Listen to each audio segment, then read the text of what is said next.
can find me waiting in the dark. Hide away my spark for the world to see. You can find me holding back my heart. Can't hurt me anymore. I'm free.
am I forgetful when I wanna play? Little memories from the years so far away. They've been locked where my sadness lays, in a garden that's like a tomb. It'll grow but just not for you. And if those thoughts do enter your head, they'll just come in fragments, never making sense enough to beget any big emotion, any sore regrets. They're just echoes. You'll hear echoes instead.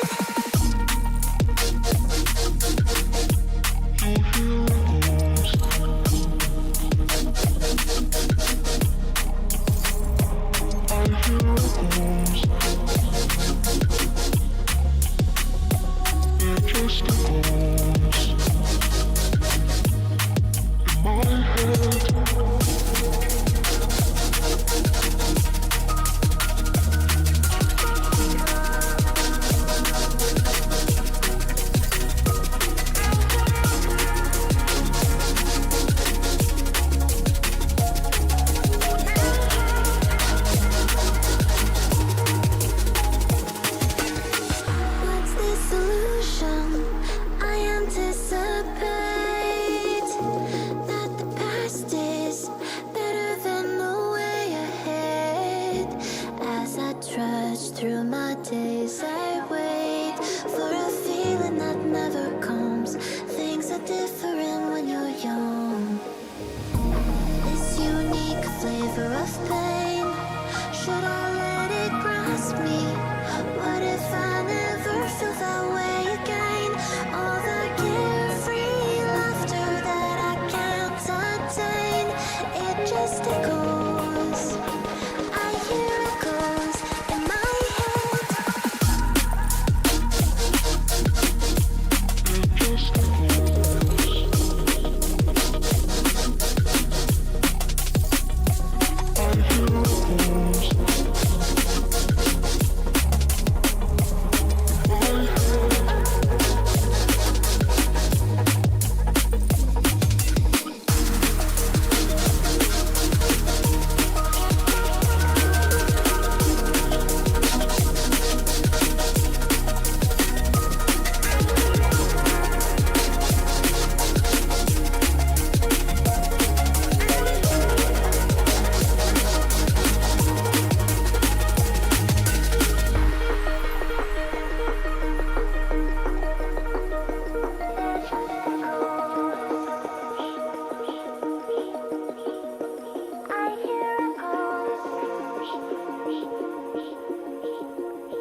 Hey there, space boy, moving through the galaxy.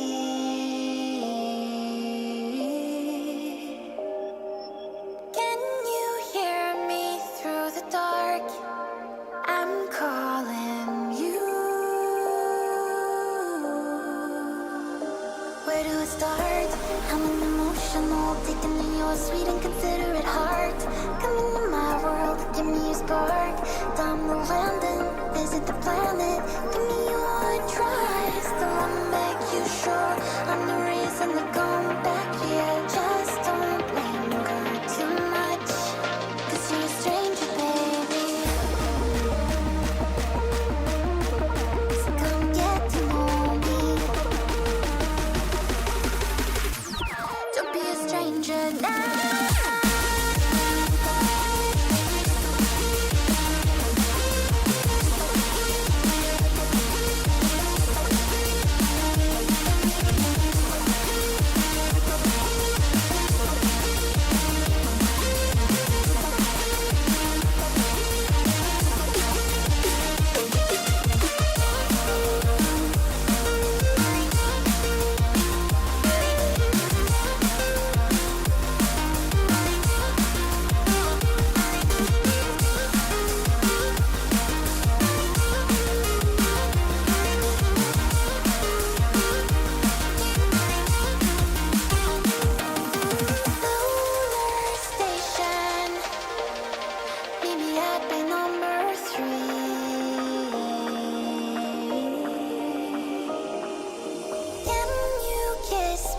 in the dark.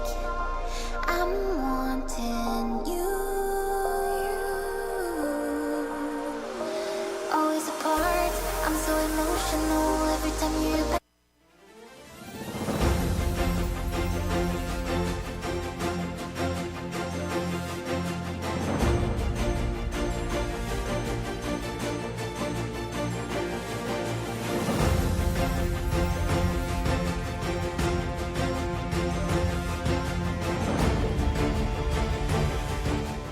Welcome to the Boise State Esports Arena. You're joining us today for the 2024 Winter Games brought to you by Boise State Esports, Idaho Central Credit Union, and the Idaho Army National Guard. We got a whole lineup of games for you here today. Over the past week, teams from across Idaho have been competing for a chance to make it to today's event. Now we have the top teams gathered here to fight it out for medals and prizes, all thanks to the generous support of the Idaho Army National Guard.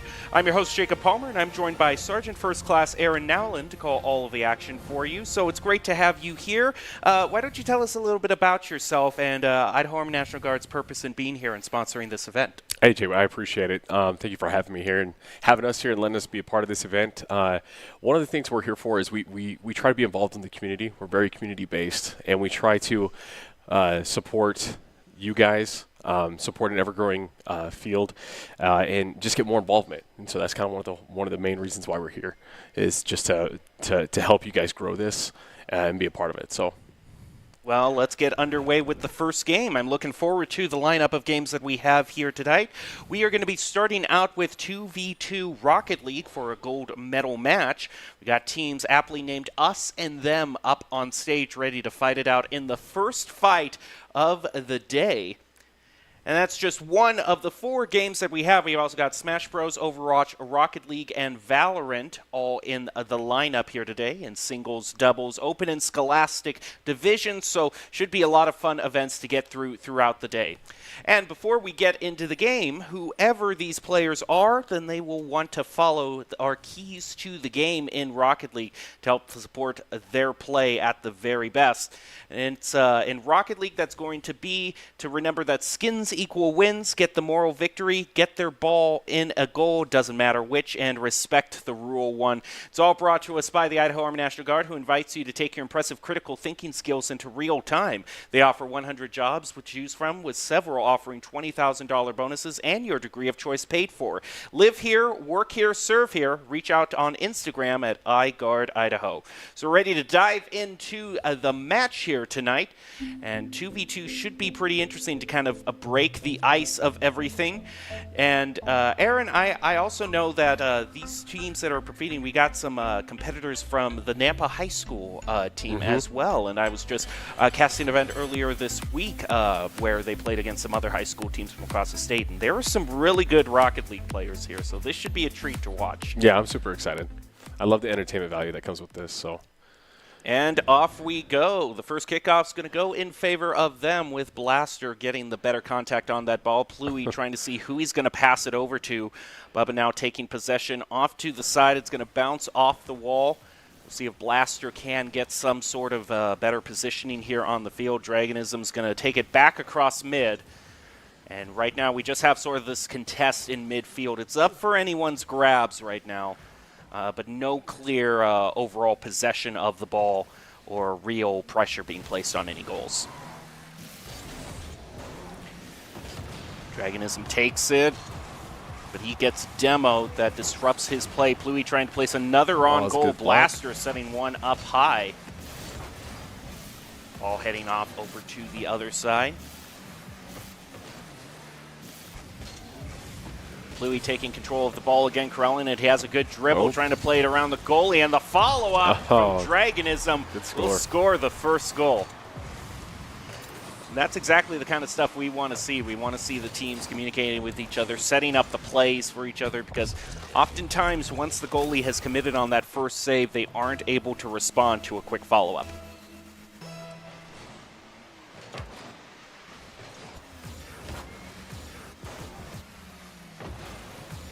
Ball clear on over in them territory. Us has another shot on goal, and they're just able to play right around them. That didn't take long. That was good.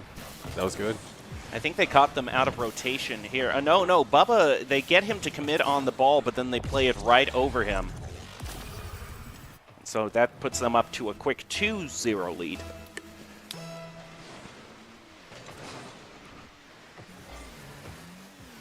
Dragonism ready with the pass toward Pluie. Quick shot on goal, but a nice read by Blaster to save it. Pluie pass back to Dragonism. Back over a player. Blaster setting the ball up.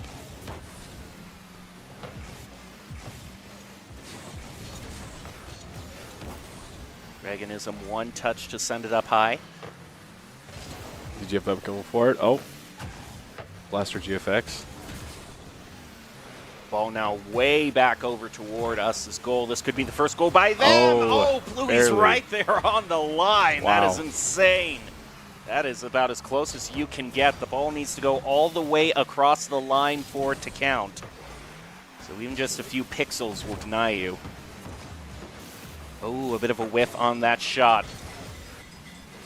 Ball heading back toward the goal. Could be another. Oh, nice demo at the very last moment.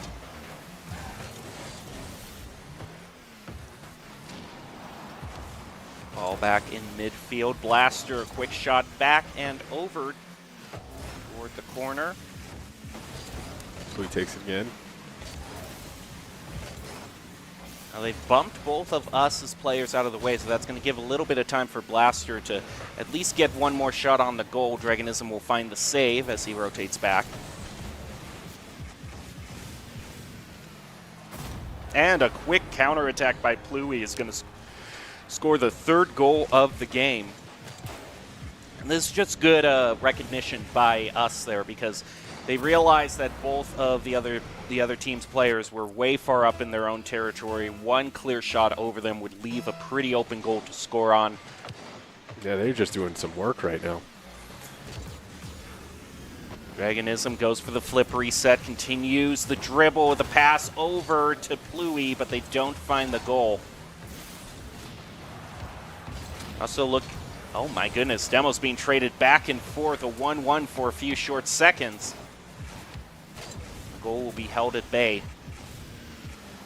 And also see on the activity feed so far, Dragonism and Pluie, both of them have put 4 shots on goal. Pluie now puts his 5th shot on goal. Whereas Team Them, it's only been Blaster making shots on goal, so it's 9-3 overall in the shots on goal. Wow. And that's kind of reflecting on the scoreline in general.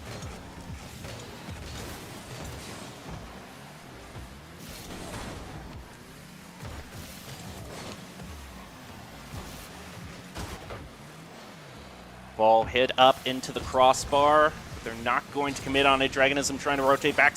He's going to be able to make contact with the ball. Stop a potential goal from being scored. At this point, there isn't really that much time left for them to get back in the game. So it's got 1 minute. Might just have to be, they go on to the next game to try to play it out. Try to play it out in the long strategy. Yeah, just try to do the long game.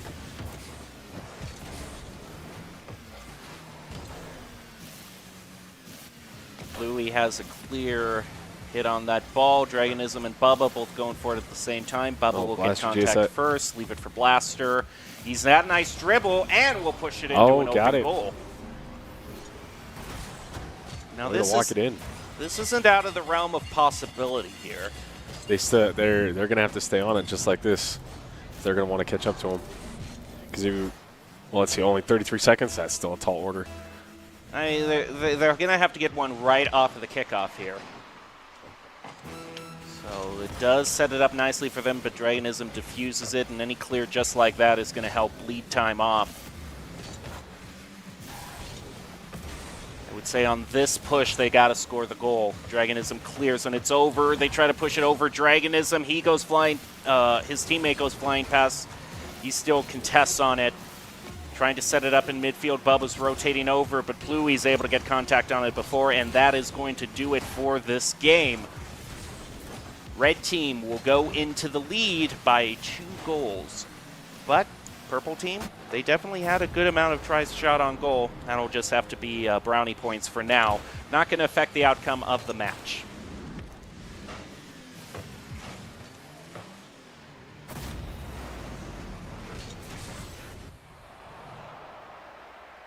All right, that does it for game one. But as we said, this is a series, so plenty of time for the other team to get back in the fight. While we're waiting in between the games, Aaron, tell us a little bit more about yourself and your background.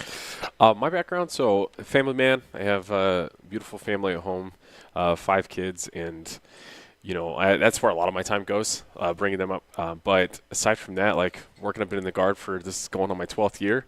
I was a UAS operator for a long time, and now I've been in the recruiting battalion for a while, and I'm a drill sergeant with that. And that's where I find my most fulfillment, being able to bring up the next generation in that way. And I love being involved, and I've been doing it for so long because of the opportunity it's afforded to me to be in places like here today. Being not very many jobs in the military world let you be here and supporting an event like this. So yeah, it is very cool when you can come to events like this, and we always appreciate the support that Idaho Army National Guard gives us in putting on events like this for the local community. It's always a great time to get people down here in the arena. So we're ready to head on to the next stage in this match. Red team up by 1. But things could change around at any single moment. We did see from Team Them just a few promising plays, but I think the thing that overall set us with the advantage over them was both of their players were consistently making shots on goal, whereas for them it was just only one player that was really putting shots on goal. But we'll see how things turn out.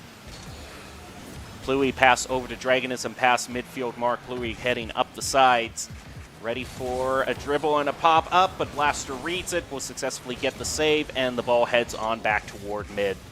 And this is a nice air dribble coming out from Bubba. He's going to try to push it in. He'll get credited with the shot on goal. Looks like Bubba's trying to be more aggressive. Problem is he's run out of boost, and that means that the kind of plays that he wants to make are going to be more limited. He's getting right up in their face, and Blaster hanging back. He's going to be the one who has to rotate back and to make sure they don't leave an open goal. Oh, there he goes. Just trying to play keep away for now. Ball high up in the air.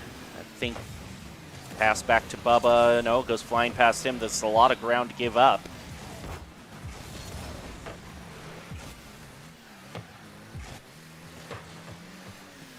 Dragonism pass back to Pluie. He gets demoed.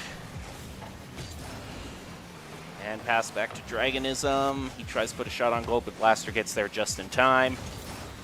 Pluie takes it away from him. Back off into the corner. Pluie, quick shot on goal. He finds it. Us goes into the early lead again. Bubba missed it just by a little bit before he sent it in. Jeez. So close.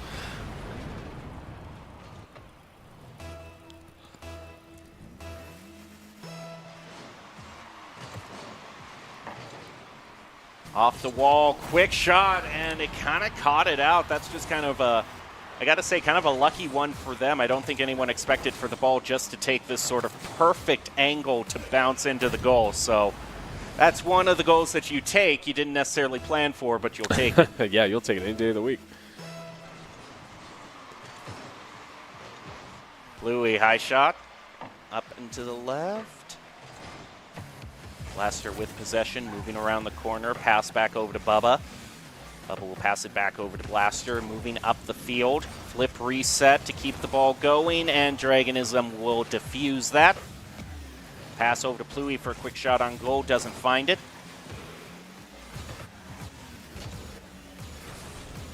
High in the air, Dragonism has a nice dribble going, but isn't able to carry it much farther than that. Pluie with possession of the ball. Bubba tries to make a shot on goal, but Pluie already has it too far off to the side when he shoots. Dragonism places it back to mid. No one to pass to, however, so they will be contesting the ball. Bubba now has a clear shot on goal. Can he push it over? No, it's wide to the left. This is a much more competitive game than the first one we saw. Oh, yeah. Nearing the halfway mark.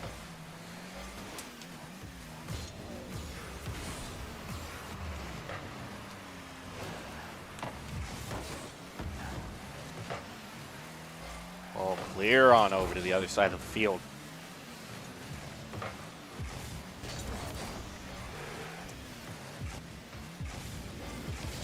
Blaster go. moving up.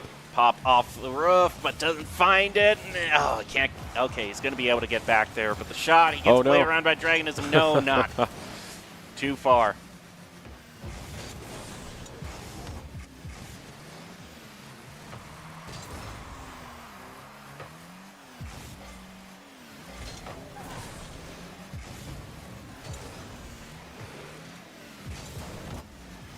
Shot. That's a huge bomber back over to the red goal. Doesn't find one there, but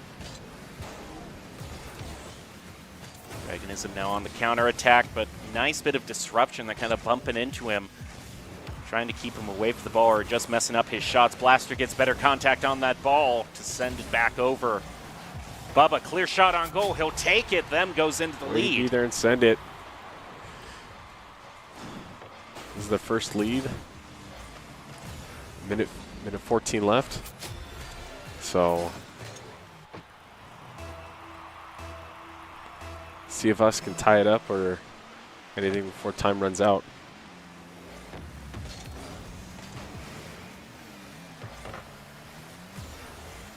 Clear back over to the other side of the field, around the corner. Pluie, nod. Oh, that was a nice 50 between both players.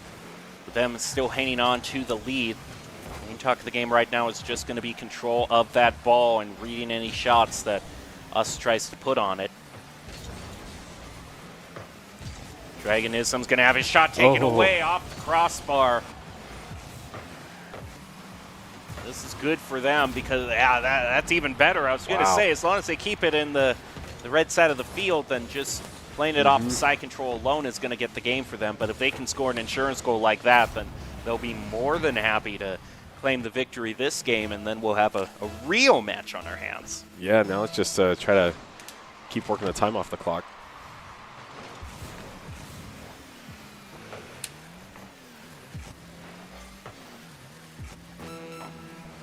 We got 30 seconds left in this match. Pluie hanging back near the goal for a possible defense. Blaster puts a shot on it, trying for the follow-up.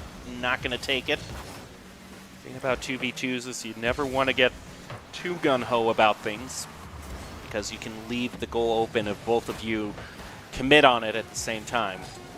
But, yeah, you see here just what I was saying. Both of them pass midfield mark. That leaves the goal open. Blaster scores another one. That'll be the hat trick for him for this game. This is kind of the key difference because normally in the standard 3v3 mode, you usually have two moving up the field to attack, one hanging back to not necessarily be in the goal all the time, but back in a more defensive position to be able to quickly stop any shots on goal. But you're not necessarily always afforded that luxury in a 2v2. As soon as the ball hits the ground, that'll be the end of the game, and there we go. So now we have a 1-1 tie overall in this game. In case you're wondering what we got coming up after this, we've got Valorant as our next match. We're ready to head into the game. Rocket League games normally go for either a best of 3 or a best of 5 is the most common for Rocket League. Sometimes in tournaments they decide to do best of 7s, and those are kind of long marathons that really start to test the team's endurance more than anything else. Oh, yeah, for sure.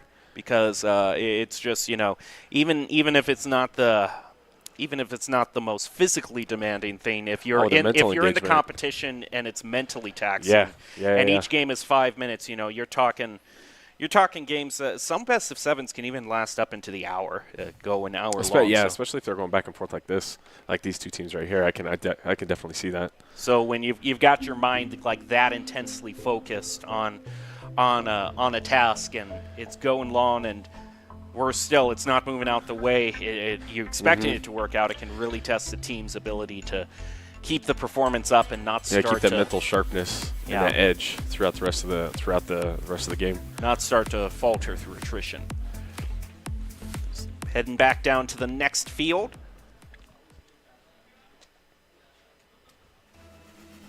And off we go. Next kickoff, Pluie gets a nice shot on that. Quick demo onto Blaster. Dragon will pass it back over toward Pluie, push a shot on goal, and that's what you want to do. Started off right. The demo only takes someone out for a few seconds, about 3 or 4 seconds before they respawn, but in this case, that's enough time for them to score on the open goal.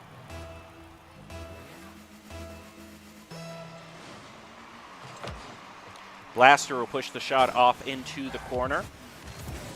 Try to move around that corner. Dragonism, not able to find his clear. Pluie will now take a shot on it. It's a straight shot, though. That'll be easy to answer back by them. They're going to move up the wall. Try to get a shot. Bubba was caught juggling it. Wasn't able to get that big of a shot back over to the other side of the field, so us still maintain side control.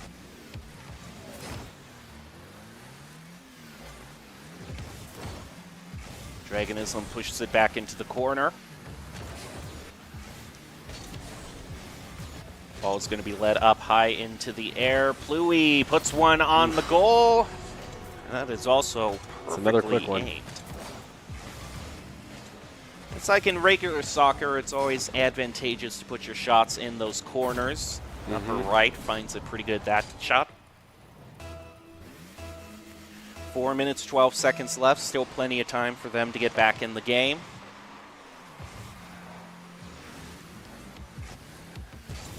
Taking up the side, tries to flick it up and over, doesn't get the goal.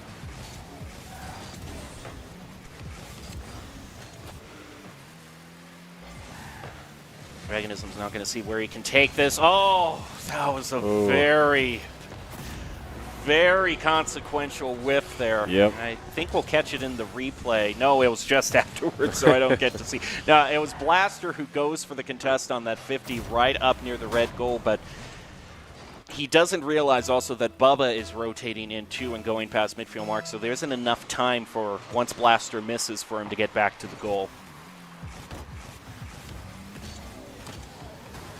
Well, still got a lot of game left, so let's see what happens. 3 minutes, 40 seconds. Dragonism has an opportunity to place one onto the goal, and he does. Just completely jukes him out. Oh, but he just fumbles. He trips right before he can cross the finish line, so to speak. And that'll leave him with no goal. Dragonism will pass it back to Pluie for a redirect into the goal. Doesn't find it. Blaster now moving up. Flip reset, and the pressure from us will just continue to push it back over to the goal. That's a nice shot, but Dragonism saves it.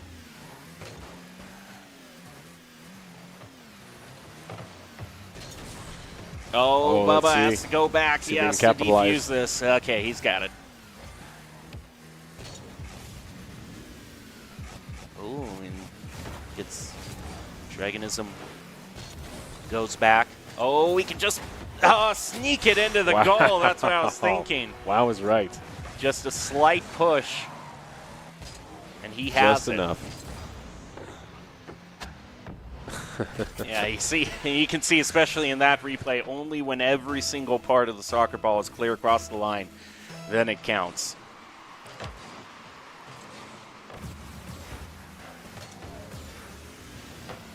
And Bubba comes back in with a back-to-back.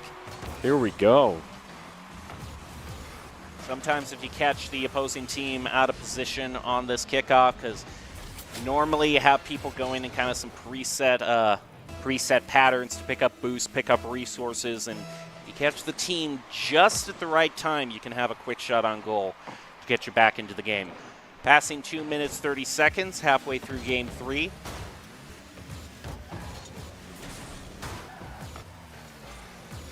Blaster elevates up, gets a double on it. Bubba ready for the pass. Isn't really able to make anything of it. Dragonism not able to stop it. Good stop there by Dragonism.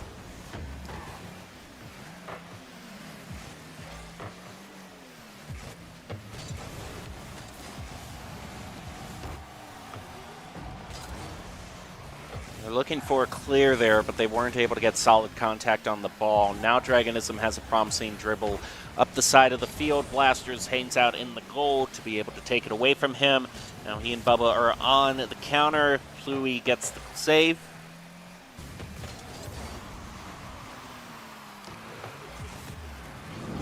.5 minutes to go, and Blaster just had a bit of trouble He was chasing that ball all the way. Tries to elevate up, can't get to it in time. Tries one more, but It's good effort. I think he kind of thought that Pluie would try to place it off to the left at a last-minute trick shot, but it's a straight shot onto the goal. So that opens back up 2-goal lead.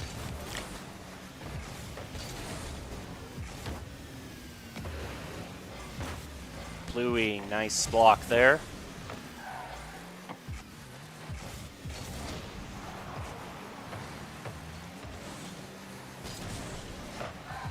There's Bubba for the save.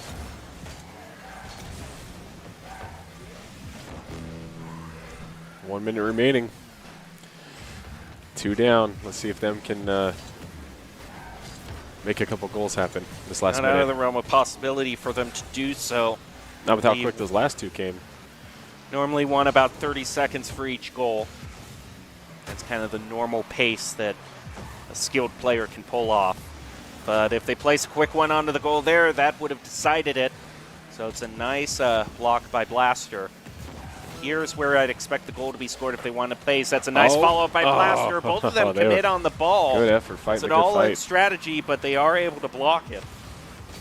They'll stay in the lead by 2.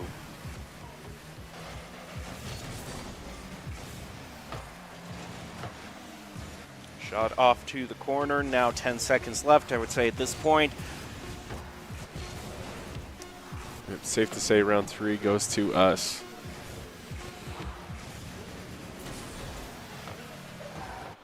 That was good effort, though. That was good. That put Team Us into the lead 2-1 in that match. But it is nice to know, as we see up on stage, they're exchanging laughs with each other. They still all know each other as friends, so there's just a nice, for-fun match to kind of just have fun with it and just have a fun, casual day of gaming with friends, which is always nice to have on a weekend. Always. Uh-huh. And we can take a look at some highlights from that last game. And just some of the, I mean, even when they do manage to get a goal, it's usually just by a hair that the other team misses. Yeah, it's so close every time. Louis placed a nice shot there. That's just a great demonstration of the general accuracy these players have and their ability to manipulate that ball, keep control of it. Far better than I could do, I'll tell you that. One more nice shot onto the goal. And, oh man, I don't know if them can really... I would say I'm predicting this one to go all 5 games. I think them will take the victory here, and we'll go to a 5th game to decide it all. If they come out like they did in the 2nd round, I think this, like you said, will go to the 5th. We'll have to see how things play out. Louis doesn't have anyone to pass to. Dragonism's off getting boost in the back. So to just make time for himself, he'll take out Blaster. Blaster now respawned. Louis moving up, trying to push it around Blaster. Ooh, nice 50 in mid. Bit of control gotten back for them. They've demoed one of the goalies, and that's going to be enough. They take out Dragonism, and Pluie is only left to chase after the ball. Blaster made it happen. Okay, so it might actually be a hopeful situation for them. Good start. Let's see if they can keep that up.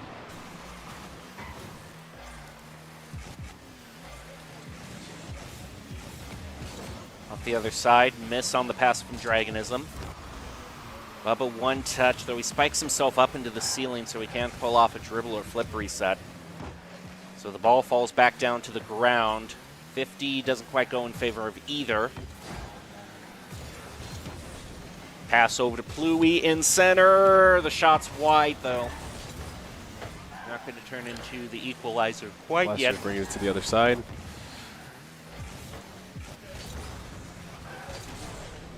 Over the other side of the field. Flip reset, keeps the ball dribble going, and nice, just takes it in all by himself. Pretty much walked it in.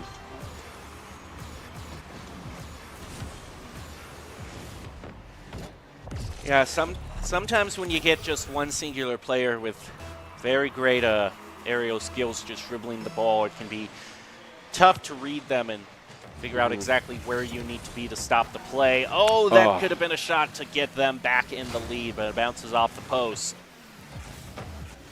Louis past to Dragonism, misses the shot.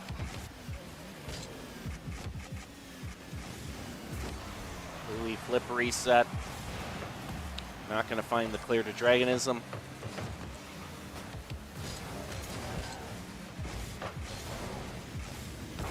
Louis blocked by Blaster. Good deflection.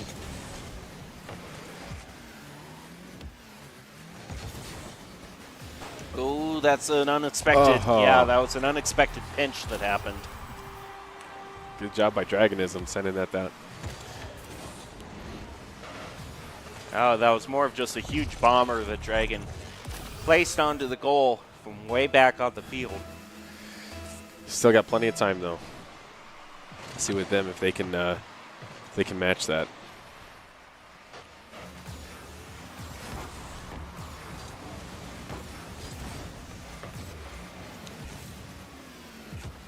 Bubba moves up the field, sets it up for Dragon. Oh, they've hit that particular post multiple times now. Dragon with a nice shot toward the goal, off the crossbar. Is there a follow-up? No, they can't pull one off. Again, those are just harder to come by in a 2v2. Dragonism back over to mid. Pluie, huge shot back from the goal. Can he find it? No, it's red and deflected off to the side. Oh, This is a nice dribble by Blaster. Double commit leaves the goal open, and he can just walk it right in. Just a little over the halfway mark, tied.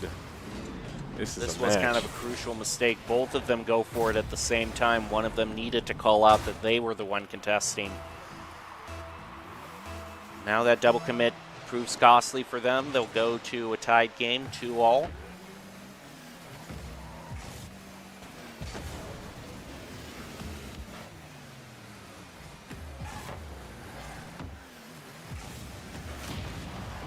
Demo onto Dragonism.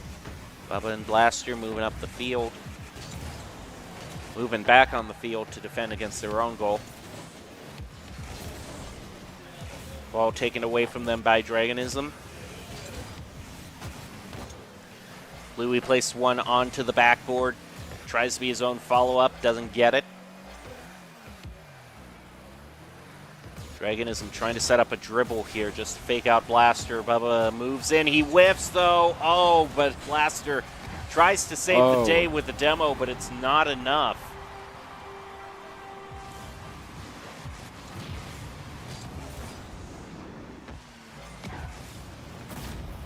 Great play all around by Team Us.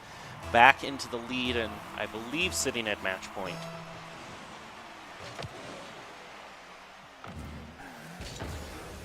Dragonism moves up, has a pass in mind over toward Pluie, but they aren't able to pinch it between them. Blaster moves up the wall, only able to get one tap on it. Nice play back over Dragonism to keep the pressure up.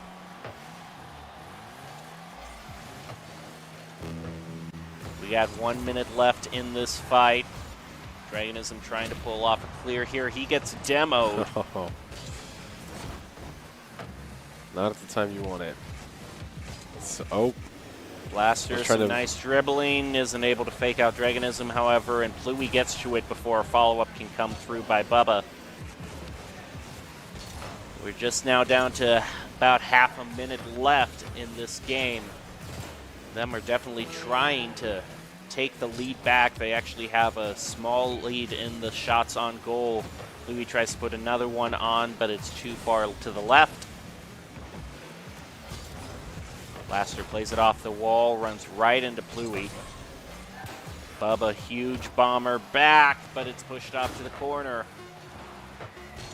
Even though they've had less shots on goal, they might be able to pull out the victory here, Team Us, and I think that's a crucial turn of events. It goes off into the corner, and the ball hits the ground, so that will be another victory for us. Yep. It seemed like in that match seemed like they had more control over the ball for a majority of that round. So. Mm-hmm. Yeah, even though there were kind of more overall shots on goal by them, us just had some great defense and was able to block a lot of those shots. So overall, that turned things around in their favor yet again. So finishing with a very favorable score line as well.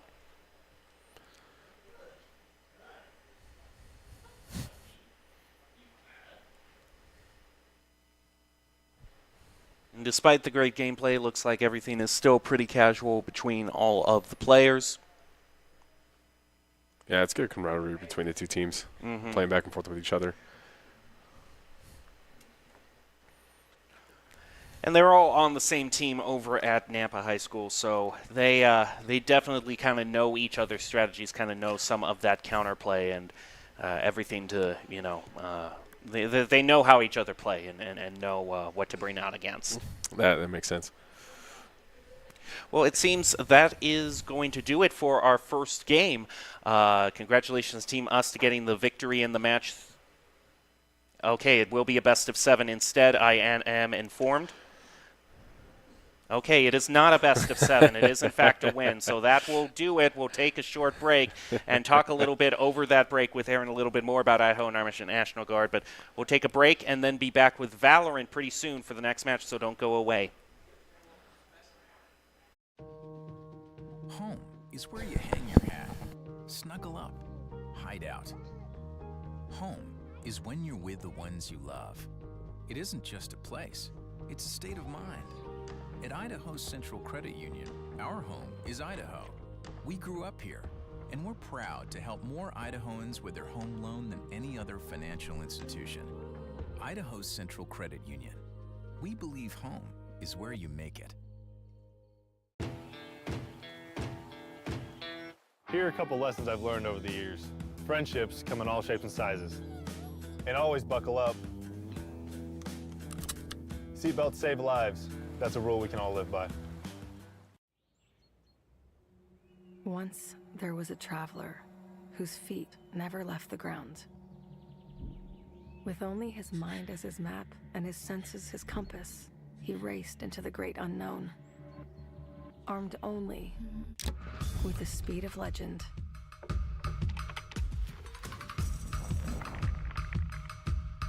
His trails he blazed, his rivals he played. Every sprint a blur. Every turn trusting his allies.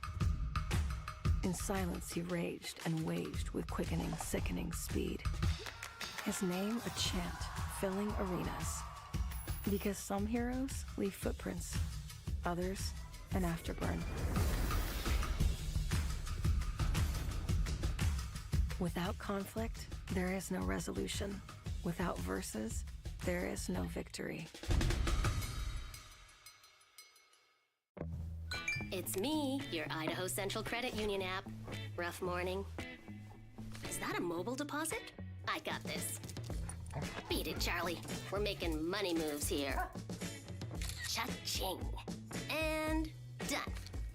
Charlie, come on, outside.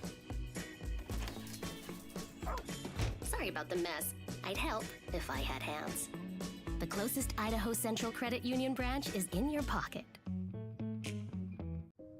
It's the end of a good day's work in Idaho. Time to punch out. Time to check in and catch up. Time to remind ourselves that what we work for isn't a paycheck. It's to make the good things we have even better. So here's to your good day's work. Idaho Central Credit Union. We believe money is a thing. It's not everything.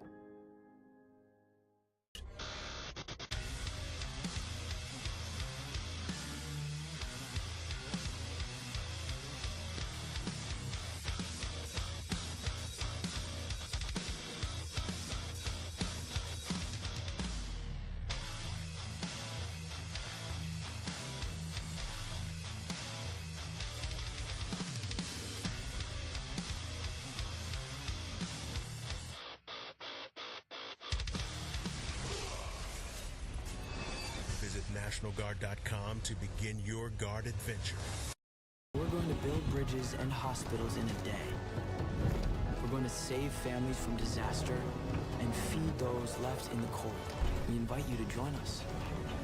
The next greatest generation is now. The news says Gen Z is struggling. I've got news for them. I wait tables, but last week I built a field hospital. I put out a forest fire.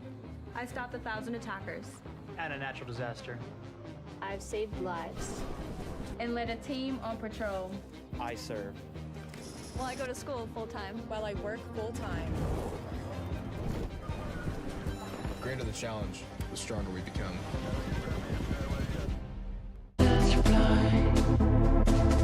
In your eyes I see there's a place for me.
Oh, I dream just to be where you are. In a world I can see where you are. Though you are meant to be. Wish you're here next to me. Where you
Welcome back to the Boise State Esports Arena. You're joining us for the 2024 Winter Games brought to you by Boise State Esports, Idaho Central Credit Union, and Idaho Army National Guard. And right now, we've got a bit of a medal ceremony going on in our studio because we just finished up our 2v2 grand finals in Rocket League with Team Us, Team Them. All of them from Nampa High School having a bit of a friendly match, so they're just sending out the gold medals for Team Us, and then Team Them will get the victory as well. No matter how you cut it, Nampa High School in a way did win the match, so whichever team won, you could say Nampa won. It's always good when you can say you have two podiums, two podium places. Well, we've got the next game setting up right now in between these matches. But before we get to that, I'm still your host, Jacob Palmer. I'm still joined by Sergeant First Class Aaron Nowland. We're here to talk just a little bit about kind of the opportunities that the Idaho Army National Guard has for people, service members, or potentially new recruits who might be interested in joining us. We get one final wave goodbye from them in studio and the question I just posed to you. Yeah, absolutely. So when it comes down to what the Guard can offer the individuals, their service members, the community, it's always based on the individual. You know, I enlisted because I wanted a future family, so the benefits of, you know, simple things like health insurance, dental, or vision that a lot of people don't think about, you know, that was kind of one of my motivating factors. And then also college. The college benefits are phenomenal for anybody that decides that this is the opportunity they want to take up. They want to serve their community, be a part of their community, but also draw those kind of benefits where they can have a support system and be able to pursue school or trade school. You know, even no matter who it is, they don't have to have that stressor where they're, you know, forced to either take out student debt or you know, trying to figure out how they're going to make it happen, right? So that's a huge benefit for those. And then something simple as like job skill training. You know, those when you decide to pursue the National Guard, you get more than just those kind of benefits. You also get a job skill that you can take in the civilian sector or the civilian world, and you know, be able to pursue that and make a career out of it. So it hardly seems like it's kind of a one-size-fits-all. It seems like there are several different journeys and avenues that one can take once they are in the National Guard to fit their needs and life. Oh, absolutely. It's all about the individual and where they want to take it. There's so many doors open, whether it's being full-time in the Guard like I am, and a lot of my partners are, or it's, you know, still doing that 1 week in a month, the AT, the 2 weeks or a little bit more in the summertime, pursuing a civilian career, or it's what you make of it. It really is. It's about what you want it to be and you making it happen. And what are kind of just the general things that the guards that the Guard gets involved in? Because we're seeing kind of in the commercials between breaks, you know, they're talking about all sorts of different things, fighting forest fires, being in field hospitals. How does that play out in the whole wide range of activities and missions the Guard? We support not only just our community but other communities as well. Like you said, forest fires. We go out and we go and we help other states with necessity. I know in like hurricane crisis, we've helped and assisted in that before. You know, it's not one size fits all, but we're pretty much for every aspect when it comes to supporting any kind of community. So we certainly appreciate all the work you do at the Guard and the support that you give us for putting on great events like this. Thank you for letting us be a part of this. Well, we're going to take a short break and then be back with the Valorant match on deck that we have the champion, the Rocket League match that we have on, there it is. on deck. Excuse me. So we're going to take a short break and then be back with that.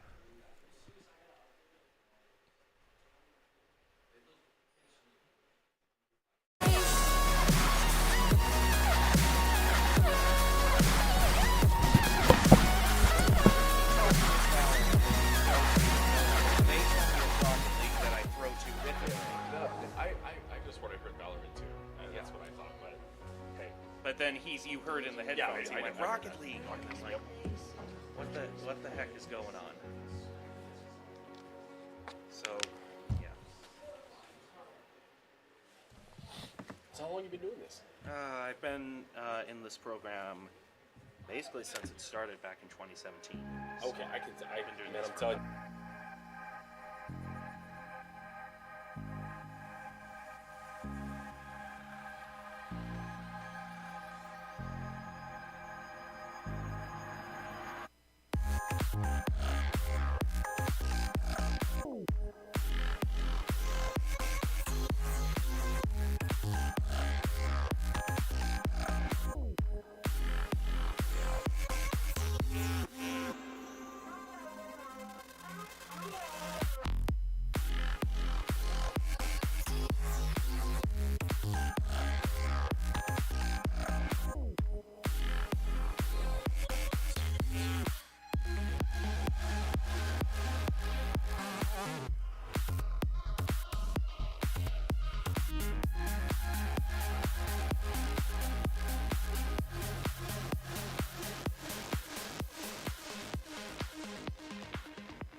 you be happy here in the end?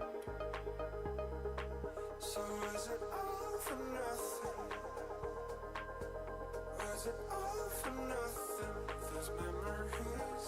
Was it all for nothing? Was it all for nothing? So is it all for nothing?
If I stay, would you run from me? If I go, would you be happy here in the end? So is it all for nothing? Was it all for nothing? Those memories. Was it all for nothing? Was it all for nothing? So is it all for nothing?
Welcome back to the Boise State Esports Arena. We're continuing on with our coverage of the 2024 Winter Games, brought to you by ICCU, Boise State Esports, and the Idaho Army National Guard.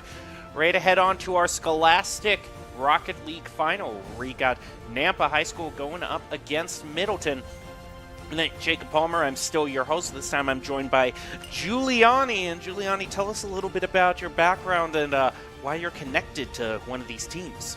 So pretty much how it all started is I've been playing Rocket League for quite some time, ever since my sophomore year actually of high school when I was still at Nampa High. And the way these guys hit me up, they just texted me on Discord. They were like, "Hey, do you want to be our coach?" I was like, "Why not? I still play it, might as well, can reconnect with everyone." So I just hopped on.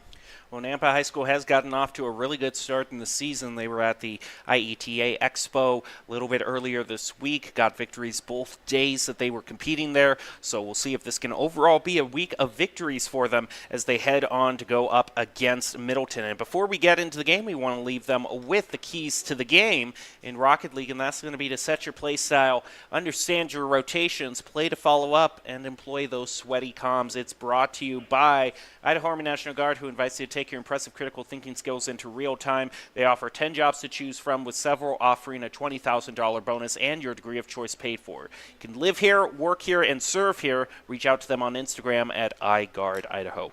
So we're ready to head into the first game of this match. Nampa, the Bulldogs, heading up against the Middleton Vikings. Seems they are all loaded in, ready to hit the digital field. And what's going to be the main things that you're looking out for here in terms of gameplay?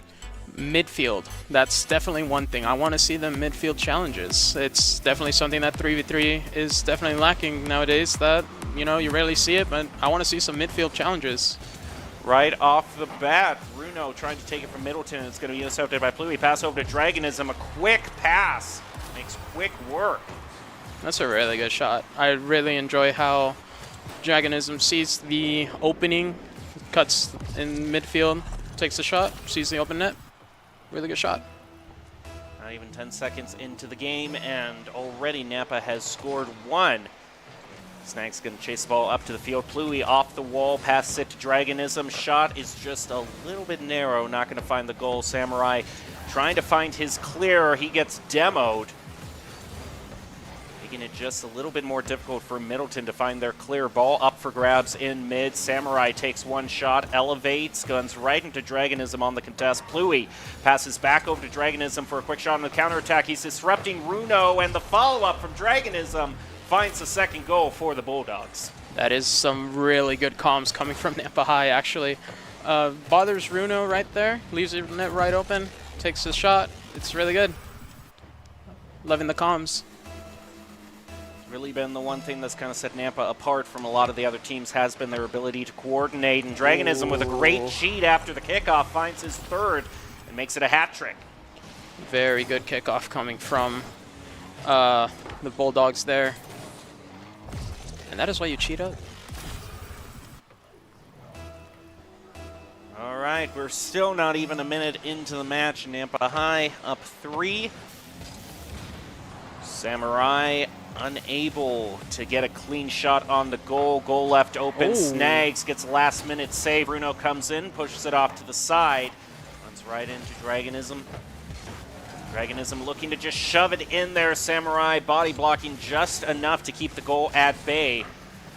But a very big clear is still evading Middleton, and Pluie was just hanging out, waiting for the right moment.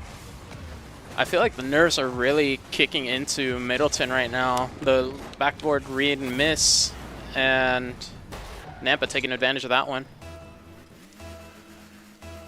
A little over a minute into the match, and we have a 4-0 lead by Nampa. Bruno gets his shot blocked by Pluie. On the wall, Dragonism flies over it. He's not going to contest it right now. Snags runs right into Bubba. That stops the shot. Runo gets his ball taken away by Bubba. Samurai now moving around the corner trying to center, but Runo is too disrupted to follow up on it. Dragonism pass back over to Pluie. Ball is wide and to the corner. Snags refills on boost. Runo still looking for some as a spike down into the goal. There it is. Just trickles on in. Very good shot.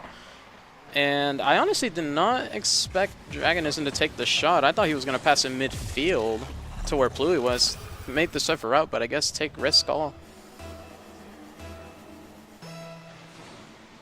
Next kickoff, pinched off to the side. Side control once again going back over toward Nampa. They try to place another shot on goal. It's blocked by Snags. Pluie played around Bubba. Huge shot from midfield back into Middleton's corner. Runo pushes it back. Double commit by Middleton, trying to get that pass. And it was really close, too. I definitely... Oh, is that in? That is out. Okay. Really close, honestly. And I'm loving what I'm seeing from Middleton. Unfortunately, they just can't find the right piece of the puzzle to actually get inside of Nampa's half, because this ball has been mostly in their half, and they looks like they're struggling a lot. Dragonism trying to keep the ball centered. Snags is going to win that 50, send the ball past the midfield mark. Now Pluie trying to corral it in the corner. Snags plays past him. Runo with the follow-up. He pushes up too far, not only for the follow-up, but just in general field position, leaving the goal wide open for Nampa. Very unfortunate push-up there. I don't think he really expected Dragonism to hit it off of, like, through the follow-up. I think he expected it just to like let it bounce down, respect the bounce before anything. Normally I would harp on that a little bit more, pushing up too much, but when the scoreline gets to like this, you sometimes see teams like, you know, sometimes you just gotta, you know, go all in and try to even it up when the scoreline is this lopsided. And at this point, it's just going to have to be a matter of Middleton of finding where they can improve for the next game. And not getting too thrown off by this game one, because there's still more match to go. Dragonism blocks that shot placed onto the goal. Snags rotating back. Dragonism has possession. He'll leave it to Pluie. Goes off to pick up the 100 from the side. Then plays it up in the air. Snags tried to intercept it. There goes Nampa. They leave an open goal. And that's got to be a good first goal by Middleton. Good, feel good first goal by Middleton. Very, very nice. I think it was a little bit unfortunate for Nampa. Pluie trying to get the past midfield, and we don't see the midfielder anywhere. So Runo finds it, finds the open net, takes the shot. First one for Middleton. Runo looking to get this ball before Bubba can place a shot on the goal. He'll push it back toward mid. Runo once again wins the contest against Bubba. Bubba's just going to bump right into the back of Samurai. Disrupts that shot he was trying to make, and the ball just feathers right back on into the goal. Pluie will credit it with the goal. I think it was a dunk, really. Let's see. Yep. Really good read from Pluie. 1 minute, 22 seconds. Now that we have officially taken a trip to Brazil, there's not really much left that Middleton can do, but maybe scoring another goal here, just seeing where they can disrupt Nampa. Bubba's facing a little bit of disruption in midfield. And a little bit of waiting to see who's going to take it from Nampa. Ball gets taken away from him. Snags with a good push around the corner. Bubba will block it, pick up his own boost, and try to get it around Samurai. Samurai runs right into him, but Bubba still has possession of the ball, pops it up, and Snags will be there with the block. It's a very good solo play coming from Bubba to get Nampa another goal. I just want to see how Middleton will be able to like come back, if we'll see a different Middleton in game 2, or will history repeat itself as they almost score their second one here. I almost gave the caster curse. Bubba charging back. He's out of boost though, so can't do too much with that ball. The 100's out in the corner for anyone to pick it up. Right now we'll head over to the other side of the field where Runo tries to get a clear. Dragonism will chase after it, stop it just past the midfield mark. And he'll gain back possession of the ball, which at this point, at this scoreline, is all that Nampa needs to go to victory in game 1. We'll see if Middleton can answer this back later on in the match as the ball hits the ground, and that'll do it for Nampa. Really good game 1 coming from Nampa. They came in strong. They scored, what, 4 goals at the very beginning, before even a minute. And then we see Runo giving advice to Middleton, which is like what we expected, you know, like we want to see how Middleton will be able to pick up from here. on out after taking a trip to Brazil. One thing that I've noticed, though, throughout this week is that normally in matches where Nampa's involved, at least in the past few days, they've gotten up to a really big lead. Like, they really take the first game, but then whoever is against them, if the team can coordinate back, they've really driven Game 2s to really close outcomes. Their match with Bishop Kelly earlier this week went to overtime. I do believe their match with, I do believe it was Middleton just a few days ago, also went very close in Game 2. So things. If history's any indicator, if a team can calm their nerves and focus on what they need to improve going forward against Nampa, then things can become a lot more competitive, even if the scoreline in the first game doesn't suggest so. That is true, and I feel like that's because when Nampa goes like really strong the way they do, I feel like they relax a little bit after, and then that's where the other team is like, oh, they think we're done. No, we're going to counterattack on it. We're going to show them that our mentality is not done yet. Complacency can be a poison pill for sure. And look at that great kickoff to start things off to put Middleton. And I just have a sense of calling things. I pick up vibes, I pick up patterns, and Middleton proves me right.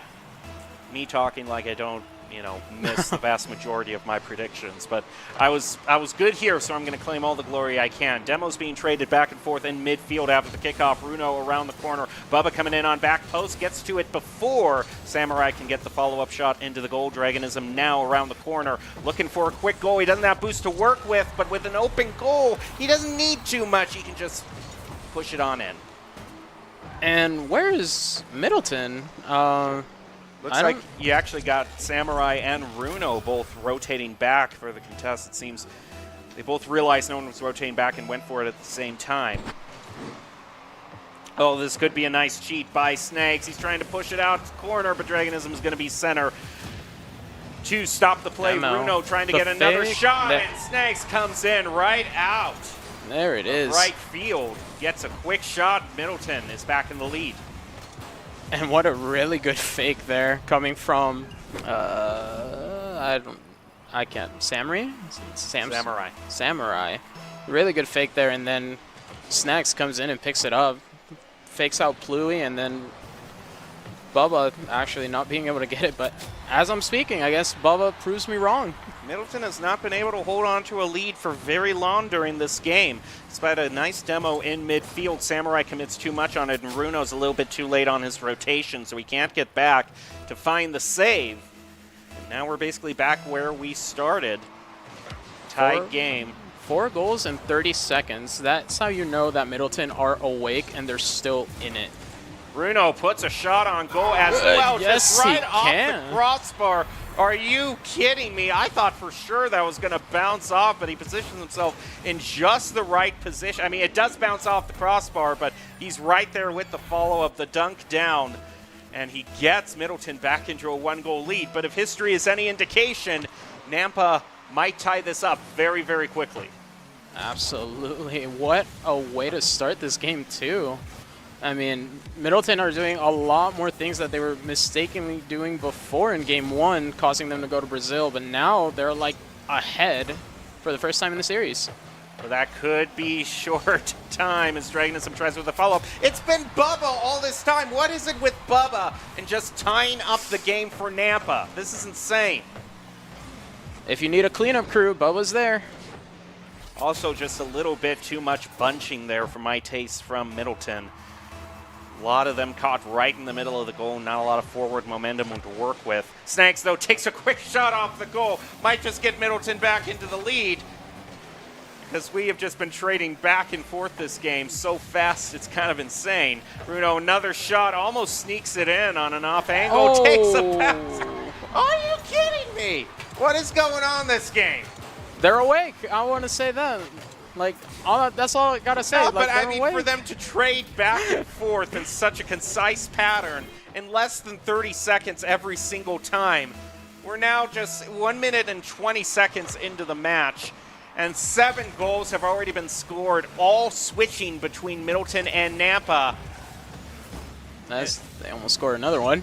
So Nampa, just follow the pattern, score a goal in 20 seconds, and There we have it. That could be a huge clear, though, by Middleton. Going to give them a little bit of room to breathe. Also a demo onto Pluie.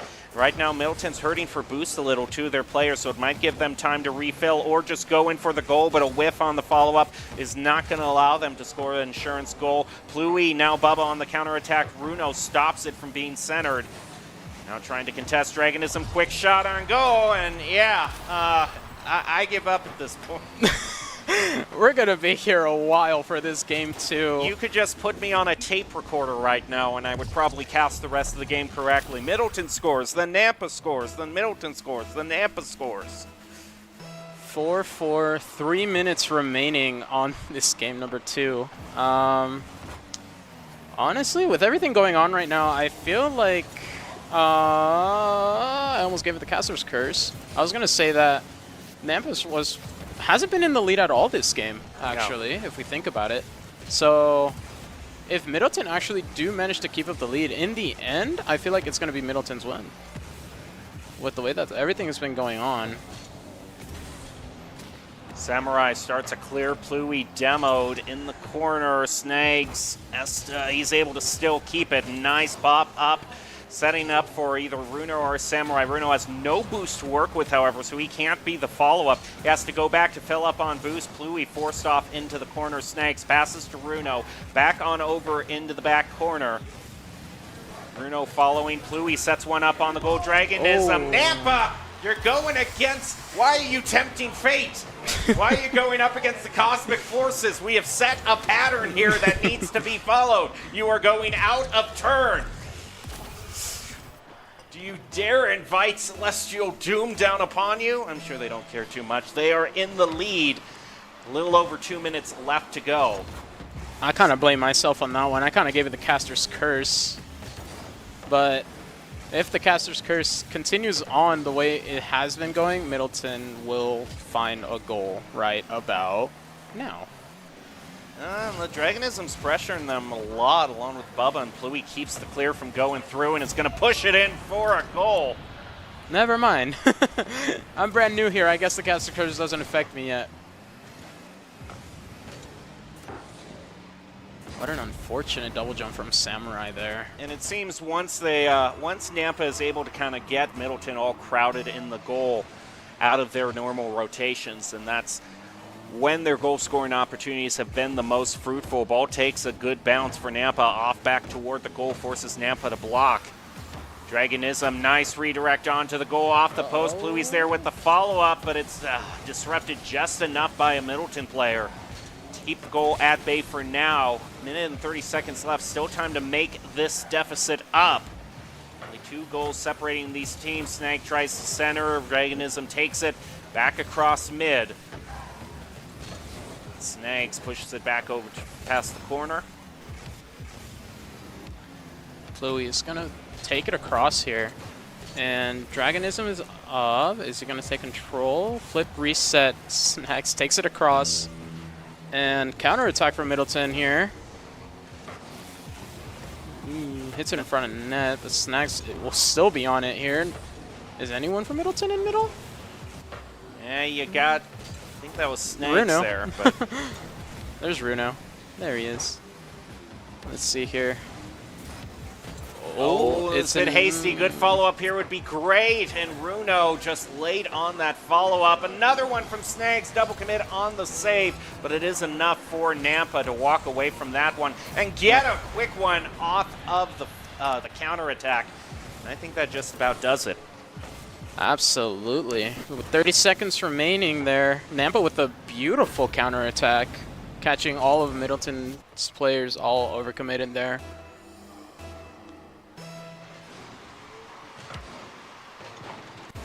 Dragonism quick off the kickoff. He misses the shot though. Runo makes contact. Samurai starts the dribble back over to set it up for Snags. Quick shot on goal off the crossbar. Runo with the follow-up.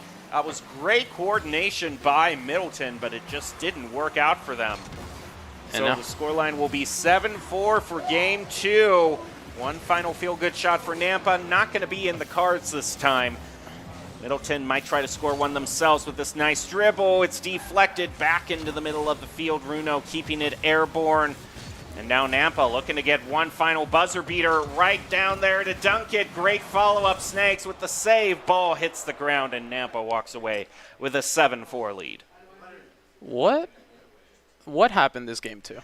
I mainly think it's Nampa was the thing that overall made it in favor for Nampa, even though it was so close throughout so much of the game, was Nampa was just very tight on their follow-ups and rotations. The amount of seconds between an initial shot on goal and a follow-up was I could count them on one hand when Nampa had control of the ball, whereas Middleton, there were times when they did set things up pretty nicely, but their player was clear back in midfield. Either they were picking up boosts, which was another thing I noticed. Nampa much more consistently had a much more boost and was able to manage those resources a lot better, so Middleton didn't quite have as much to work with. I'm glad to see that they're awake, though. That everyone is awake here. You know, we're about to go into a Game 3 where, you know, there's been a bunch of goals scored from both sides, actually. I'm wondering to see what we're going to see from Game 3. And I wonder if it might also just be the early goal from Middleton that just kind of put a spring in their step as well, because then on out they were matching Nampa pretty well overall in the fight. So we'll head back down. We'll head back down to the field. Beautiful stadium, by the way. I also appreciate that the teams are getting in the school spirit, wearing their colors. That's always a nice little touch that comes out. So we're into the match. Pluie trying to gain control in mid. Dragonism takes it. Back off into the corner, blocked by Runo. Dragonism back pass to Pluie. But Middleton putting on the pressure, getting a demo onto Pluie as well. Samurai puts it back into the corner, looking to center for a follow-up. Pluie takes it. Some crucial gameplay going on right now. A lot of people don't notice. Oh, look out. A lot of people don't notice, but those demos are actually going to disrupt Nampa more than what everyone thinks, because it just resets you back at 33 boosts, even though you just grabbed an 100. That was a rough double commit from Middleton a few seconds ago, though. Giving Nampa just a little bit more room to breathe. And now look at this, Nampa on the counterattack. They pick up the corner boost. Runo comes in, makes good contact with the ball. Dragonism looking to gain back possession. Bubba painting on back. Pluie demoed as well. Snags, oh, just off the post. And a very tough angle as well. Snags wanted that angle as well. I wonder how that's going to affect it. I don't think it's going to affect Middleton at all, to be honest. As long as they're getting that offensive pressure that we're seeing right now, leaving all three of Nampa like on their backboard in the net with low boost the way they have been doing, they're doing just fine. Middleton, though, runs out of boost at a crucial moment, so they have to retreat back. I'm also noticing kind of a lot of demos onto Pluie have been coming out in the past few games, which, I mean, that's fair. If you notice there's a player that's popping off and getting a lot of the spotlight, then disrupting that one player that's kind of the keystone for the other team can really prove dividends if it's done at the right time. Meanwhile, Dragonism, though, he can put quite a few shots on goal himself. Pass over to Pluie, and just as I was saying, he's kind of proving why he's kind of the #1 target of Middleton. Oh, yeah. What a beautiful pass from Dragonism to find Pluie there. Catching Bruno off guard as well in the net. And as we're going to see a kickoff, let's see what we got going on here. Even kickoff from both sides. Pluie again, like you said, I guess they really need to focus on Pluie more than anything. Bruno places a quick shot onto goal. Snags comes in for the follow-up, but the ball's clear off wide to the other side. Middleton all full up on boost. They head on in. Runo places one toward the direction of the goal. Ooh, I didn't like that. They were all in the same corner. No one was back in midfield, and that forces Middleton to move on back. And another shot placed on goal by Nampa. That is a very unfortunate positioning coming from Middleton. I think once Middleton gets into Nampa's defensive third, there's usually something that's fallen apart in terms of positioning. Either all of them go for the ball and they're all bounced up, or if someone is in midfield, they're just a little bit too far back. I think they've shown that they're very good at saving and clearing. It's just that final little bit of coordination once they get into the red zone that's really kind of evading them. Right. But loving what I'm seeing from them, other than the positioning side. You know, like they're still in it. They're still getting into Nampa's half more than they have been. Unfortunately, little miss on the backboard there. Some another demo on to Pluie. Carrying on that general demolition pattern that we've seen. In fact, Samurai is trying to disrupt Pluie in mid.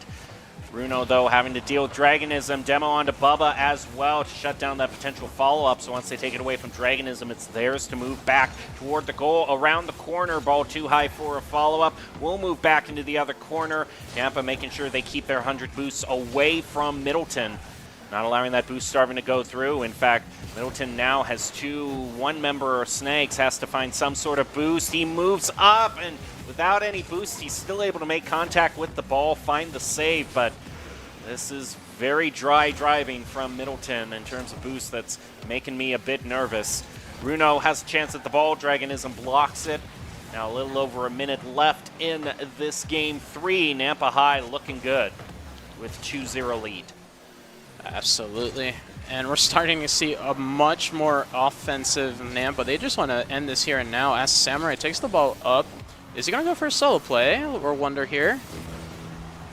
Middleton almost get the goal. Snags was ready for it. Another double commit? No, I guess they had that coordinated there. I thought they double committed there. Runo now taking possession of the ball. He's going to try to find the mid. Double commit from Nampa. And Samurai left on last back. Demo onto Bubba. And here we got Snags again on the ball. Dragonism beats him at first. Runo tries to pass it towards his teammates there, is what I'm seeing right now, is Demo onto Bubba. Samurai now. Dragonism takes it on the wall. Runo. And this is the offensive. Oh, as I was about to say, the offense from Nampa staying in front of the Middleton's box there.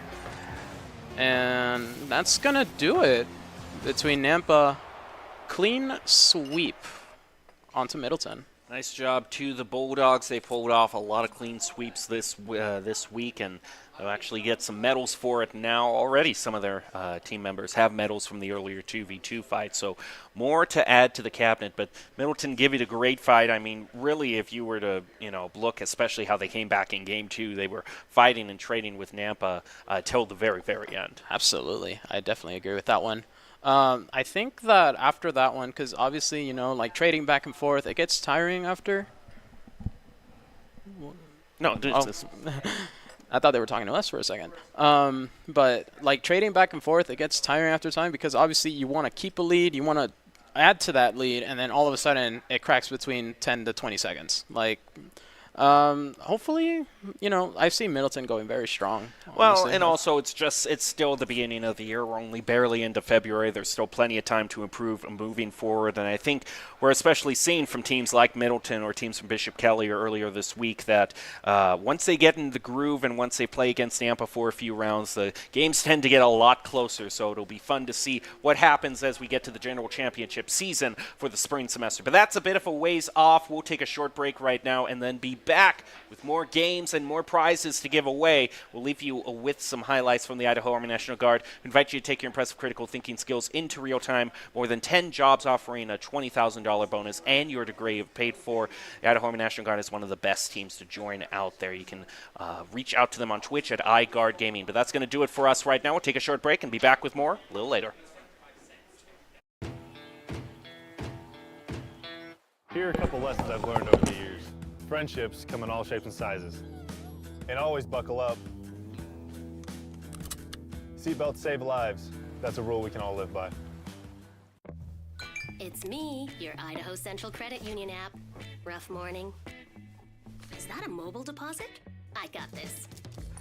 Beat it, Charlie. We're making money moves here. Cha-ching. And done. Charlie, come on, outside. Sorry about the mess. I'd help if I had hands. The closest Idaho Central Credit Union branch is in your pocket.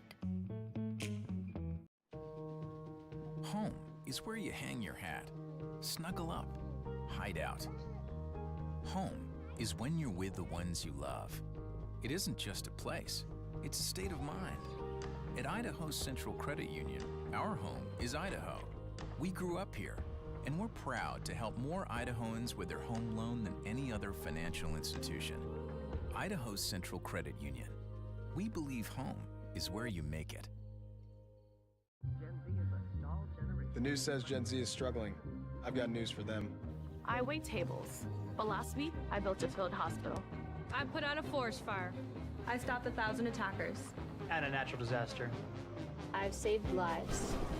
And led a team on patrol. I serve. Well, I go to school full-time. While I work full-time. The greater the challenge, the stronger we become.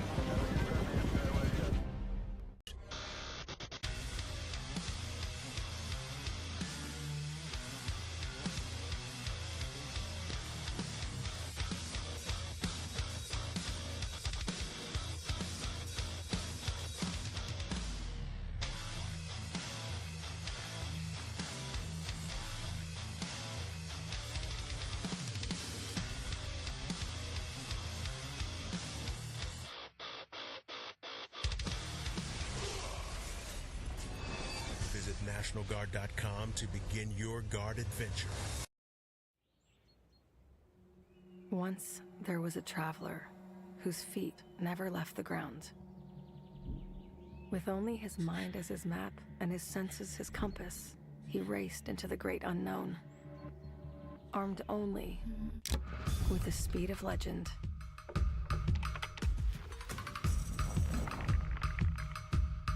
His trails he blazed, his rivals he played. Every sprint a blur. Every turn trusting his allies. In silence he raged and waged with quickening, sickening speed.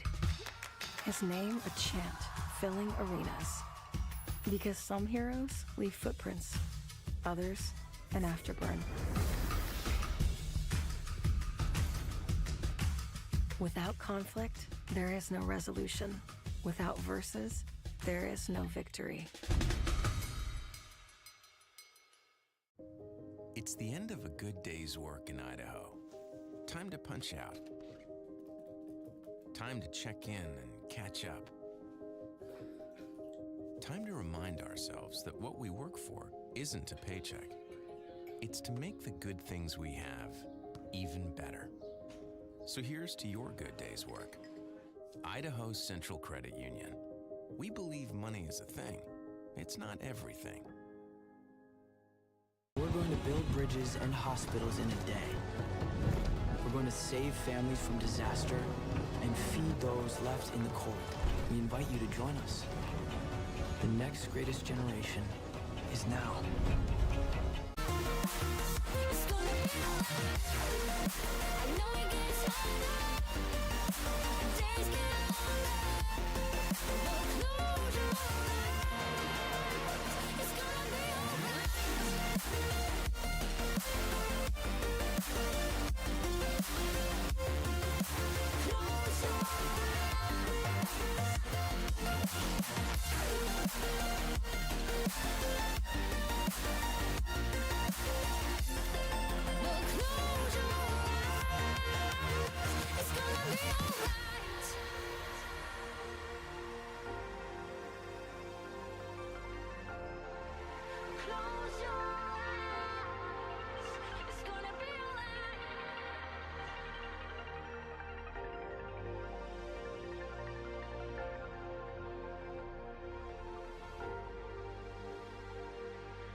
tight while it lasted. I thought that we were forever. I didn't know any better. Took a second chance, trusted you again. I feel shattered. Broken strings, cause you play me like a violin. Shame on me for all your 7 deadly sins. Had it all, but you craved attention. Drowning in your own reflection. Put me down just to see me get back up again. 6 feet under and you're ready to give all the pain. If I was your new addition, you make me part of your equation. Shattered from the past, wish you were my last. Shattered me to pieces like broken glass.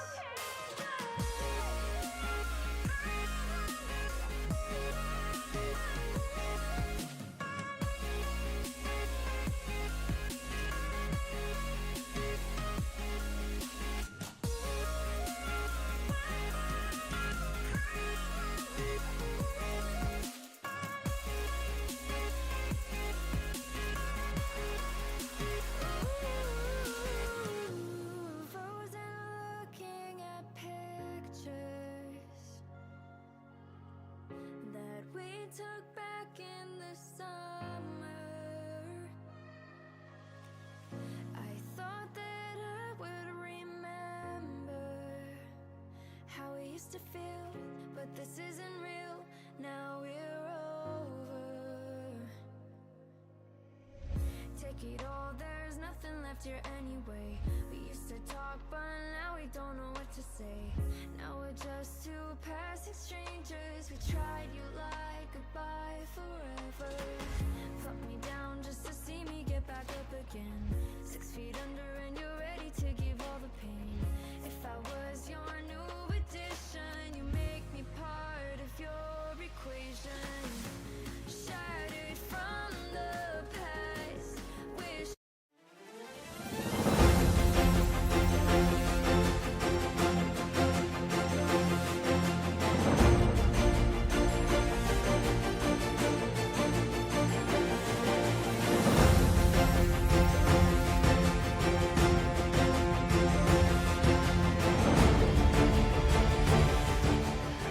Welcome back to the Boise State Esports Arena. We're currently here for the 2024 Winter Esports Games provided by Boise State, ICCU, and Idaho Army National Guard. We now have Nampa ready to go up against Bora High School for the Rocket League Winners Finals. Whoever wins this will move on to the Grand Finals. I'm still your host, Jacob Palmer, joined by Giuliani, coach for Nampa High School. Talk all the action we got coming through here in this Winners Finals. So every new team that Nampa meets up against, especially as we get later on into the tournament, is bringing more and more challenges for the Bulldogs, and they're still getting wins, but we're starting to see more and more close games as well.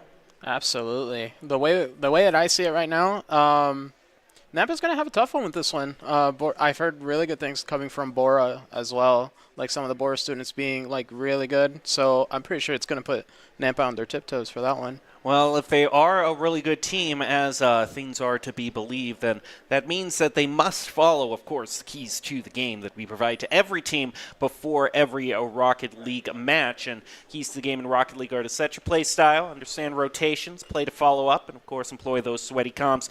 All brought to you by Drop-In Gaming, the premier online platform for gamers who seek competition. Play your favorite games to win cash and prizes through free and paid entry matches and tournaments. Whether you're new to the scene or a seasoned veteran, Drop-In Gaming has the right games and competition for you. So we're ready to drop into this next game, which is a best-of-5 winners final Rocket League match. The teams are all ready to go for the first kickoff. Nampa has normally been winning these matches in sweep fashion, 3-0, but that just might change as they're ready to go up against Bora. So a few more seconds for everyone to collect their breath before all the chaos starts, because there is never really any downtime in Rocket League. Absolutely. You get a full 5 minutes of gameplay going on, unless it's overtime. Loading on into the game. Nampa in the red, Bora in the green. Let's get to the match and see how Bora does. Right now, Bubba takes a good one off the kickoff, getting a bit of ground for Nampa right off the bat.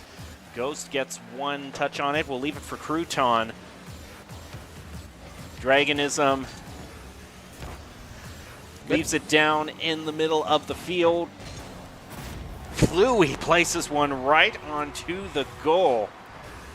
And Nampa certainly not slowing down from their last match.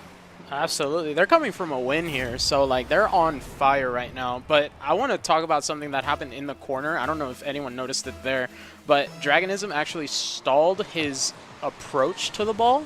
So like meaning he wasn't going to be able to get bumped. And that's what caused the counterattack for Nampa. Little double commit coming from midfield from Bora. Dragonism back up the side of the field, blocked by Bora. They're going to try to keep it moving on along. Pluie trying to ground it for Bubba, but his shot is blocked. Bora reading that one well, although they all are a bit bunched up, and they actually go for a double commit there. So a little bit scattered as they're trying to find some sort of clear. Pluie misses his shot. Dragonism now moves into the corner. Trying to center. Pluie tries to take a shot toward the goal. He whiffs. Ghost takes it back toward mid, but not much farther than that. It's Cal trying to get a shot on the goal. Nampa trying to sneak it in, and the ball we push back to mid. That was a very unfortunate touch coming from Bora. Like, just setting it on top of their net there. Probably, like, reeling that bait in, you know? Like, saying, hey, we got an open net. Nope. And then we're going to start a nice little counterattack here. But Nampa also getting the counterattack. What a shot.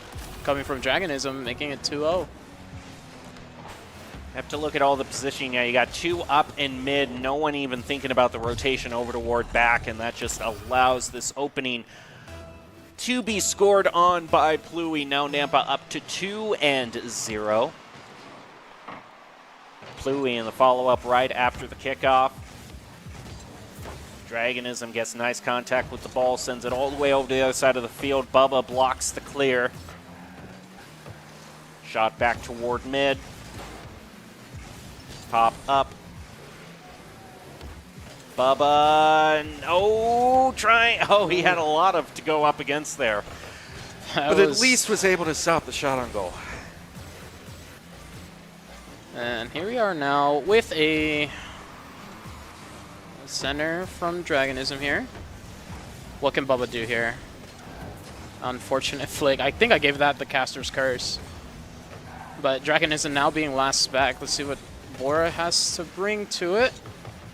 Really good defense coming from Dragonism as he starts the counterattack for Nampa. Cal trying to stop Pluie, but Pluie still gets contact with it. Moves back to fill up on boost. Little double commit coming from Nampa on that play. And so Pluie had to rotate all the way back there. One thing I'm noticing, though, is it's not often that we've gone past halftime and there's absolutely nothing on the activity feed for Bora. No saves, no shots on goal, no demos, absolutely nothing. It's been all Nampa for this game. Might be stage fright. Who knows? Little double commit coming from Bora. And Dragonism is going to take the shot. Another double commit coming from Bora. That's going to cost them as Bubba comes in and cleans up and makes it 3-0. And you also see this awkward double commit here. They're both trying to elevate up at the same time. They actually run into each other. Then another one happens right off the bat. There needs to be... I normally don't say there needs to be more communication because I can't hear their comms. I can't know what they're saying. But coordination-wise, I can definitely say that there's a little bit too much double committing coming out from Bora right now. Absolutely. And I feel like there's like no knowledge per se coming from Bora as well, like where they are. Like sure, comms definitely help a lot in terms of like how much boost you have and where you are in the field. But like with the lack of, like with the way that they're playing, it doesn't seem like they truly know where they are. Like for example, right there, Crouton and Cow bumped in the corner there. Both of them going for that 100 boost. And to be fair, that is also, oh, look at this shot being placed on by Dragonism. He's going to find it. And in this little bit of downtime that I'm going to get. To be fair, what you were just talking about, that's also a part of communication. It's also just, giving costs and updates. I'm mid, I'm mid. I have 100. I'm taking the back right corner. There's a really good amount of comms that you could be doing there. But here we are, starting off a minute 18 on the clock there, and Nampa's up 4. And we're about to see Dragonism doing another air dribble, double commit on the save by Bora. Nampa only having a minute left, and I would say that's a nice demo onto Bubba. And a boost steal as well. Follow up, that's what I wanted to see. And maybe now that Bora is on the board, I mean, this is kind of a common pattern. Once the other team gets on the board, and especially going into Game 2, we usually see great improvements by them. Oh, yeah, absolutely. What a way to wake up. But I think they can do it. They got a minute remaining, just 3 goals every, 10 seconds, as we're about to see another one. Oh, for sure. Actually, they might actually be onto something. 50-50. Nope, neither of them are really going to get it. Louis takes a shot, and it's a clean one onto the goal. What happened there? I think that was a misposition on the backboard there, because Crouton had, he had full boost for that, and ooh. Yeah, well, you think about how Nampa's been scoring all the goals, especially if Bora's been watching Nampa's previous matches. They love playing off the backboard and getting those dunks into the goal, so it might have been an assumption where he thinks Plui's going to do that, and then Plui changes it up and just lets it fall into the goal. That's absolutely right. Bubba with a miss on midfield. Counterattack coming from Crouton. Hits the crossbar. Cal can clean up. Yes, he can. And now it's 5-2 with 30 seconds on the clock. They basically reset the scoreline to a best of 3. I also like, you see there, Crouton in the goal. Is able to get a bit of disruption onto Plui as well, keep him at bay for the follow-up shot. We have half a minute left. And Cal is there as the goalie gets a huge clear back over. Nampa accidentally kind of sets it up for a possible follow-up, but Bora, doesn't take it. Little double commit coming from Bora, actually, hence why no one actually took that shot, because they both, jumped up for it, both wanted it, and hat trick for Plui. That's just one of those that you can't beat yourself up too much over. This late in the game at this scoreline, it just has to be kind of a GG go next, and reset your mentals, reset your strategy, and be ready to come back roaring in Game 2. Absolutely. Talk about it with your teammates. What went wrong? What can we do better? And of course, Nampa's going to kill it. It's going to be Game 1 to Nampa. And even then, also, not just talking about your teammates, but talking with your teammates about what to do, but sometimes just, standing up, taking a little bit of a stretch, taking a drink of water, just anything to reset. Sometimes that's what you need, which I'm going to do right now before we get into this next match, because I definitely maybe I'm just projecting here on what they should do, but especially in my line of work where my voice is used as much as it is, a lot of my problems can be solved by just take a drink of water. So that'll be my piece of advice that I'm passing on to them. Alrighty. Yes, more great plays pulled off by Nampa, who really just doesn't seem to be faltering, is continuing on. And we can see a little bit of the stats here from both the teams in terms of shots on. And then the main thing that stood out to me in terms of stats was the fact that it was past halftime before Middleton even got on the board. Bora. I'm tired today. I know, Bora, excuse me. I'm sorry. Well, let's see what Bora's got for us in this Game 2 here. Maybe they might wake up. I'm tired. I admit that freely and openly. Full transparency. Those of you that don't know, our vending machine is broken, so all the usual sources of caffeine in energy drinks are not available in the arena, and that's having disastrous repercussions down the road. It's having a toll on his body. There's not enough artificial chemicals in me right now. This is what people had to deal with for thousands of years before modern energy drinks? This is horrible. All right, enough joking about that. Let's head back on down to Forbidden Temple to see how Game 2 shakes out between Nampa, and Bora. Such a beautiful map, too. Yeah, it is one of the prettiest, definitely. Definitely one of my favorites. It's no Aquadome for me, but I'll take it. Aquadome is actually a pretty nice map, if I do say so myself, as we kick off this game, too. And it's going on to Bora's side. See if Bora can... Quick ground by Nampa. No one to pass to here. Nampa just takes the ball and gets side control back. Goes fresh on boost. Doesn't have anyone to pass to. Nampa. Cal passes to mid, but Dragonism intercepts it. Oh. And yeah, just gonna... We're just gonna say it worked until that. We're just gonna say that.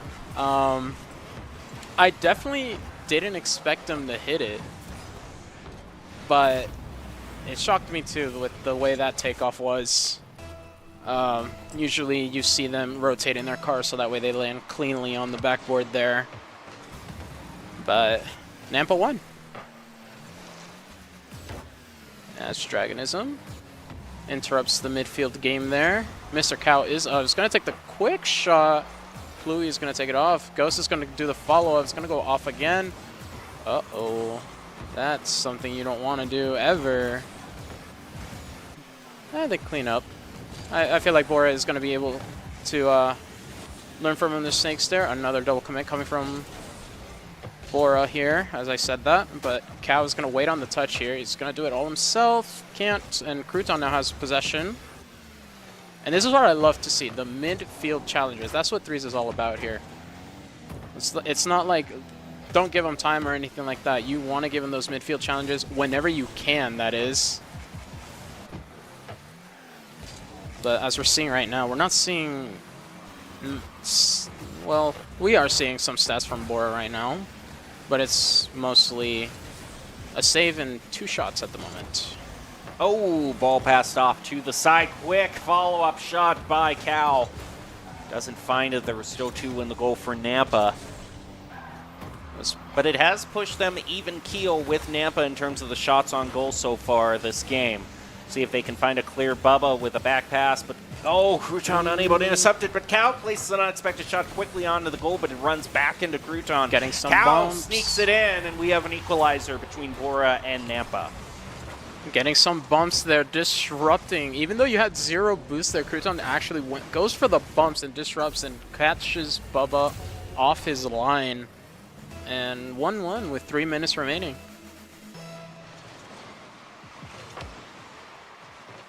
I like what I'm starting to see here a lot. Like, these teams are awake. Too. Yeah, demos. Oh, look out here. I'm called. Oh, no. Okay.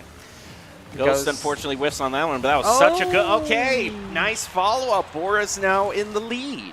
We've got a match on our hands. We do. Little double commit coming from Nampa, and Crouton catches Dragonism off his line. He's trying to rotate back post there, but doesn't catch Crouton in time. Bora up 1 now, 2 minutes on the clock. Double commit coming from Bora. Pogo coming from Cow. Oh, this Pluie needs just barely. What a way to keep his composure on the most critical moment and stopping Bora from going up by 2. Now here comes Crouton now. No one on Bora except Ghost having boost.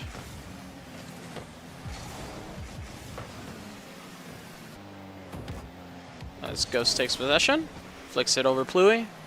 Bubba now, awkward position. That's a really good shot, but Dragonism is also, and the counterattack from Nampa.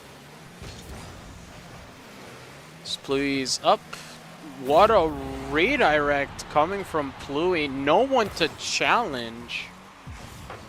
They just gave him that ball. Well, yeah, no one to challenge, but also that's just I don't know if they even expected him to be that accurate with the redirect. To be perfectly honest, seems like they were legitimately caught off guard by that shot. Which was an absolute beauty of a pass as well coming from Bubba. Ooh! Bora's awake. Bora's here. Bora's here to play. Shouldn't take him lightly.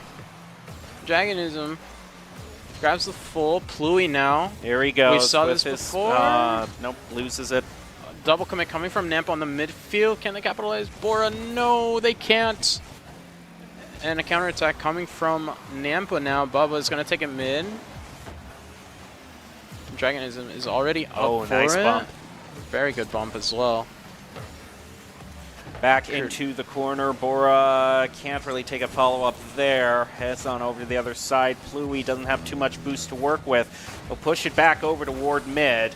Bubba tries to contest, isn't able to make contact with the ball. Dragonism now with his dribble going through, and Pluie to take it, but there's really nowhere that ball can go. It bounced off the wall and right into the hands of Bora. We're sub 1 minute, still waiting for a potentially game-deciding goal. Dragonism off of his backboard is going to start something for Nampa. Gets his boost taken, but he gets the bump to disrupt Bora. It's going to be a shot on net. Dragonism hits it into the corner. And a nice little...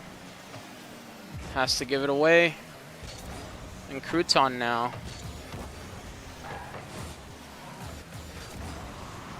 Here we're seeing very offensive gameplay coming from Bora right now. They are not letting Nampa leave their half here. As I say that, here we go. Final play of the game. Oh, buzzer beater, double commit. If there's a follow-up here, oh, he tried to get to it. He was a second or two too late. So we go into overtime looking for the golden goal to win it. Shot placed on Nampa. Dragonism is right there, though. The camera kind of faked us out on that one, but Dragonism had clear view of that. Not allowing Nampa's goal to be open. Follow up by Ghost. Nope, doesn't push it in. But Cow shot. Bubba reads it and elevates right up into the ball. Nampa just walking away with it right now. Barely walking away with it, I should say, and trying to find some sort of clear to buy them some time. They're just like trying to find the opening. There we go, and here we go. The counterattack coming from Nampa. Cow now coming in, double commit by Nampa. They still managed to walk away from it. Dragonism now trying to come in on the front post. Bubba has, he whiffs on that one, and it bump into Pluie as well. Nampa's running into each other at what could be the worst moment for them. We'll see if they can recover with this dribble from Dragonism with Pluie for the follow-up. It is saved by Ghost. And here we go. This is what we wanted to see, as Dragonism almost ends it right here, but everyone is awake. First overtime of the day, I should say, as well. As we almost saw it with Middleton. If, like, the way Game 2 went, it would have gone to OT, but now we're seeing Nampa on the counterattack here. Dragonism is going to send it. Center, Bubba misses. Pluie can clean. Oh. No, he cannot, and now Crouton. Dragonism challenges early in the midfield. Look at everyone going for the ball. Another double commit from Bora. But Crouton is there to clean up. Crouton is just there. Who else but Crouton? And who else but Pluie from Nampa as well? I feel like this is a matchup between Pluie versus Crouton. Cow comes in to try to take a shot. Oh, miss! Oh, what a whip at the last possible moment. That has got to sting. There is no one else to blame. You missed it, and you got to go on to the next game and recover from that. Well, this is a nice rally from Bora. They're not going to let themselves be swept here, and we've got a few highlights from Bora leading up to that game. Absolutely. And what a great way to actually, like, manage to sneak in a goal. Like, everyone expected it for it to bounce off the ground, and then we see Cow actually using the last of his boost to actually manage to pinch that ball on the ground and leave it on the ground. Makes it go underneath Dragonism for that win.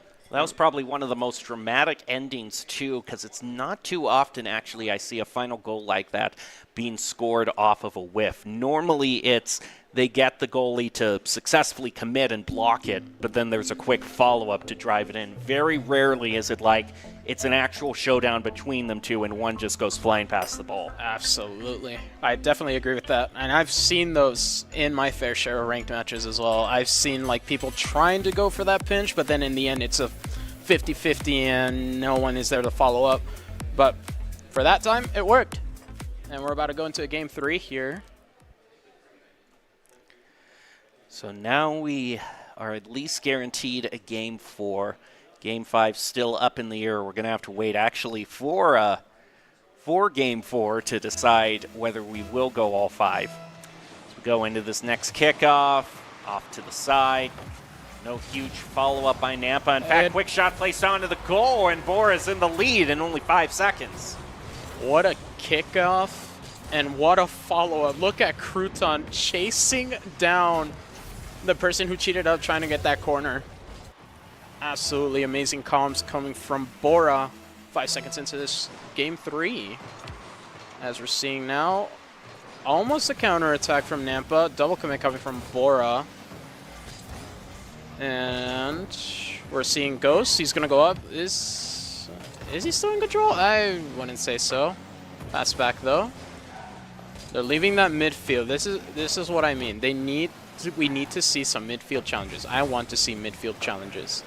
No, a huge bomber by Ghost, and redirect actually by Cal pushes it off to the side. I was somewhat curious whether that would actually head in there, and we are seeing some double commits come out by Nampa, so Bulldogs might actually be a little rattled going into game 3.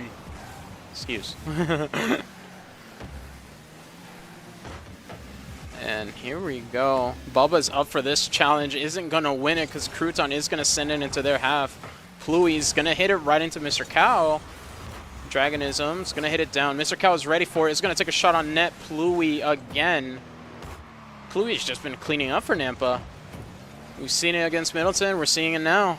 Bubba can't get a piece on the ball. And here we go. Bad takeoff coming from Ghost there. Dragonism up to Pluey. Pluey's actually disrupting Bora in the defense.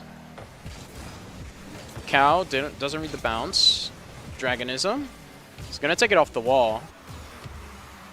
Ceiling pinch. Almost gets the dunk on Ghost, who was waiting backboard. A little double commit coming from Bora again. And Bubba took advice from Cow there, taking it low instead of high. But here we go. Counterattack coming from Bora as they're in Nampa corner. Bubba with the demo as he's rotating his third man. Pluey can't seem to get it around Crouton. Ghost is going to take over here. Bubba is wanting the challenge. Dragonism is up. Gets it past one. Can't get it past the other one, though. Uh-oh. Bubba being last man back. It's going to be an open net. And Bora takes it up, too. Really rallying in the later part of this match, and they're definitely in a good mood now. They're fist bumping, they're smiling. And Nampa really hasn't been in this position so far. It's an early season, but they've normally been in a position where they have huge leads, and so this is a bit of new territory for them. Can they recover? Absolutely. As we're seeing here, Cow is going to take it downfield. We are 1-1 in this series. Oh, Dragonism being the last one there. That is very, very lucky that Nampa was managed to save that out of there, as we're seeing another counterattack coming from Bora. All right, you guys. Whichever one wants to take it, you can get that. Ghost. It's going to get intercepted by Bubba. Now they're in Bora half. This is going to be midfield. Is Pluey going to clean up? Double commit on the save. Bubba now as last man back there. Cal can't seem to get it perfectly right. Double commit coming here. And now Pluey on the counter. It's going to be an open net. Can they capitalize there? What a save from Crouton. Nampa can't seem to find the net as they almost scored in the top left. I feel like they're finally feeling what the other teams have felt in these past few games. Crouton. Statistic-wise, they actually have a lead in shots on goal 5-4, but it might just be a quantity over quality thing at this point. Dragonism off to the side. Pluey looking for his clear, spikes it off the ceiling, back on down Toward Bora, they try to find their clear across mid, not going to get it. Demo onto Bubba, and the ball goes flying past Pluie into mid. Pluie gets contact with it, keep it in the corner, gets 100 boost for himself. Back over to Dragonism. Dragonism now going for the dribble, but ran out of boosts in midair, so it died halfway through. Now we're seeing some gameplay. Nampa's net is actually open for that one as Crouton was up, but Pluie cleans up. Demo coming from Dragonism there onto Crouton. And another open net. Pluie now is going to hit it across. Ghost is there. Gets it over 1. It's past 2 with the flip reset. It's past middle. Can Crouton take the shot? No! He cannot! And now the counterattack coming from Nampa as Bob is going to take the shot. Mr. Cow is up. He's going to get the 50-50 and a Savior emblem for Cow. Has 3 saves already, and it's going to be an open net. 10 seconds remaining. Nampa down 2. Can they get the shot? No! Ghost again is going to get the save. And let's see if... Are we getting our game 4 and 5? Is the real question, because with this one, Bora takes it. Going into their match point, definitely seems they've got their own cheering section in the audience, which can also very much help. I was going to say, you know, maybe Bora just needed time warming up in the first game too, getting used to the LAN environment, because the history of Nampa especially, they've been playing on stage all week, so they're certainly used to this by now. But now that Bora's getting all warmed up, they're definitely giving the Bulldogs a run for their money.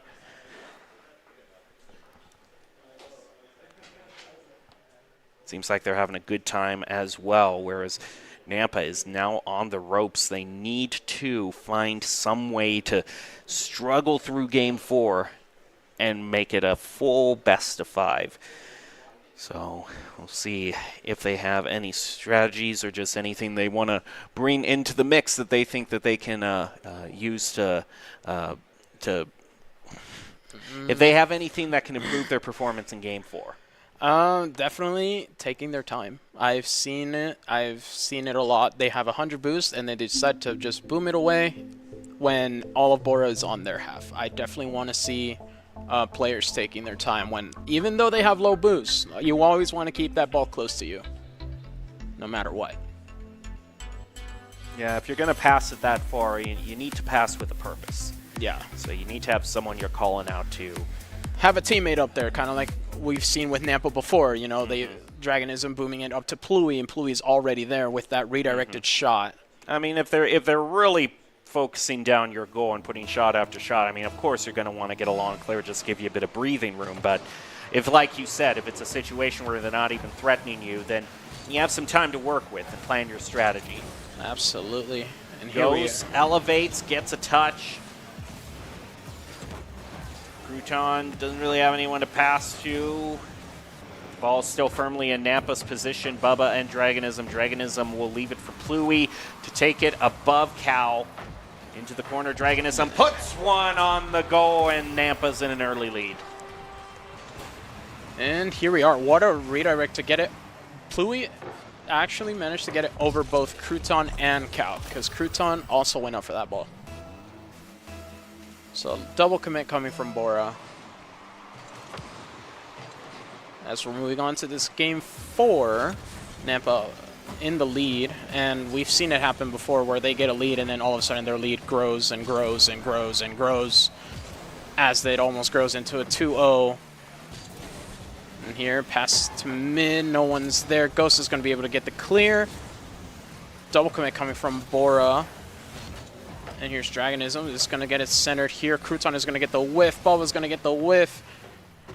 Ghost couldn't also gets a touch on it. Cow now. Ghost is also, he has his jump eaten in the corner. And a lot more pressure coming from Nampa as we're seeing it already here. Dragonism gets contact, tries to put one on the goal, saved by Bora. Moving up the field, Pluie blocks it in mid. Ghost waiting in. Oh, Ghost flying past the ball. But it isn't an accurate enough shot to be a goal anyway, so Bora will walk away from that one. Still looking for that equalizing shot. Bit of contest from, oh, they're able to play it around Pluie. Dragonism now has the ball. Might try to force out. No, he can't really do a dribble. He only has 40 boost. So Cal moves in, ready for a dunk down. Not going to find it. Nampa still being held to a 1-goal lead. Dragonism looking to center it up or just sneak it in himself. They try to just shove it right in, just past the crossbar. But they aren't able to. It still bounces off. Ghost takes the ball. No double commit, so Crouton can move in and contest this. Ball flies over Bubba. A lot of challenging going on in mid for possession. Ghost has it. Can he take it or set it up? A demo. Double commit coming from Nampa as well. Bubba now. And Bora back on the attack here. Can they do to get that 1 goal in and make it not for them to lose? As we're seeing now, overcommit coming from Crouton. What a save, though, by Ghost. Or by Cow, I should say. Dragonism almost gets the follow-up touch off of that bounce. 2 minutes left, and Bora still has yet to score. Cal wins that 50. Pluie just stops the ball in midair. Enough time for Dragonism to come in, find the clear back over toward the green goal. Crouton up the wall, gets deflected. Cal has to take it. He'll leave it for Ghost. Ghost doesn't really get a clean shot on it. Dragonism quickly puts one onto the goal. It will be saved by Ghost. Ghost now backing into the corner, trying to facilitate any sort of clear. Nampa, I was about to say, it might have looked like they let an open goal, but they rotate back just in time. But I don't really know what Bora can do here. They have no boost to work with, and the ball gets cleared on back toward their goal. Whiff on that contest, but Dragonism's right there on the rotation. They'll head off into the corner, and now we're just a little more than 1 minute left. And an insurance goal at that for Nampa. What a great shot coming from Bubba. He said, I'm not slowing down. I'm just going to boom it to where you can't reach it. Right above your head. A minute remaining here. Crouton is up for it. Can he get the read? No, he cannot. Ghost is going to go under. Taking notes from his teammate, Cow. Oh. Alrighty. As I mentioned him. Okay, Bora might still be in this. They got about a minute to work left. Just good give and go passing all around by Bora. They need one more to at least guarantee an overtime and still have the possibility to close out the match this game. What a kickoff! What a shot placed onto the goal. It doesn't quite go in, but immediately Nampa being put on notice. Bora is hungry for that equalizer. We're starting to see a counter. No one from Nampa there. Like I said, I want to see those midfield challenges coming from Nampa. Even though they don't have any boost, you just need 30 boost and you go. That's how I take it. But they're doing pretty well. They're trying to hold on to that lead. I'm pretty sure they're not trying to make any more errors. Double commit coming in the corner there. Dragonism is going to get a big clear to Pluie. Back to Dragonism. That's the deciding factor right there. Nampa secured the game for themselves with only 10 seconds left. And a passing play to catch Bora off guard. And we're having a game 5. Maybe. There is 10 seconds. Anything can happen. It would need to be the kickoff of the century or maybe the cheat of the century here. But a double commit from Bora on that cheat means that I don't think they can really do too much to follow up off of it. So it will be a Nampa victory. And yes, we will go all the way to the 5th and final game to decide it all in the winners finals.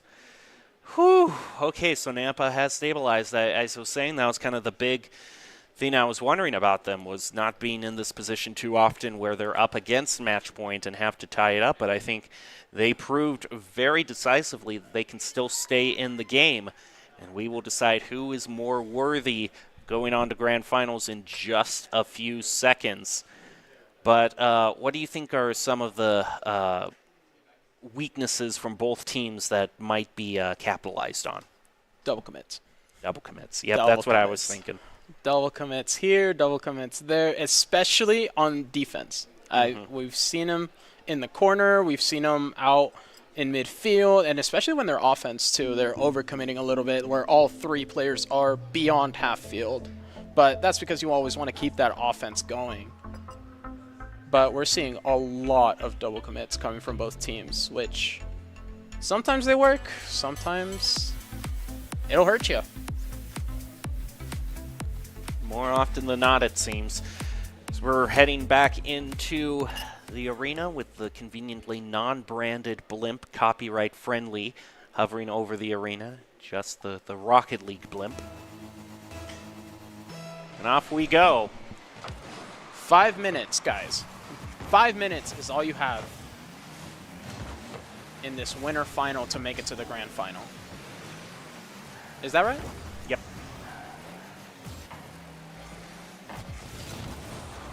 Demo coming from Mr. Cow to Dragonism.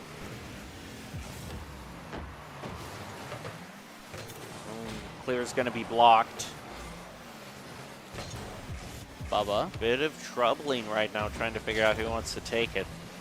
I guess Bubba wants to take it. Dragonism is going to get that as well. I think that was Dragonism. I can't see names anymore. Unless they're immediately there. Let's see. Crouton is going to get 50'd. Oh, that's going to cost them. Bora can't get the shot on net. Ghost is going to get the follow-up. Dragonism on backboard there.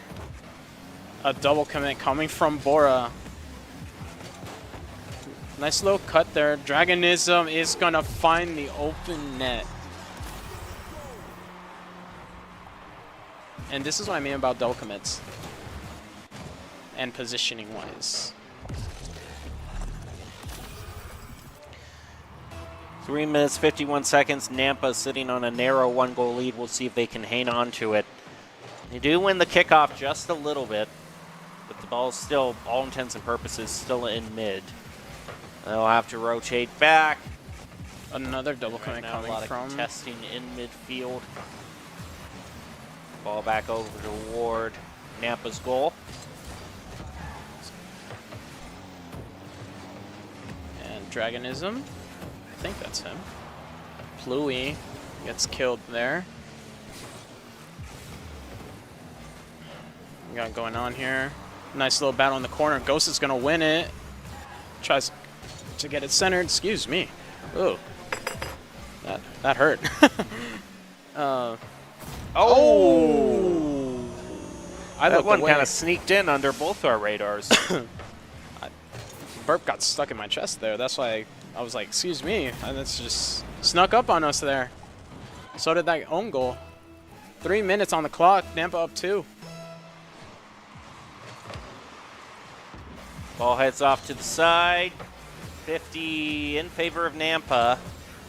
They at least stop the clear. Set it up on the backboard. Quick follow-up shot is too far to the left. Now can they play around the goalies? They backboard again over to Dragonism. Misses on his shot. Up again, and that is a huge clear back over toward Nampa's goal. And here we are. We're already halfway there. And we got 2 goals. Both of them are from Nampa in this game 5. As Crouton has possession, and Cow is going to be an overcommit. And Bubba is going to find their 3rd for Nampa. All of Nampa's players have now kind of had the distinction of being able to make a major score maker. I think we've started out with Pluie as kind of the one who stood out first, but then over time, Bubba and Dragonism have really been proven that they have great mechanics of their own. Oh, yeah. Demo onto Dragonism. And really those demos are the only thing that Bora has to their name right now in the activity feed. Absolutely. As they're coming with the counterattack, Ghost can't get a piece of it. Dragonism now takes possession of the ball. Has no boost. And this is what I mean. Stay close to it. Even though you have 0, you're on the offense. And Pluie now is going to take the shot. Double commit coming from Bora. Is going to be a cleanup. No, too weak. And now Bora on the counterattack. As they try to get a demo on their third man. And we're back on the counterattack coming for Nampa. The ball is centered. Dragonism is going to take a shot. A save from Cow. And now Cow has possession of the ball here. What is he going to do with it? He's going to take it up the air. Double commit from Nampa. Gets the dunk. Bora makes it 1. Definitely some happy members in the audience from that development. A little bit of nice disruption as well from Bora. Now they're just 2 off with just enough time, I'd say, to tie this game back up. It's a nice kickoff. Dragonism gets 1 tap on it. Off into the side, Mr. Cal. Where does he want to clear this to? One up. Nampa gets going past it. Another one gets demoed. But still, there will be Dragonism there to save. Pluie also now respawned. Pushes it off to the corner. Bora to set up again. Misses the shot. And Bora full-on offensive strike going on right now. But now we see Nampa. 40 seconds left, and Nampa trying to find their clear. The possible equalizer here, right into the crossbar, and oh, now we just 1 away now. 30 seconds is all they have. This is to decide it all. This is who moves on to the grand finals. A lot of the tournament has been leading up to this. Off to the side. Up in the air, Mr. Cal moves. He placed a shot on goal. Nampa had clear view on that one, however. Finds the save. Bora now has burnt off 1/3 of their time bank. They have 20 seconds left to make it happen. And as they do here now, Pluie on low boost right now. Is it going to be in? No! Can Ghost clean up? It's up above their net. As long as the ball stays in the air, they have a chance. But no, it's going to be Nampa, decided by just 1 in Game 5. The most competitive match that they have had to date. So now they go on to the grand finals. But will they be champions? That still remains to be seen. But overall, a great match showcasing a lot of great different players and abilities. And I think Nampa is really going up against competitive teams now and is going as long as it can possibly as a result of that fact. But that will do it for this particular game. A win for Nampa in Game 5, 3-2. And we'll get ready for some beautiful stats. Yep, just some final stats to go over everything, and then there we go. All right, well, that's going to do it for this match, but we still got 1 more to get to, so we'll take a short break and then be back with more. Don't go away. Here are a couple lessons I've learned over the years. Friendships come in all shapes and sizes. And always buckle up. Seatbelts save lives. That's a rule we can all live by. It's me, your Idaho Central Credit Union app. Rough morning. Is that a mobile deposit? I got this. Beat it, Charlie. We're making money moves here. Cha-ching. And done. Charlie, come on, outside. Sorry about the mess. I'd help if I had hands. The closest Idaho Central Credit Union branch is in your pocket. Home is where you hang your hat. Snuggle up. Hide out. Home is when you're with the ones you love. It isn't just a place, it's a state of mind. At Idaho Central Credit Union, our home is Idaho. We grew up here, and we're proud to help more Idahoans with their home loan than any other financial institution. Idaho Central Credit Union. We believe home is where you make it. Once there was a traveler whose feet never left the ground. With only his mind as his map and his senses his compass, he raced into the great unknown, armed only with the speed of legend.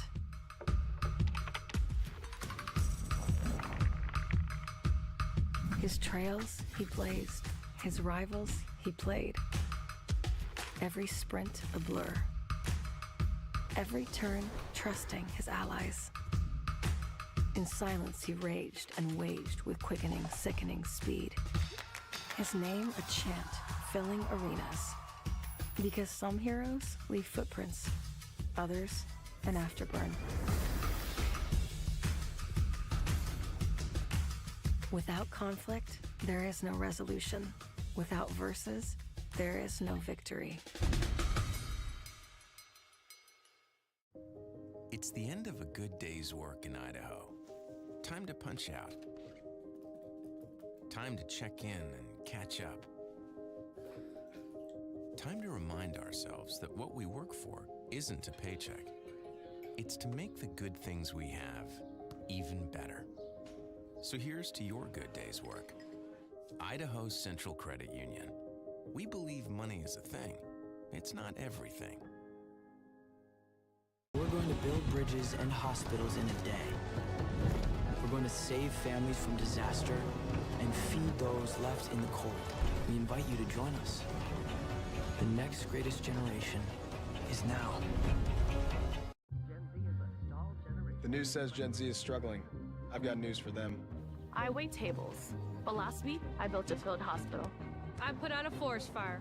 I stopped 1,000 attackers. And a natural disaster. I've saved lives. And led a team on patrol. I serve. Well, I go to school full-time. While I work full-time. The greater the challenge, the stronger we become.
would you be doubting?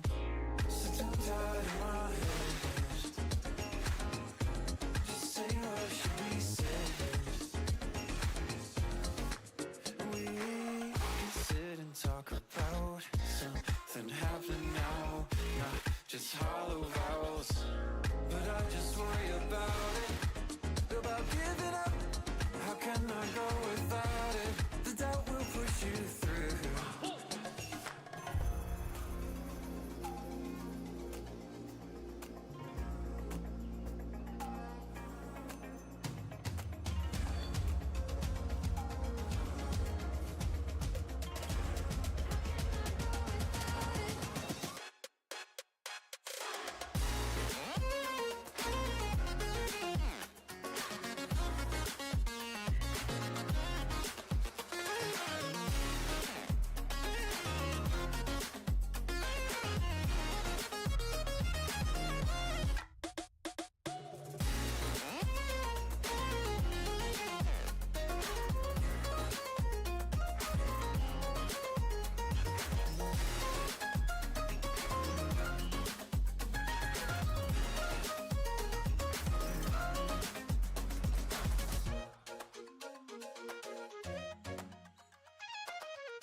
Get caught up, to attend to all the frustration I have inside my head.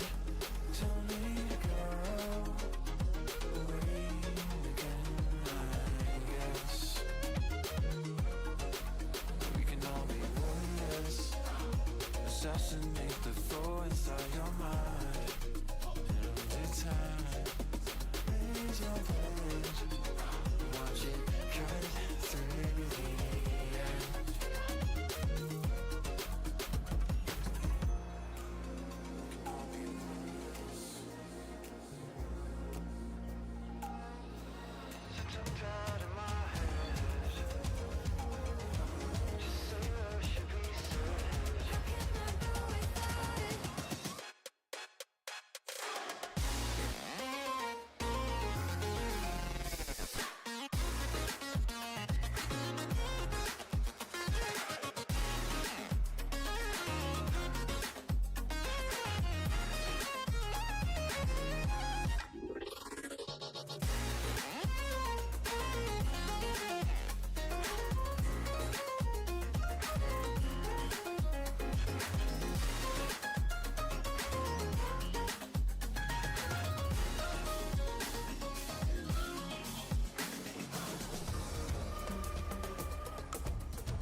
Searching for with a break of a day to follow away to you.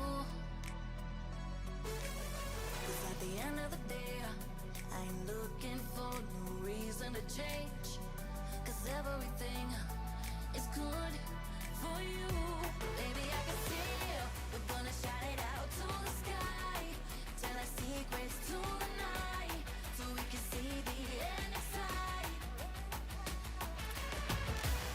We're gonna shout it out to the sky. When I look into your eyes, I can see no better light, better light than love.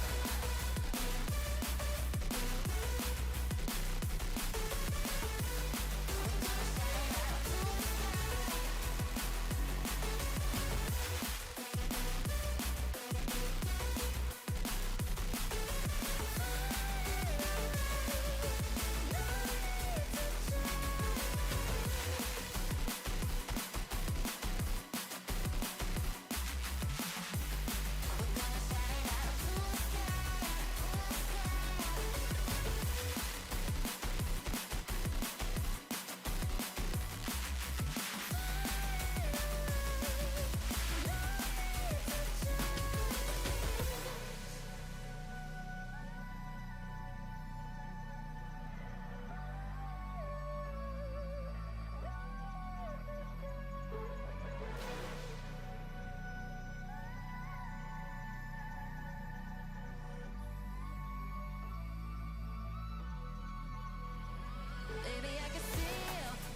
shout it out to the sky.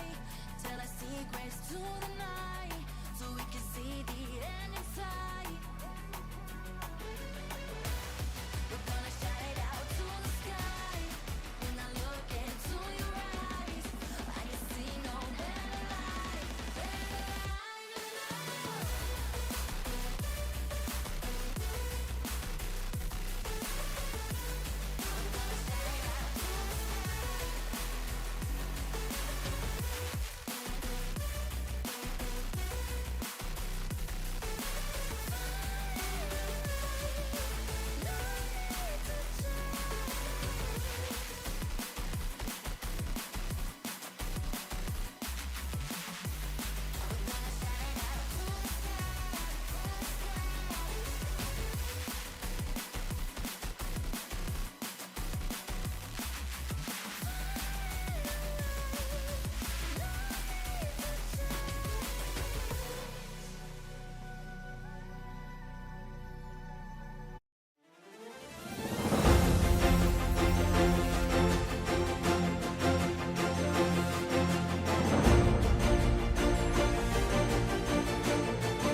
Welcome back to the Boise State Esports Arena. We're continuing on in our 2024 Winter Games, brought to you by Boise State Esports, Idaho Central Credit Union, and the Idaho Army National Guard.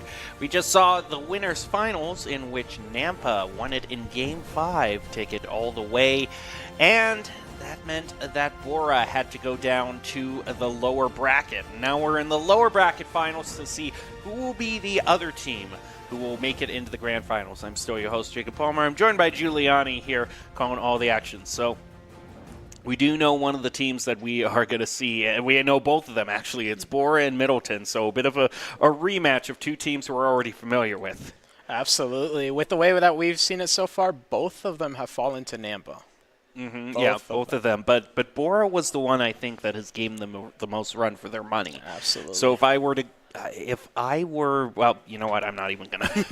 I'm not even gonna predict it here. All I know for sure is that there are some keys to the game that these teams have to follow. Doc's keys to the game in Rocket League: to set your play style, understand rotations, play to follow up, and employ those sweaty comms. It's all brought to you by Drop-In Gaming, the premier online platform for gamers who seek competition. Play your favorite games to win cash and prizes through free and paid entry matches and tournaments. Whether you're new to the scene or a seasoned veteran, Drop-In Gaming has the right games and competition for you.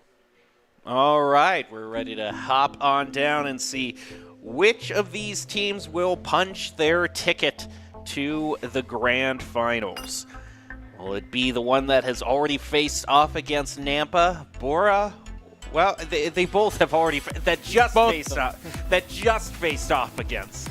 That drove them to Game 5, Bora, or Middleton, who faced them off.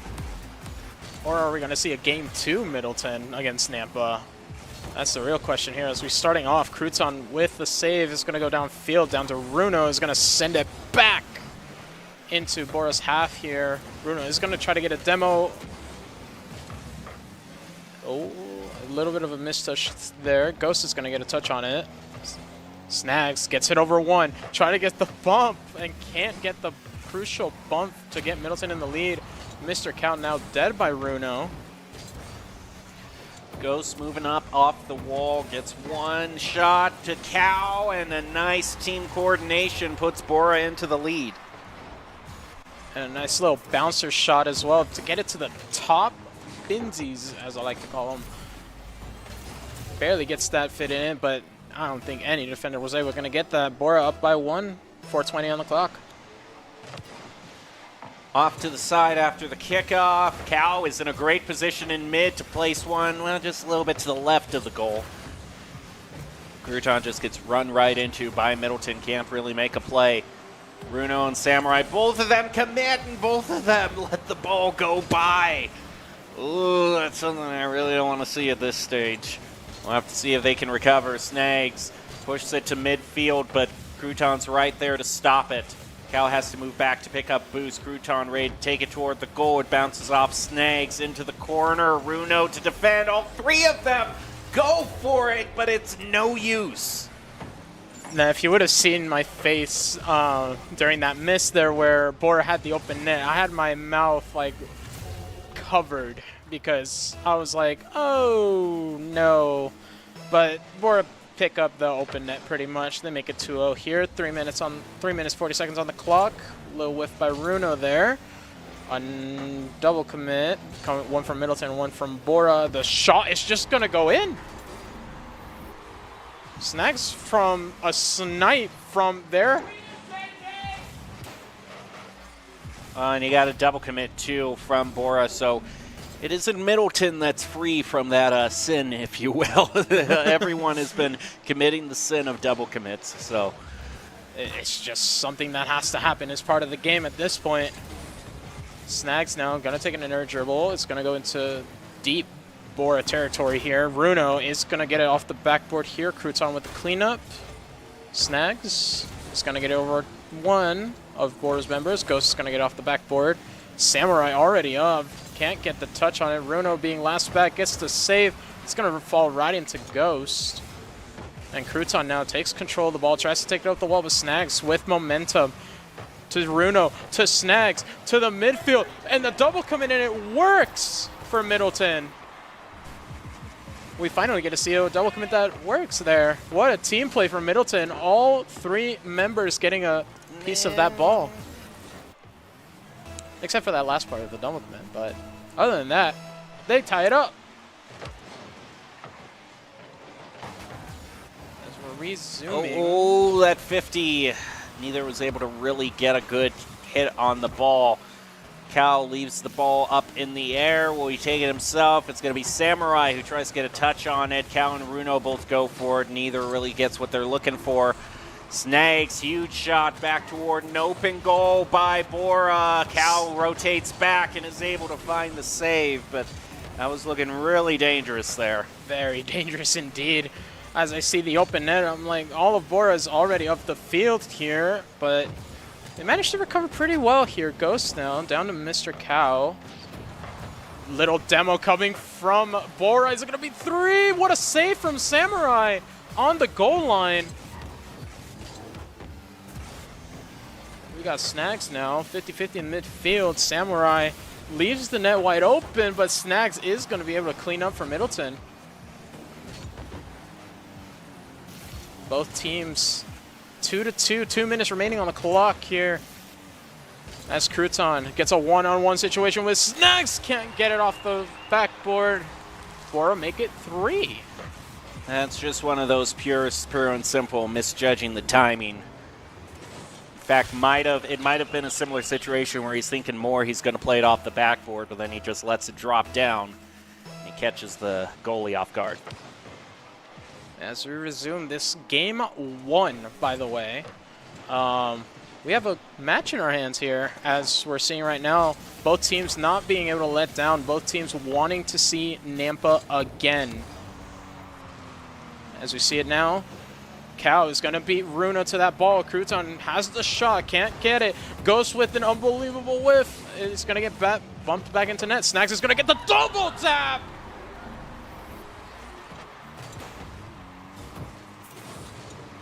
I mean, it's this late in the tournament. We would expect competitive games like this, but that is quite insane from that sort of angle to be able to score a goal and double tap it in. Yeah, Snags is just popping off. He's ahead of everyone by a country mile in terms of his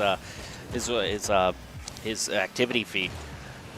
Runo and Samurai both go for it in the double commit. Runo follows it up to leave it into the goal, and Middleton takes the lead away from Bora near the final minute. Speechless. I'm still thinking of that double tap from Snags earlier. It was a good one. Very good one. One of them good ones. All right, we're continuing on, and Ghost leaves it for Cal. Oh, a little bit of a whiff there, but Snags got the demo on it as well. Oh, Samurai! Yes, the surprise. And Ghost wanted Samurai too. That's why he was still by the ball. He was getting to Samurai, but he couldn't get the demo there. 40 seconds on the clock here, and Snags again is going to get the 50-50. He's going to pop right in front. Samurai's up. So is Ghost. Crouton is going to get it past Snags, but Runo now has possession of the ball. Can Ghost reach it? No, he can't. It's going to be down mid. No one from Middleton is there to clean up. 30 seconds. And we got a 1-goal lead. Looked like it might have been an opportunity for Bora to score. They still have 20 seconds left to work with. Runo plays it off the wall, off to Samurai. Ghost trying to stop the forward push. This could be an opportunity from Cal, but Runo contests in mid. Crouton now setting one up over to Cal to redirect. The ball's too far off to the side. It has to be a win by Ghost here or some sort of follow-up shot, but they don't find it. And Middleton takes an unexpected come-from-behind victory. They were down 2, weren't they? They were down a good amount, and then they just went on a complete rally. Yeah, I do think they were down 2 early on in the match. Because especially, I mean, we saw great plays like this, where just all of a sudden Middleton was firing on all cylinders. All 3 of their teammates were coordinating with each other and finding the goals.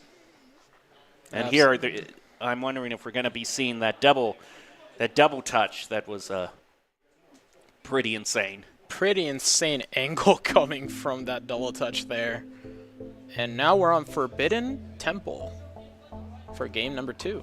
Seems like that's been the general pace of play. Is we just basically have the set maps that we go on. Start off in a stadium, go to Forbidden Temple, back to a stadium. They all bleed together for me. I know they have different names. It's just when this is like the 5th game of the day you're casting, you're like, is it Mana Field? Is it Champions Field? You know what? It's a big place. There's a lot of people sitting down. Let's show me the fancy flip into the flip reset and the triple X button. I don't know. Like I said, I'm tired today. I admit that freely and openly. All right, here we go into the next game. Crouton is going to get a little bit better of that initial 50-50.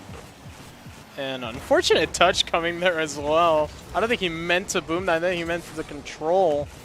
But now we're seeing a counterattack from Runo. Can't get it off the side of the bump. We're going to see now a counterattack coming from Bora. He's going to take the shot. To me, it was wide. Samurai with the demo on Ghost there.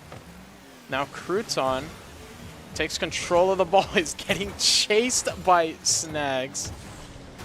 Now Ghost is going to get a touch on there. Mr. Cow is going to get the counterattack going for Bora. Is going to get the dunk. It's not in, but counterattack nonetheless. As Crouton is going to take the shot and Snags is going to get it away. And a lot of offensive pressure coming from Bora right now as Middleton can't seem to get it out of the net. Here comes the shot. Double commit coming from Middleton. Snags is going to get the save. Samurai is going to get the shot. Runo, double commit again from Middleton. And here comes Bora. Now the opportunity for Middleton to maybe get a clear. Ghost's going to come in. Push a shot on goal. It's such a narrow angle. Bora's got the lead. That was an own goal by Snags, unfortunately. Tried to get it off of the ball, and that is an unfortunate touch there. 3:50 on the clock. Bora up by 1. And if we see a Bora where they push the way they do, not like the double commits, but I mean like if they start keeping that offensive pressure the way they have been doing for the past couple of minute and a half here, we're going to see a lot of goals coming in, but Samurai is not going to allow it as he tries to push it back. Crouton now starts the counterattack. It's going to be centered. Is it going to be in? No! Samurai gets the save. Ghost now. It's going to center it for someone from Bora to jump. Now here comes Snags. Around 2, and Ghost is going to find the open net. 2 Middleton players found in the corner. That bit of bad positioning really ends up being their Achilles heel that particular instance. So now, about 2 minutes into the game, and we have 1 goal for each minute, basically. Off the kickoff, Mr. Cow tries to contest. Runo is going to pass it back to mid. Ghost gets a touch on it, and we have a lot of fighting in mid, a kind of an awkward angle sets it up for Mr. Cow, and Bora fighting back with a vengeance with the 3-0 lead. Absolutely. Unfortunate whiff coming from Snags off of that backboard. Trying to get that little skimmer, which is really difficult to hit in this game. But let's see what Middleton has. They still got 3 minutes on the clock. I'm pretty sure that if they score the same way Bora's doing, they're going to be able to find a game out of it. They are up in the series. Runo trying to get a bump. Samurai gets the challenge in the 50-50 in the corner. Here comes Snags. Can't get her around one. Here comes Runo. Double commit coming from Bora. Runo again. Nope. Leaves it for Snags there. He's going to snag that ball up from Bora there. Cal now has possession of the ball. Is he going to go for a solo play? Yes, he will. He'll pass it mid. No one from Bora, but 2 from Middleton. Now's about the time when Middleton started their great comeback in Game 1, so this is probably when you would expect for things to start happening. Absolutely. Wet Crouton doesn't have anyone to pass to. He has to follow the ball. Runo is going to set it up for Snags. Snags now going past one, but his angle's way too wide, so he can't really course correct at the last moment. Crouton now going up against Runo. Runo's just going to body it off to the side. Ghost now looking who can he pass to. The ball's too high for a shot on goal. And Snags, oh, this great shot back toward the goal, but just onto the back post. Oh, that's a heartbreaker. And probably the final deciding goal for Bora on top of that. 4-0 there. I think Middleton is still in it.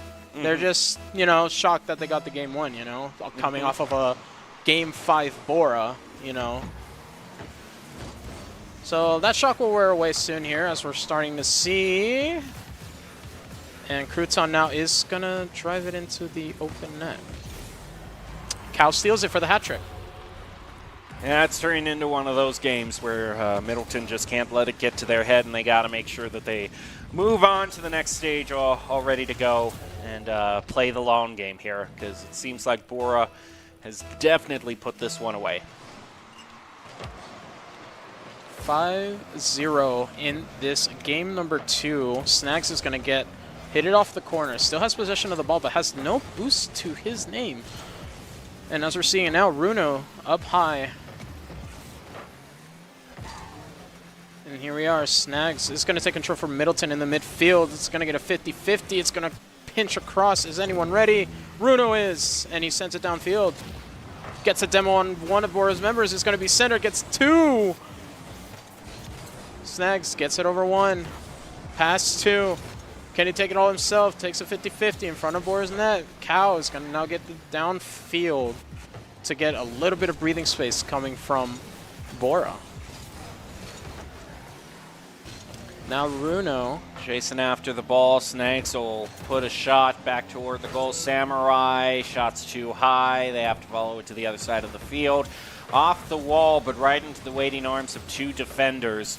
Over Samurai, and Cal has a shot on a goal to try to make it 6-0. Won't find it, but at this point that would just be even more winning for a team that's already ahead by 5. And Snags finds the first goal for Middleton at the 12-second mark. Nice dribble, but a bit too late in the grand scheme of things. And as we see it as well, Runo was going for the bump onto Ghost, trying to get him off of his rotation line there. But unfortunately, it is going to be a quite secure dub for Bora.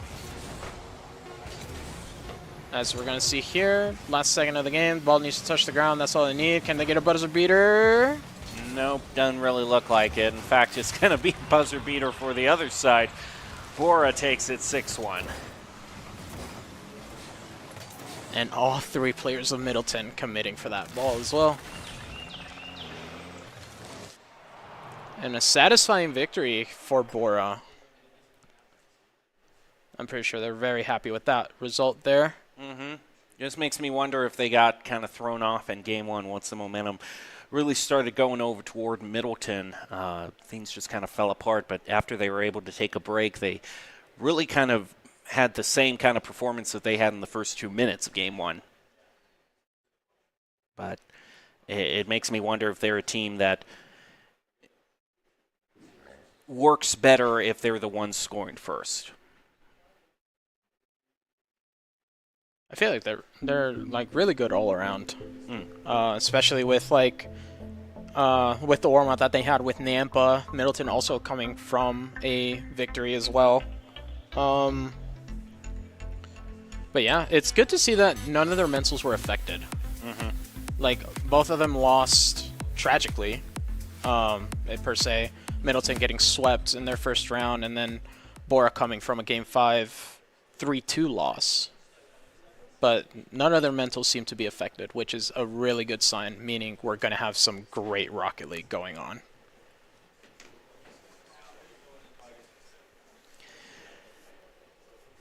As we're waiting for a beautiful game number 3. Starting off the kickoff. Double commit from already.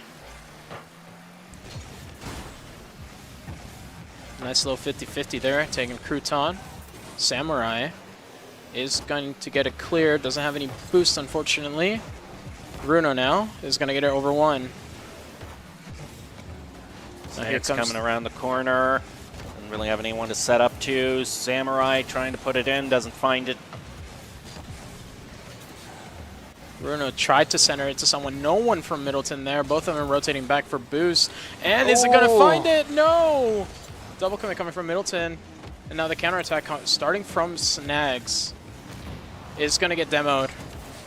Samurai tried to get a piece of that ball. Bruno is now last back. He's going to get a pop into Samurai. Bruno, but Bruno will get the follow-up. This is going to get the 50-50. Double commit coming from Middleton. That net is wide open. Oh! Ghost with a quick shot from Bora. Catches Middleton off guard. Due to the camera angle, we didn't even see it until the last moment. Snags was just 1 second too late. 4 minutes, 1 goal. It's doable. As we're about to... It's still doable. It is still doable, but I am curious, what happened? I think it's just one of those freak kind of things where it just happens to be the perfect angle and no one is really expecting. Oh yeah, that did happen to me during the 2v2. I remember that. As for restart, Cow off of the ceiling is going to find Crouton. No! Samurai is going to get the save. Now Snags. We've seen him do this before. Can he do it again? I'm sorry? Even I'm amazed by that one there. Bora's still alive. 3 minutes on the clock. And we have Samurai being last man back, but he's a Samurai indeed, getting all those demos. Getting Bora off of their line. Here comes Snags. We've seen him pop off. Can he do it again? He's going to get interrupted here. Here comes Crouton. Double commit from Middleton. And Snags is there to clean up. 1v1 situation coming from Snags because Ghost going to challenge early. Samurai is going to get the pop-up. Mr. Cow.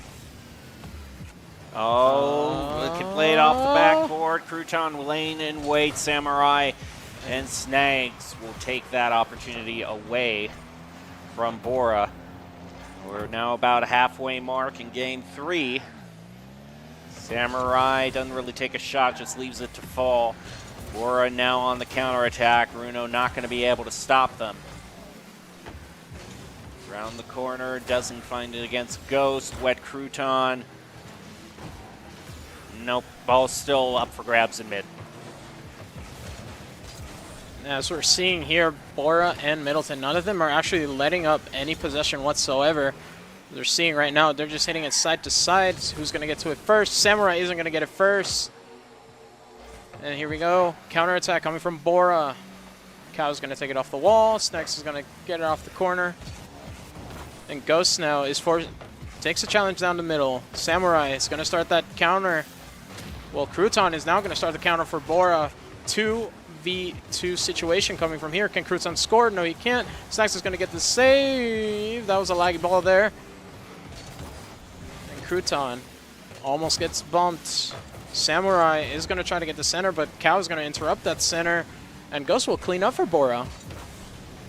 And a little bit of an overcommit here. Can Cow find it? Yes, he can. He's going to make it 3 for Bora. Minute 30 on the clock. That basically guarantees that there would have to be perfect play from here on out against Middleton. From Middleton, excuse me, against Bora to be able to, at the very least, tie this back up. Kickoff in favor of Crouton. Cow coming up, but he gets demoed by Samurai. He has plenty of time to respawn, however. Samurai in the corner. It goes straight over him, however. Runo's going to be the one who actually gets a touch on it.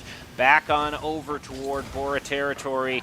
Crouton looking to drive this around the corner for a save. Nice play around Runo. Huge bomber back on over toward blue territory. Snags looking over who he wants to pass to. Will start to take it by himself in an air dribble. Keeping it going, and it almost turns into a goal with a bit of a flubbed save by Bora. And now Bora starting the counterattack here is going to take the immediate shot. Double commit coming from Middleton. And now a counterattack. Crouton is going to say no to that. And now it's going to be a free ball for Ghost. Going to put it into deep Middleton territory. Bruno says, I think I want to be on your side as Middleton. They find the first one. I don't think. And what great boost management, too. The feathering by Runo to make sure he could drive it all the way he possibly could so Snags can be in a good position for the save.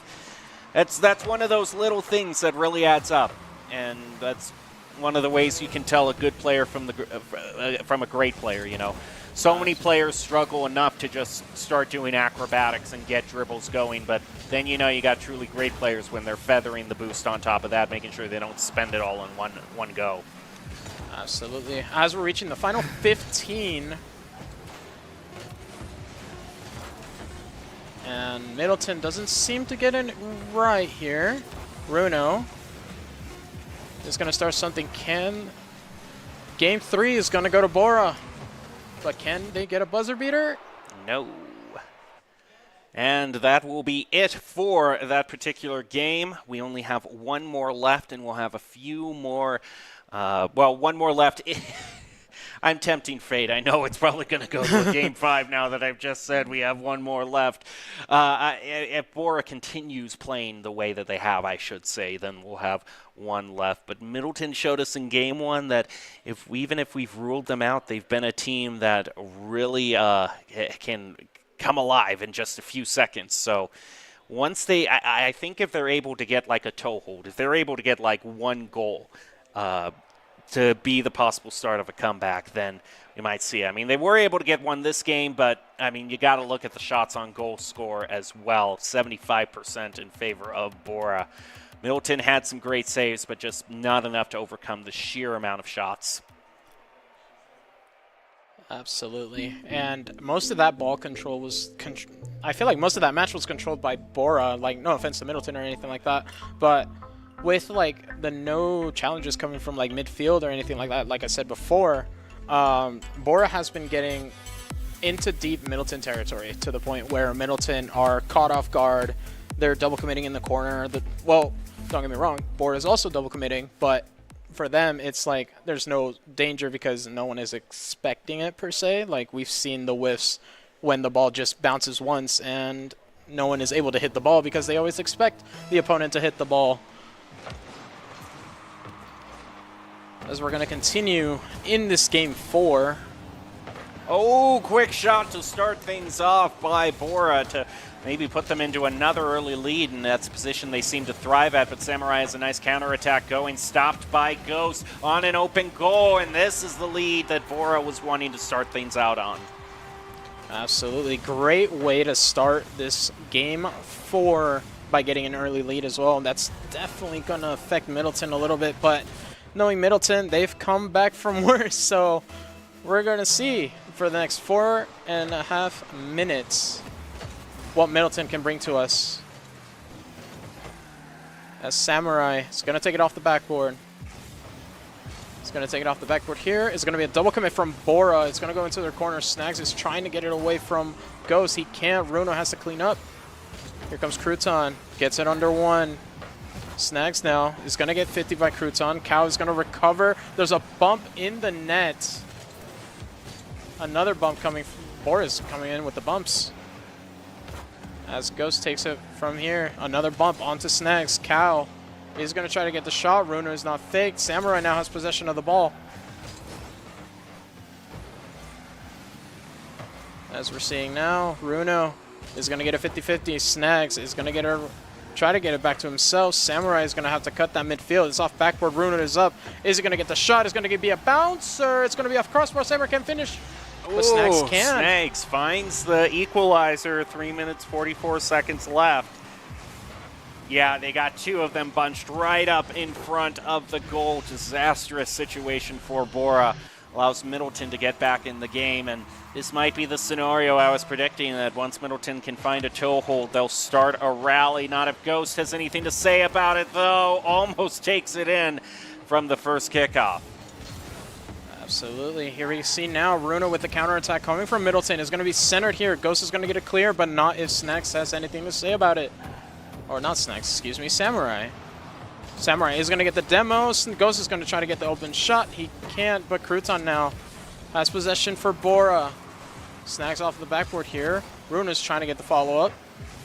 And Crouton is going to interrupt Samurai.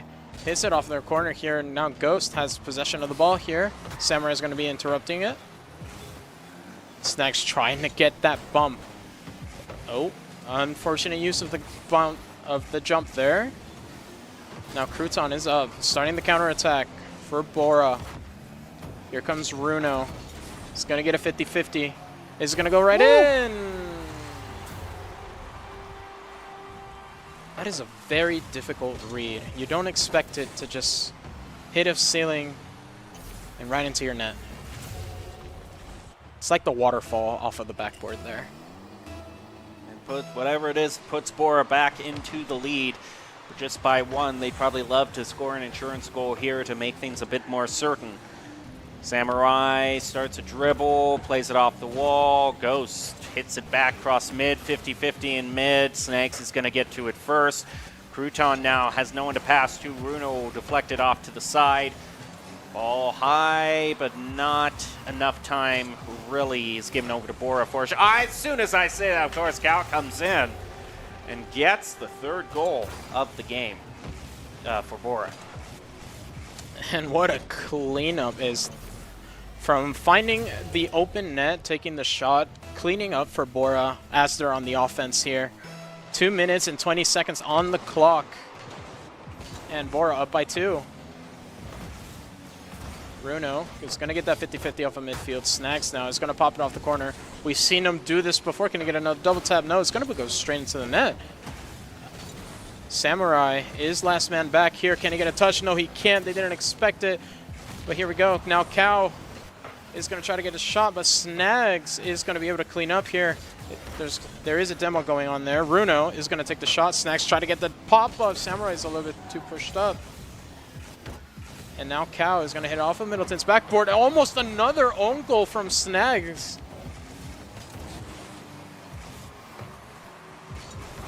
And now Bora have full control of the boost and possession of the ball. As we're seeing right now, as they're countering. And now Snags is able to get it away here. Grabs the boost from midfield. Almost gets bumped. Runo. Samurai cleans up for Middleton. Still holding on by a thread. Middleton wants to push this all the way to Game 5. Found the open net there. Next kickoff, 1 minute, 24 seconds left. About a minute and a half. Snags has a nice cheat off the kickoff to be able to gain some territory, but the ball takes a bounce back. They all rotated up too far. Possible goal for Bora. I mean, that's going to gain a lot of ground back for them. And all of them are just bunched up Middleton. They got to get back into their rotations. Runo gets a nice shot off the wall. Snags unable to take it as he's demoed. Bora is all of a sudden coming alive for the final minute to maybe score just one more goal to lock it away. Middleton, Runo now following his shot upfield, but it's straight shot. It's easy to answer back by Bora. That's a nice centering play. Shot on goal, saved by Crouton. Snags comes in, just gets away from him off the bumper. More centering pass to Runo for another shot on goal. Definitely setting it up, but a clear like that onto an open goal, that's it. That's the game. That's gotta hurt for Middleton, absolutely. They're on full pressure, and they're thinking, oh, we can, you know, like start pushing up a little bit more and try to get these bumps in until that 50-50 happens, which unfortunately Snags was not ready for, making it 4-2 for Bora, 23 seconds remaining on the clock. It also wasn't the time, though, for them to be too passive about it. It was either they score a goal and force overtime, or they just let the timer run out. So they decided to try to get the goal. They placed a lot of great shots on goal, but ultimately they just weren't able to break through Bora's defense, as that is going to do it for this match. Bora walks away with a 4-2 lead in the lower bracket finals and will have a rematch against Nampa in the grand finals. There we go. Great games we're seeing today. Some very great games. A lot more even in terms of the stats for that game as well. Total shots only 56% in favor of Bora, and both teams using about the same amount of boost. It was just really ball control where Bora pulled ahead. Well, that's another game in the books, and we have officially the grand finals all set. It is a rematch against the two teams that went all 5 games last time, Bora versus Nampa. It's gonna be a doozy to say, so we better stick around and see who will take it. You took the words right out of took the words right out of my face there. Yeah, that's exactly what I was gonna say. We're gonna have to hang around, take a break, and then be back with the grand finals. So you are not gonna want to go away. We'll be back with the exciting conclusion of Rocket League at the Idaho Central Winter Games, brought to you by Idaho Army National Guard. So do not go away. We'll be back after this.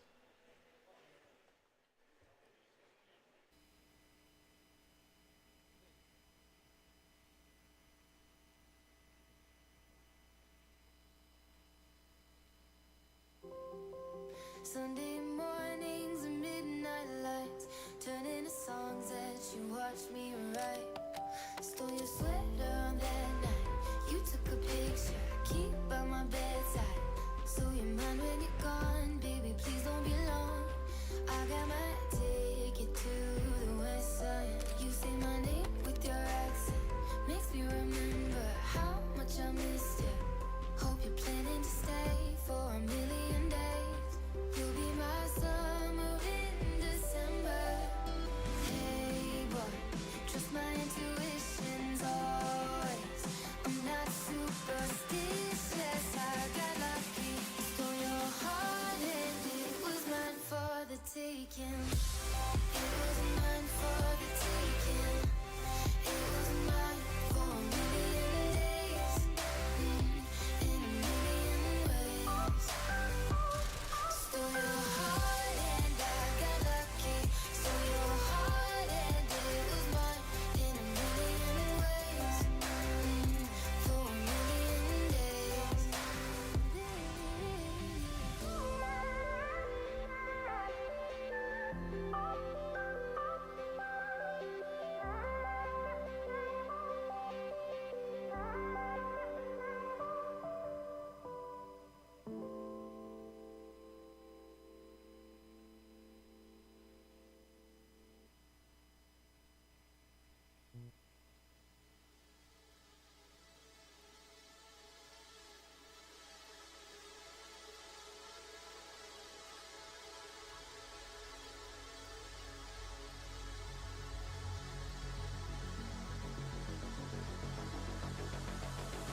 I'll take the blame. I've seen the world go down in flames. I've felt the strain of every loss I can't reclaim. Our steps retraced from when we went our separate ways. I've missed these days. I never thought we'd see this place again. I know the feelings always fade, but nothing else can make me stay. It's not too late for us to slip away.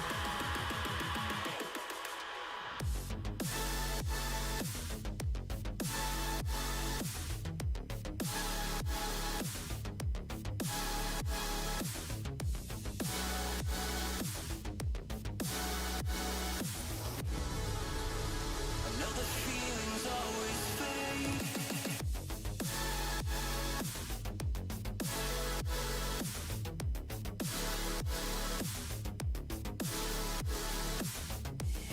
It's not too late for us to slip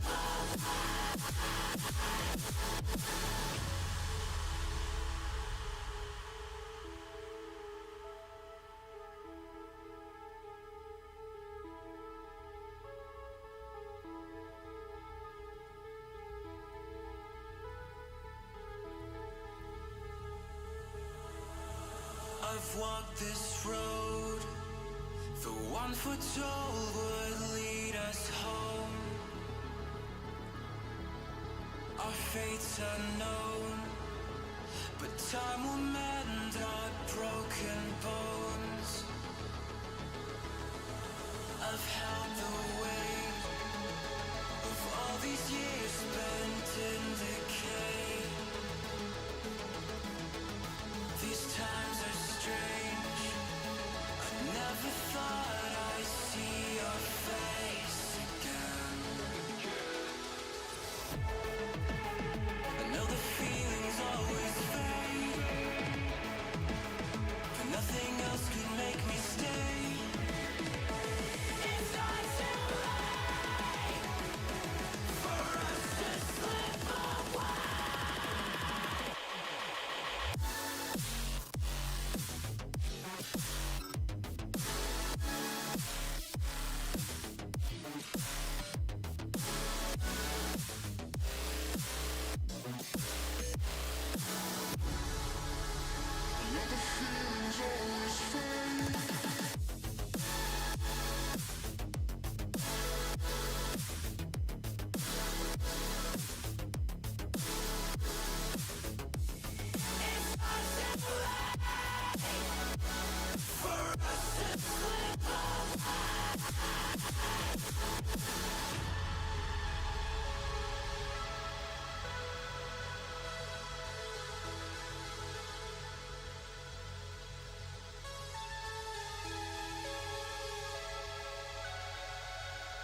Welcome back to the 2024 Winter Esports Games. We are just about ready to head into the grand finals for our Rocket League tournament.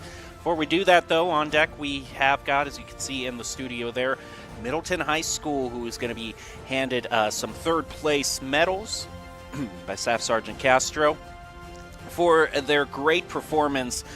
They definitely gave Nampa a run for their money in a few games and had a fight against Bora, in which they also were able to take a game away for them, so they won't be leaving empty-handed.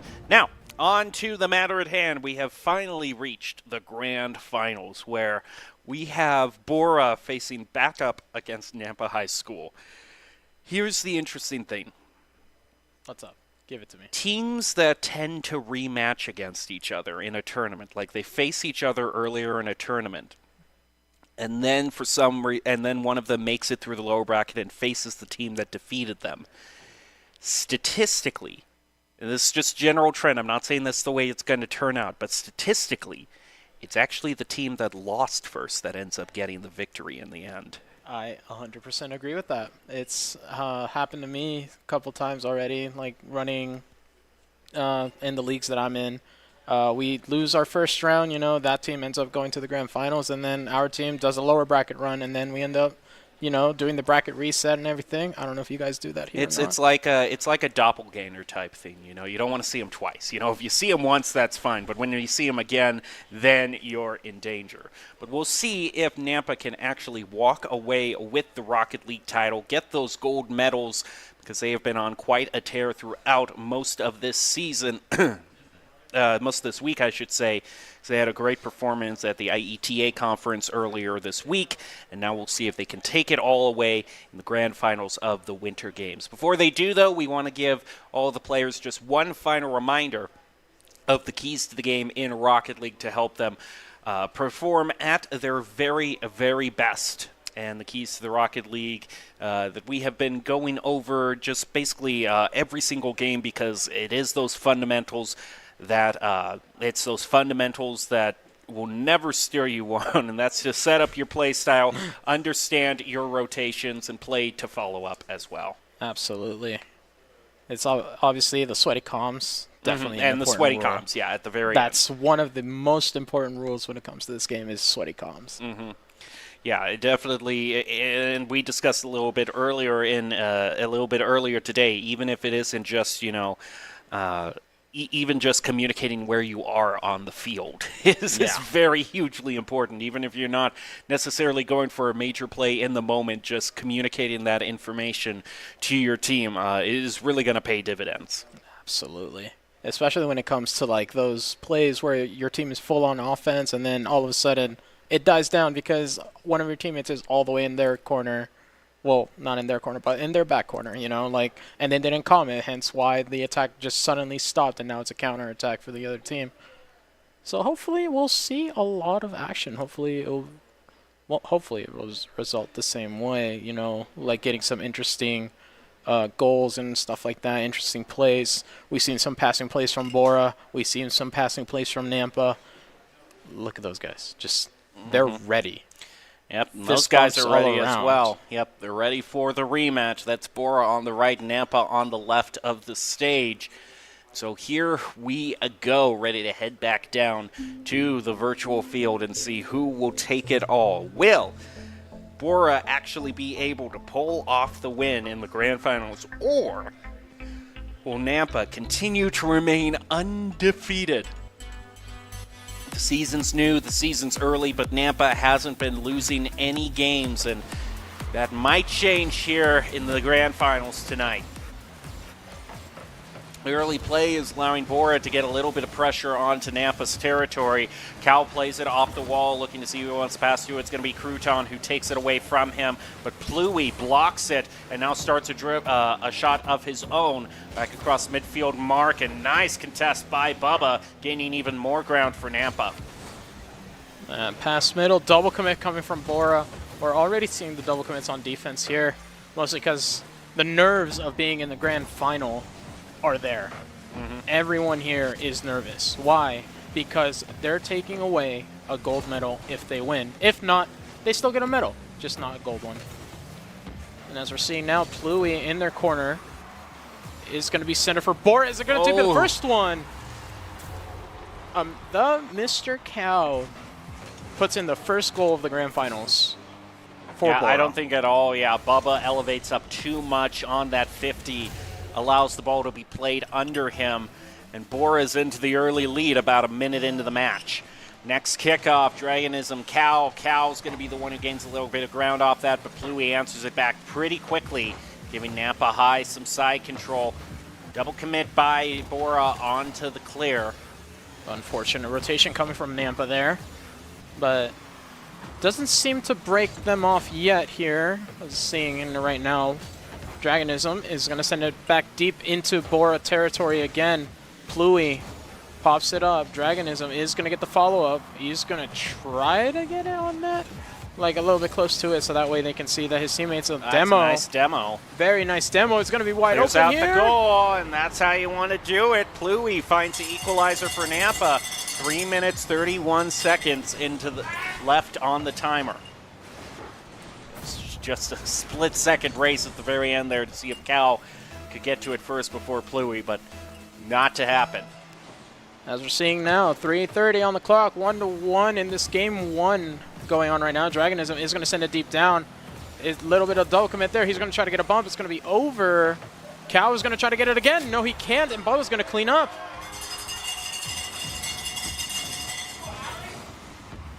Right off of the backboard, and then a follow-up from Bubba. Crouton could only see it at the very last moment. He was turned around the wrong way. 3 minutes, 21 seconds in the grand finals. And 3 goals in game one. 3 minutes, 3 goals. Absolutely great gameplay we're seeing from both sides right now. But it's gonna continue now. So Pluie is gonna get the clear here, but Crouton is gonna say you're not going any deeper than that. Here comes Bubba now. It's gonna send it back into Bora half. Dragonism is gonna take the shot. Crouton with the save. Bubba is going to try to center it again. He cannot. Pluie now. Going to pop it up. It's going to center it. Here comes... Oh, Cow is going to get to... Excuse me. The one you were originally about to say, he ends up scoring it at the very end. I ate my words so hard. I bit my tongue and said, okay, what is going on with me today? That's... All right. Chat, clip that, please. I want to go back to it and then relearn my mistakes here. Sounded like you were about to say, "Oh, Crouton," there, as if we known him for known him for decades. Meanwhile, I can't even make my joke. It's goo. You know what? There's something in the air. We're both mispronouncing. I just did that to make you feel better. It does not, to be honest. I'm sorry, but I appreciate it. Bora in the lead. We're about halfway through the match. 2 minutes, 33 seconds. Let's just go ahead and restart here as Bora takes the lead now. Crouton is going to get a whiff here. Pluie is going to pass it down to Dragonism. Dragonism is going to shoot it off the backboard. Follow-up. Bubba. No, it's taken away from him. Ghost elevates up, has a nice play to try to dunk it down, but he runs out of boost. Can't make it. Pluie pass over to Dragonism, back to Pluie. I don't know if that was intended. It stopped the ball dead in its tracks and gives time for Bora to start disrupting Nampa's play. Uh-oh. Almost an own goal coming from Cow there. A demo coming on to Nampa High, going on to Pluie. And we've seen this happen when they first went on against each other, where Pluie was their main center of attention when it comes to killing. Now Bubba now is going to send it to the side. Dragonism. Going to go for a solo play. Sends it up high. It's going to go low. No one from Nampa High ready there. Pluie is going to hit it off the corner, but Crouton is going to say no here.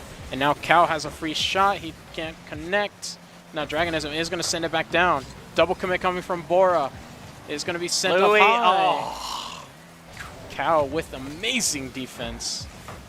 Dragonism is going to send it again. Now here comes the counter. Pluie almost gets the shot on goal. And here we are. Here we're seeing Nampa just absolutely have control of everything going on right now. Dragonism can't get a touch to the ball. Pluie can. Is going to hit right into Mr. Cow. Is going to pop it up. Bubba is going to clean up here. Onto Pluie. He can't get the touch off the corner, but he can get the dunk to keep it in there. Double commit coming from Bora again. Ghost is going to get the clear here. It's going to be a shot on net. Crouton had clear view of that. Pluie setting it up for Bubba off the backboard. Follow up from the third player. Dragonism finds it for the equalizer.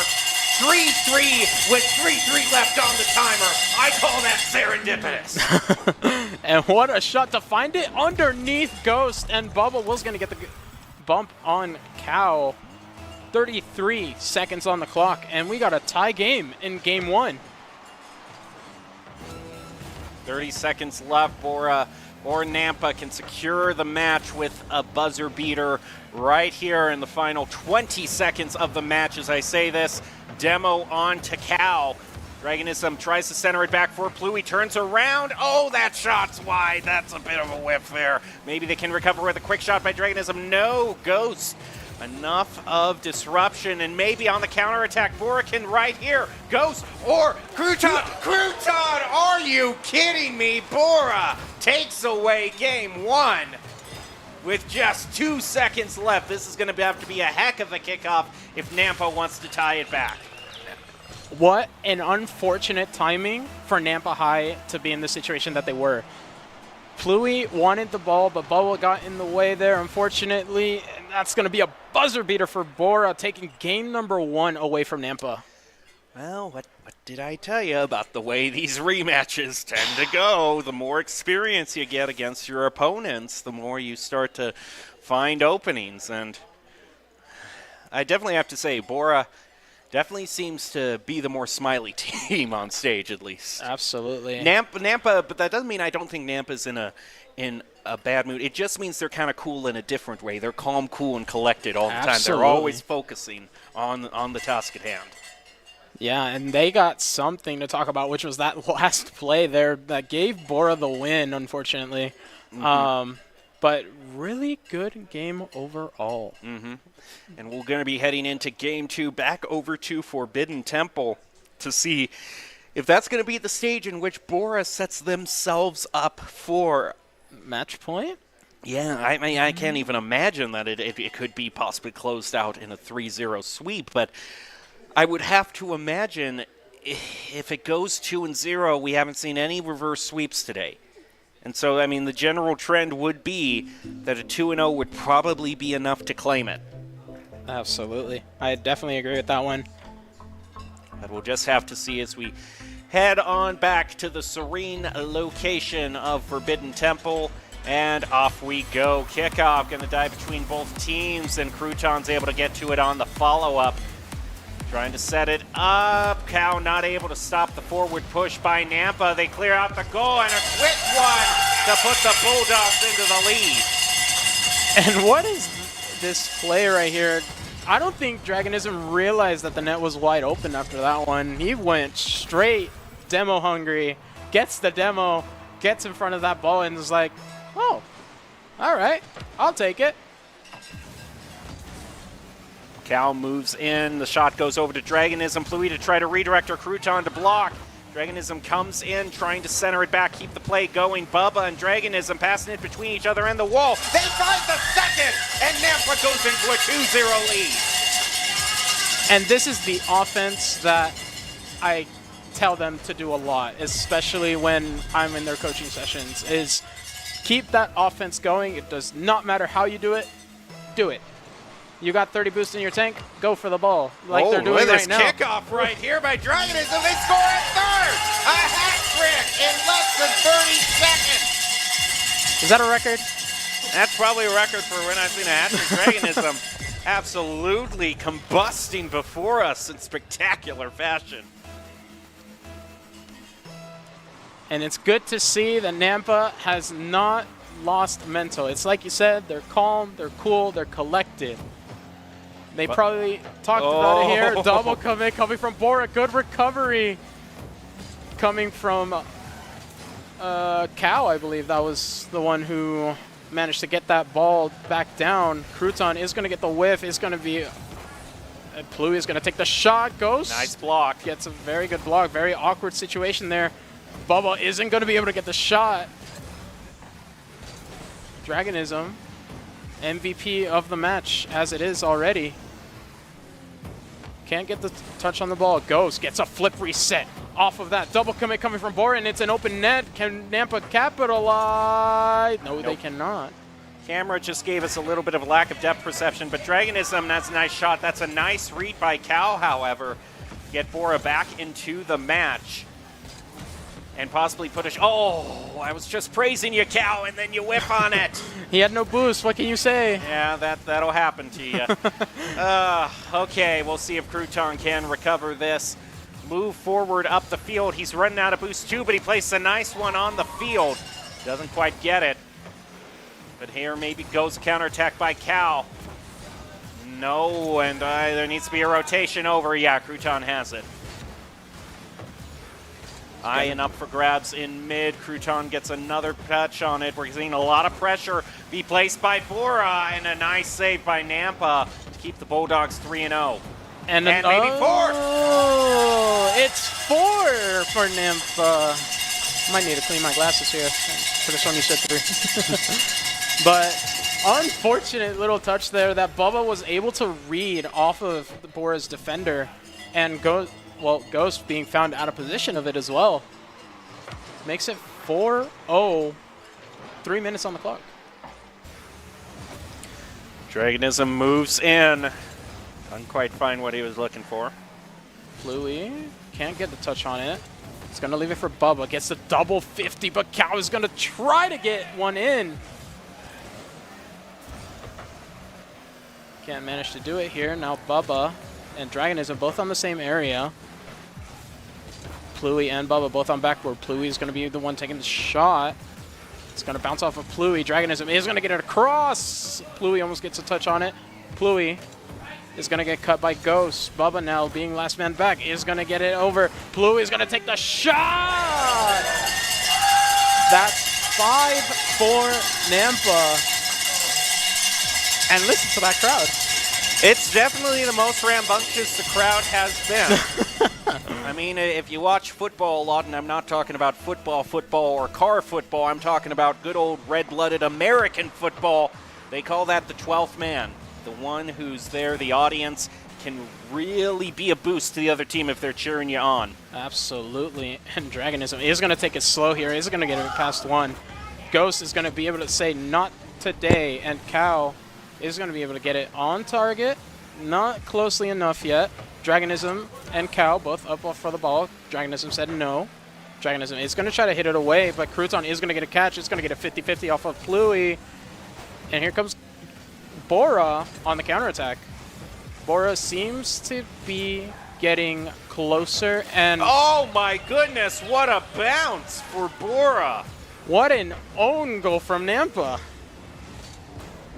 Well, I mean, I don't want to call it completely an own goal because it was still very great positioning and pressure Bora was placing on. Absolutely. It took kind of a freak bounce off of the one going for the save, but it still was a result overall. We'll just say it's a miscommunication here. And is Nampa going to be able to make it?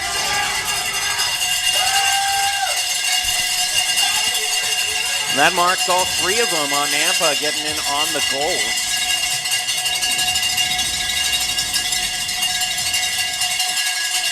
Will we see another trip to Brazil? We may just wait. I'm calling my travel agent up because I think it might be in the plans. Bubba is going to get that 50-50. Pluey off of the corner is going to center it. Who's going to get it first? No. Cow is going to get it into it first. Gets a flip reset. Is trying to get it past Bubba, who's already up. Is going to get it down for an easy save for Pluey. Now here comes Crouton. Is going to center it. Can't get it enough for Bubba to clear it off of out of the way. Dragonism takes control of 1. And he's going to take it all by himself. That's what I'm seeing. Cow is going to get it across. No! Pluey can't get the shot in, but here comes Bubba. Nampa want that ticket. One-way ticket is all they want. Pluey is up. Gets the double tap. Is going to be for Ghost. Mr. Cow gets a double commit. Demo onto Bubba. Dragonism forces a flick. Pluey now gets the tap. Bubba is going to whiff it a little bit here. Can't get a touch. Ghost can't also get a touch either. Pluie is going to be delving in. Now here comes Cow. Dragonism. Gets her past 1. Past 2. Ghost is going to get a touch into midfield. No one's from Nampa is there. 8 seconds remaining. Can there be a one-way ticket? Bubba is going to hit it slow. No, doesn't look like it. I want to refund. It's still a win, but yeah. I mean, it's such a pity, too, because it is lovely this time of year. Southern Hemisphere, it's summer for them. So Absolutely. It would have been lovely to take a vacation to Brazil, but as of right now, the game stands at 1-1, and this is where I really wonder how Bora holds up, because that was a slaughter. We've talked a bit about kind of the whole LAN atmosphere, the lights, the cameras, knowing you're being broadcast, but at the same time, it also adds just a little bit of an extra layer when you have a team there that is not cheering for you. Oh, yeah. That is definitely something there. But it would prove to me that Bora would probably be one of the most tenacious teams in this tournament if they were able to stick it through and keep making these matches competitive. For as long as they've been competing against Nampa, and then to have a grand final like this, it's really going to test their mettle and their ability to not peter out due to attrition. So that remains to be seen how they'll do in that regard, but they can only hope for the best. Meanwhile, Nampa has guaranteed that we will go on to at least a Game 4. Game 5 still remains to be seen, but we have seen that between these two teams that would not be out of the ordinary one bit. Absolutely. As we're kicking off here, this game number 3.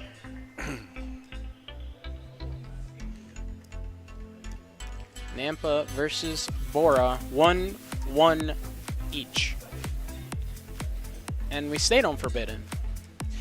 We might, although it might just be a fluke and we're still going to the next arena. It just might be the wrong clip pulled out. I mean, any excuse I get to see more Forbidden Temple I'll take, so I can only hope. Okay, yes, okay, I greatly, greatly approve of this decision, so thank you very much. Here we're seeing an early Nampa attack off of kickoff here, as they're gonna get the open net. Yes, they are. There it is. I could have sworn that it was immediately in off of that bounce down, but the game said no. Crouton couldn't get the save. He seems like he was caught just a bit off guard with how much that spiked down from the crossbar. Absolutely. No one expects the spike down, and oh my goodness! Bubba did what any person would do there. Slow their kickoff down. Catches Crouton off guard. Is going to be a roller. Nampa 2, Bora 0 with 15 seconds played. Dragonism plays it off the wall. Cow answers back. Crouton moving up the field to take Nampa's boost away from them. And Demo Pluie, but there's no one actually holding the ball to take advantage of that. And Nampa is now back with side control and an opportunity to pressure Bora even more. Pluie comes in. He isn't able to take the boost. He has to go for the ball. Crouton now caught up in in the corner with no one to pass it to. Cow's going to have to come in as the rest of the team rotates. Pluie disrupts it. Bubba pushes it back over towards Pluie. Can Ghost gain back control of the situation? No, that's a great little tap by Bubba to make things competitive in mid. Absolutely, and as we're seeing now, both teams wanting this victory. Both teams at 1-all. 3 minutes and 55 to play. And as we're seeing now, Cow misses the boost, but he's going to recover there. But Bubba is going to take it off of his own backboard. What we're seeing here, Ghost is going to get the interruption there. Pluie is going to have to challenge for Dragonism. Dragonism now in an awkward position. 23 in the tank. Won't be able to do much with it. Pluie is going to come to the rescue. Ghost hits it off the corner. There's a demo coming in. Whoa! Bora back on the board. 3 minutes, 25 seconds. And here I thought Cal was going to clean it up there. No, it's Crouton who got the demo. Yeah, on to Dragonism. And that coupled with the double commit by Nampa took care of every single player that could have defended. So Bora is now just one away. Can Nampa maintain this lead? Pluie will play it over, back off into the corner. Can he put the shot on goal? No, he can't. Now it's back over toward Bubba. Gets the shot on it. Now over to Dragonism. Plays it past one. Now two against Crouton. And the goal's open, and he scores, pushing Nampa back up to a 2-goal lead. The boost steal from Dragonism to get into Crouton's face there, giving him the open net. 3 minutes played. 3 minutes to go, I should say. Nampa up 2. And in game 3. One thing I'm noticing is one of kind of the strongest cheers for Nampa right now is, oh, look at this. That's a great shot on goal. I'll get back to that. You're just going from winner. I'll leave you on a cliffhanger because right now I got to call the ball as Bubba elevates up, doesn't win that 50 against Cal. And it's going to be a huge clear back over toward Nampa's goal. Cal takes it, almost gets the shot in, but just not quite finding it. And maybe on this counterattack, Nampa can find another goal. Pluie misses that one. Bubba hanging back. I like the caution, though. They know they have the lead. They don't want to risk it by leaving an open goal. Absolutely. But here we're seeing now, I don't know if you guys noticed, but there was a triple commit from Bora there, trying to just get it away from midfield. And they are trying their hardest. Mr. Cal is going to be able to finally get that ball past, but Pluie is going to say no, and he's going to send it right back into Bora territory. Bubba now is going to get the 50-50. He's going to be bouncing up midfield. Cal is going to get the ball off of that 50-50 in midfield, off of Dragonism. Pluie is going to get it past one. Ghost with the catch. Opening. Is going to get it. Crouton acting like a fourth player there for Nampa. There's going to be a demo there. Pluie now is going to hit it off the sidewall. Dragonism is going to find the open net. No, he's not. He's going to go off crossbar. Crouton now gets bumped by Bubba. Actually, Bubba used that bump pretty well to recover back into defense. Bubba now is going to send it up. It's going to be towards Dragonism. Back to Bubba. He's going to find the shot. Crouton is going to get the save. Pluie. He's going to be there. Pluie is going to be there. Absolutely.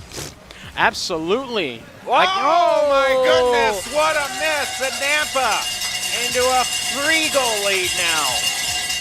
And that's actually a demo that really works out because that takes Ghost out of the equation, leaves just Crouton to try to defend, and Nampa capitalizes yet again on a demo. And I think Crouton expected Cow to hit that ball. Unfortunate whiff coming from Cow there, so it kind of just rolled into his net, an unexpected turn. But as I'm saying that, so far, here comes the counter attack from Cow. Is he going to hit the double tap? He cannot. And it's going to be a clear for Nampa, as Pluie is going to hit it to the side where Cow is. We got 1 minute left. Dragonism contesting in mid to get some ground back for Nampa. High in the air around the corner. Look at Bubba's shot here. No, it's deflected at the last moment. Nampa stops the clear from Cal. Goes to try again, but no. Played over again, and it slides on in. Dragonism has another hat trick. What a shot from the corner. You don't see those very often in Rocket League, you know, especially when it comes to like high school when it comes to like high school gameplay, especially like in a tournament like this where it's the grand final, you know, you don't expect it. You expect everyone on full comms, you expect everyone getting those demos. Dragonism with the dunk.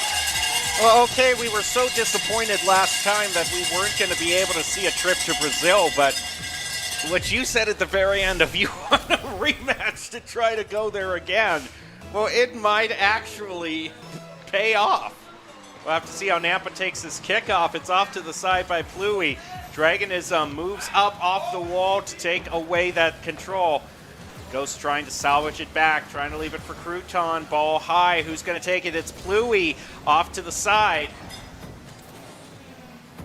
Ghost now looking up the field. Dragonism. 10 seconds left. 10 minutes. What kind of messed up game would that be if there were still 10 minutes left? Meanwhile, Nampa High gets the victory 6-1 again.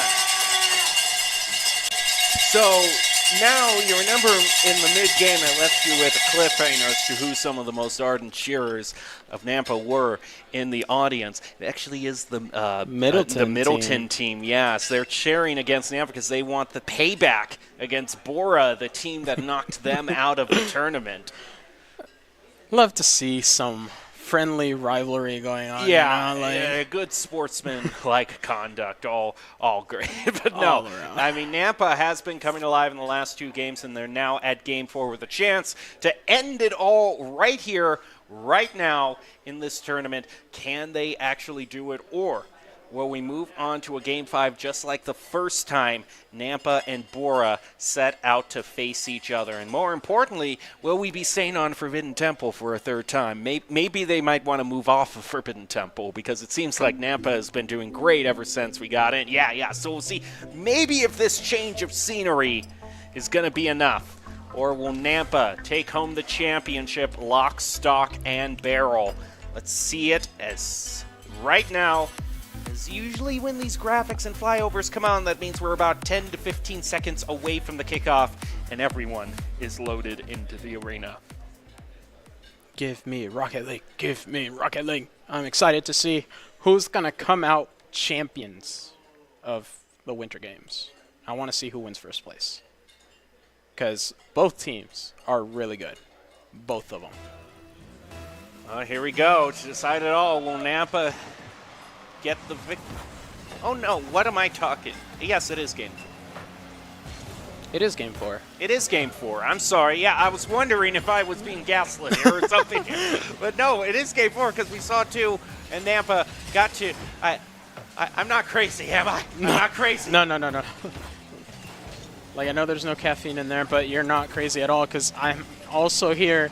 I'm trying to, like, figure out if we're getting trolled over here right now. But anyways, beyond that here, a little misunfortunate touch going from Bora. Is it going to get the first one? Yes, it is. Oh, maybe it is the change of scenery that Bora needed. Once they're out of Forbidden Temple. Yeah, Nampa was caught all bunched up around their goal. No one rotating over. And once everyone's in one side of the field, then you probably get a green light on the other where you can play. Absolutely. All right, quick. Oh, that kickoff's just a little bit off to the side. Bubba now ready to take this for a dribble. Leave it to Pluie. Nice shot back over toward Bora's goal. Dragonism hanging back a good ways to be able to contest this. Goes right toward Ghost. Now Pluie heading up the wall. Moving and dribbling. Flip reset, but doesn't quite pull it off. Double commit coming from Bora. Is Dragonism is going to get that? No, he's wow. not. Oh. Well then, we got a match in our hands. We do. It is not done and over. Dragonism. I have to wonder how much boost he had because he almost got up to. He had a full tank. Okay, so it was just an overcommit coming from midfield. No one expected a bang coming from Bora's side here, and especially something that will go top left corner. But as we're seeing now, Bora on the attack again. Whoa! Something has come alive for Bora. And I was telling you, it would really be the ultimate showcase of their tenacity if they were able to turn things around, and that just might be in the cards for tonight. Next kickoff. Bubba gets some good ground off that, but it's followed up by Crouton, who has a great dribble toward the goal. That's blocked. Follow up by Ghost in the corner. Cal Pluie is going to be able to win that 50 and get the ball at least back toward mid, but there's a ways to go from here. Cal with a back pass that backfires as Nampa takes it. And now they're going to play off the wall, trying to center it, find some sort of goal to get back into the match. 2 players of Bora in the corner. Crowd is going to go crazy if Nampa can score it right now. And Bubba with the shot. And what did I tell you? They do indeed.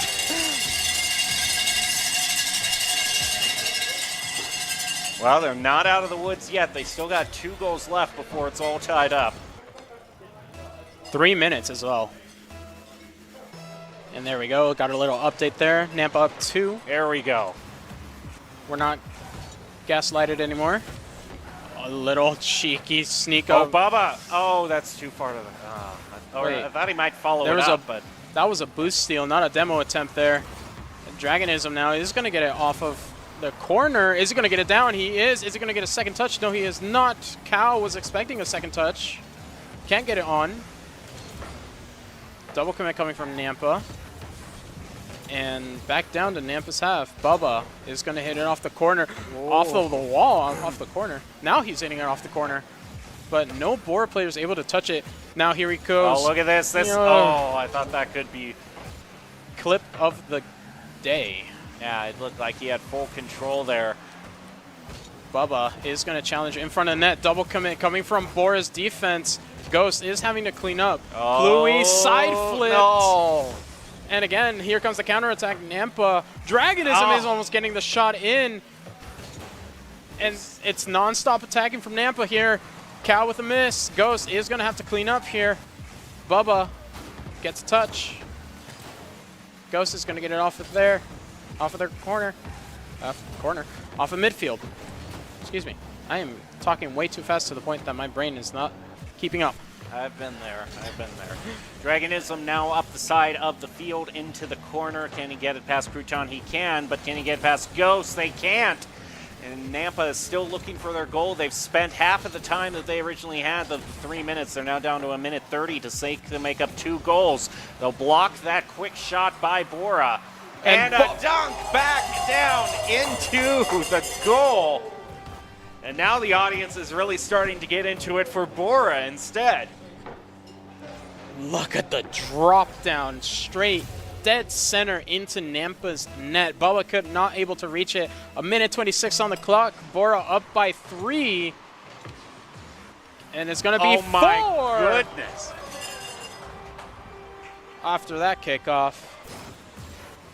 So, you think we're seeing a Game 5 here? I think we probably are. I'd be willing to put my money down now at this point because, man, you'd have to score. I mean, it's not possible, but you probably need a kickoff goal somewhere along the line to pull it off. And right now, this isn't necessarily playing out unless they can score it here. Almost. Crouton saving Bora at that moment. Here comes Pluie is going to finish it. Oh my goodness. Well, okay. 3 goals for Nampa. You know, notice as soon as I put my money down, then all of a sudden the prediction started going the other way. That's just how it works here. Well, okay, they have a little over 20 seconds, just a tad hair over 20 seconds for each goal. Not impossible. I've seen 3-goal deficits be made up in just 1 minute. Absolutely. I've been in one where I was up 6 and they ended up reversing at 7-6. So, anyways, moving on. Enough about me. Right back to the game. As, you know, Pluie is going to get it off the corner. Awkward touch going on. Cow is going to get it. He's going to dig it in. That does it.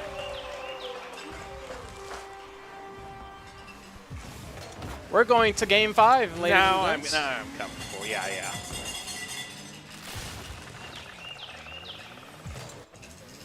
39 seconds. Not much that can be done at this point. 3 kickoff goals is enough. Right in a row, 3 kickoff goals. Which we're not going to see here. The ball's going to go around Pluie. Bubba is going to pass it to Dragonism. Dragonism is going to take the shot. It's going to go off the post. Bubba now is going to get it past 1. Cal is going to get it back down the field for Nampa. Dragonism, probably not the player you want to give it to, especially with that amount of space. As the countdown starts going, we're going to a Game 5. Just like they did in the first time they faced off, Bora and Nampa High are going to go the full distance in this best of 5. So now you kind of have some competing cheering sections in the audience for whether it's Nampa or whether it's Bora who actually gets the win. I'm just saying this much as Nampa's coach. Mm-hmm. We lose, I'm taking y'all to Sandy Shores, the sunny side. Okay. Not as a vacation. No, not as a vacation. You guys are going to give me boost management floating. I don't know if you know what that is. It's pretty much where you start at a corner of the field and try to manage your boost all pads around the field and stay in the air without touching the ground. So, because that's definitely what I'm seeing right now from Nampa is boost management. Well, it could be the thing. Hopefully, they're hoping for their sakes that they don't have to go, because it's a shame to have to do something like that in such a fun location as well. Having people around you having fun while you're doing drills. Absolutely. Okay. Down to the final stage. Champions Field, where anything is possible in this Game 5.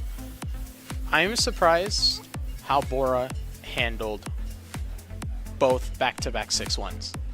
To take it to a Game 5 after losing... I know. Even if they lose the overall match, there's some major shout-outs that have got to be given over to them in that regard for staying in it, not getting too rattled.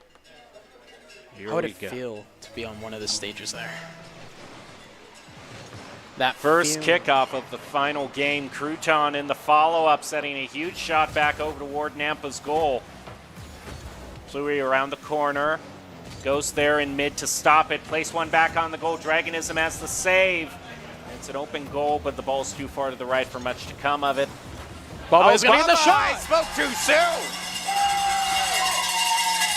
There we go. We are in it. The pass middle double commit from Bora. Bubba finds the gap that Nampa needed. 20 seconds into this first match, 1-0. An unfortunate whiff going on from Bora. Cow has to hit it back into the corner. Bubba is going to have to clean up for Nampa. Pluie is going to push up. Dragonism is going to try to take a shot on net. Ghost now with the follow-up. Is going to get a shot on target. Double Triple commit from Nampa, but recoveries all around. Pluie is going to try to get an intervention there. Dragonism is going to send it back downfield. Cow is going to get an intervention there. Demo on Bubba, making Dragonism last man back, but he's going to continue pushing on. And here we got Crouton.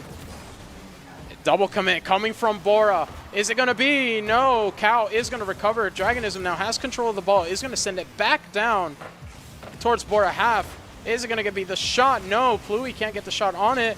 Cow now cannot get the touch, but Crouton is going to clean up. And now Bubba is going to send it back down to Bora's half. Now here we have Cow off of his backboard into Crouton. Crouton is going to not hit the ball here. And here we have Dragonism. Is going to get it off the backboard. Cow is going to be off backboard. Bubba is a little bit pushed up there. Can't get the touch on it. But here comes Pluie. Is going to get a touch on it. To Cow. His shot's going to be open wide. No follow-up. No follow-up coming from Bora. And here comes Dragonism. Into Bubba. Into the corner. No follow-up coming from Nampa. Cow is still on this ball. Tries to get the bump. Pluie. Dragonism is going to get the savior 2 minutes into this match. Pluie is going to get bumped in the corner. A little demolition going on there. Into Bubba. Dragonism is going to get it under one. Is it going to be in? Oh! Another open net left by Bora in a crucial situation like this. They realize, actually, I think, oh man, I wonder if Crouton ran out of boost at the very end there. He took an awkward cut away and seemed to slow down precipitously. Mr. Cal, though, right there to try to score a goal off the cheat. And maybe a follow-up as well. They're really pressuring Nampa. Dragonism gets the flip reset. Is going to get 2. Double commit coming from Nampa.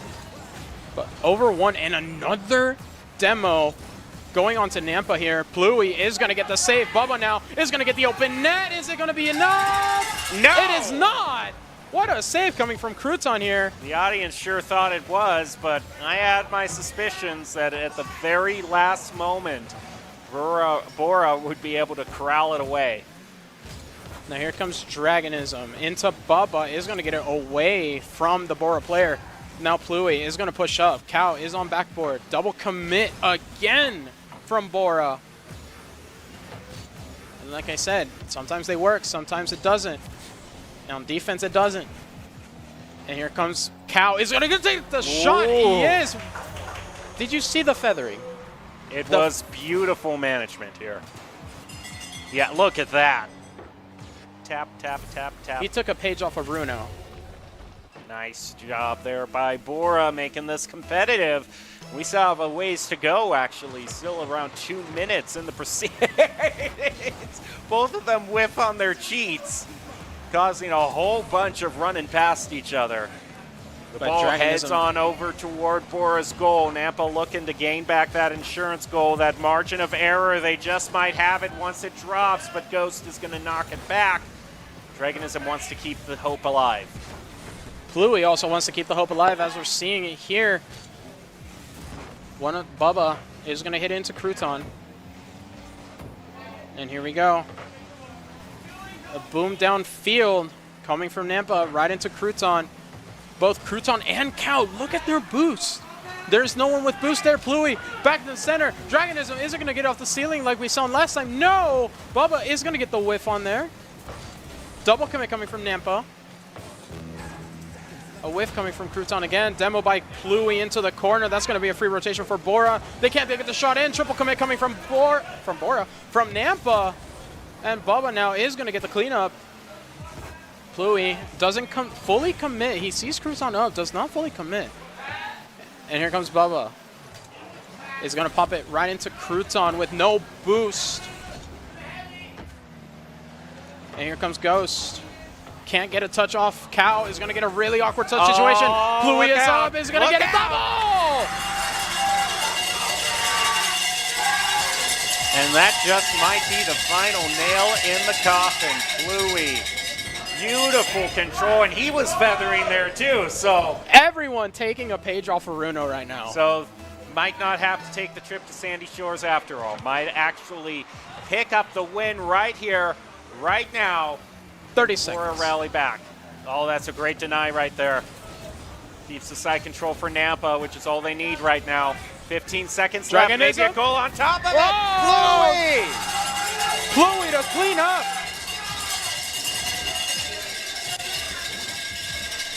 Well, it was competitive all the way until the final half minute, and now Nampa has pulled away to a 4-1 lead. They might have faced Bora 2 times, but they will win both of them and finish off a spectacular week of competition, winning just about everything they enter in.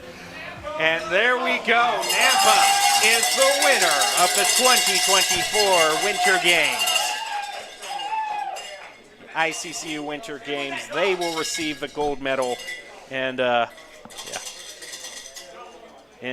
what was an amazing performance by them. I mean, my goodness, I could not have asked for a better match. A better matchup, you should say. A better matchup. I mean, we had 2 great matches. I mean, both times Bora faced off against Nampa. It was quite insane. But yeah, like I said, they won't have to take that punishment trip anymore. So it's good news all around, I suppose, for Bulldogs fans tonight. I'm still taking them there. Okay. But so not as a bad time. You know, okay, just as a good time. Okay. They can relax. Okay, so we are just waiting for the medal ceremony to come through. We will hand out medals to all of these teams. And then we got some other medals to hand out as well in terms of Valorant. And all of them waiting for them in the studio. You can already see that some of the players at Nampa have already earned a few medals for themselves. But myself now they will included. just, yes, but you get to add to the collection, so. Absolutely. And I was talking to Dragonism before coming here. Mm-hmm. He told me he lost his first medal from when me and him participated from the Summer Games. Mm-hmm. So 2 medals for him yeah, today. to win another one, yeah. Yeah, so he recovered his first one, and now he has a second one, you know, which is the one that he got here today. But other than that, some great matches overall today. Yeah, it was really fun watching these. It was really fun watching this game play out. Bora, we're going to see how they got to this point and just some highlights playing on.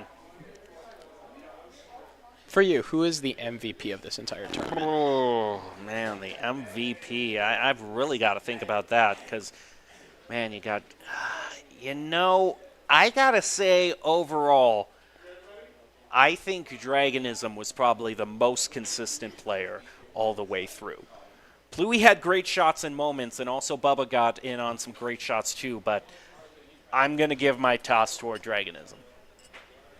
I'm going to disagree with you on that one. Mine is going to Skaggs from Middleton, actually. Nice. That double tap. That won for you just right then and there. You were sold exactly. from then on out. Like, because we haven't seen it after, we haven't seen another double tap angle just like the one we've seen from him. Like Pluie, his double tap recently in this game number 5, it was on top of the net. Runo, also a double tap coming from on top of the net. I think one of them overheard you probably saying their name, and they were just, hi guys, how's it going? Congratulations for 3rd place there as well. So we are getting ready to hand out some medals right now for some of the games that we've been playing here at the Winter Games, because even though we've been mainly covering Rocket League, there have been plenty of other games and championships being played out so far, including Valorant, in which I'm told we're going to hand out the medals very shortly, and then we'll be ready to hand out the Rocket League medals. So should be fun times all around. You already have your medal that you get to go home with, and there we go. There's Staff Sergeant Castro getting ready to hand out the prizes and everything, as well as the champ and some of the teams from Valorant. Looks like he's holding some silver medals to give out right there. And so this is Bora as well. So Bora will be going with silver in Rocket League and Valorant to close out, and also some nice tote bags as well. I never turn down a tote bag. Tote bags are awesome. They are amazing, especially the ones given by the Idaho Army National Guard there. Let me just tell you, no bag totes like those bag totes, okay? They are the bag if you need to tote something around. And since those are the silver medals, I do believe we will probably see the gold medals sitting on deck, and that should be a fun thing over to watch overall, see who was victorious in the tournament. So we are just closing things down here, starting to reminisce of what has been an incredible day of competition. Certainly has seemed like a marathon, all of these games going, especially as they have been between Nampa and Bora. Those were definitely some hard-fought victories for the Bulldogs. And they started out, Nampa started out in this day competing. They kind of split their team up in two to compete in the 2v2. And then me included. And this is Bora Rocket League as well, getting some nice stuff as well as silver medals. They say it came so close in Game 2, and they had a great victory over Middleton as well. So not too bad for a day's work, but I can see someone who's going to have a major chip on their shoulder for Nampa going forward in the competitive season. But there they are, team that gave us such a great run in both of those games, driving it all the way as far as it could possibly go. And then I'm sure it'll come to your favorite part. We'll see the 3 players from Nampa receiving the gold medals as they took on everyone today and didn't drop a single match. There were some times where it looked a little bit rocky along the way, but they were able to hold on in there and pull out the wins when it most mattered. And there they are. Fighting over their medals, I see. Well, I think those are the 2 medals that they had earlier from the 2v2. But now, all 3 of them will get a medal for their performance in the actual Rocket League tournament. And there they go, medals and bags being handed all out. And then a cap on top of that, just like the one we have here on our desk as well. What fun with more medals. And now 2 of them are just going to go home sporting the double medals as well. They're just going to go home, say to everyone, hey, look at all this shiny stuff I got. Absolutely. Nice job all around. Gave us some incredible performances and a Rocket League skill on display. I don't know how he's going to get that medal over. Said he probably didn't think this one out. Should have put the medal on and then put the cap on, but that order of operations will get you every single time. Anyway, that is going to do it for our Rocket League tournament. Do you have any final thoughts to close out what we've seen here? Speechless. Honestly, there are no final thoughts. You know, we've all seen it here. We've seen Middleton obviously cheering on. We've seen Middleton compete. We've seen Bora compete. You know, like we've seen some great teams today, and I can't wait to see what's going on for like the rest of the competitions going on, especially with state coming up too. Yeah, it Like- should be very exciting to see.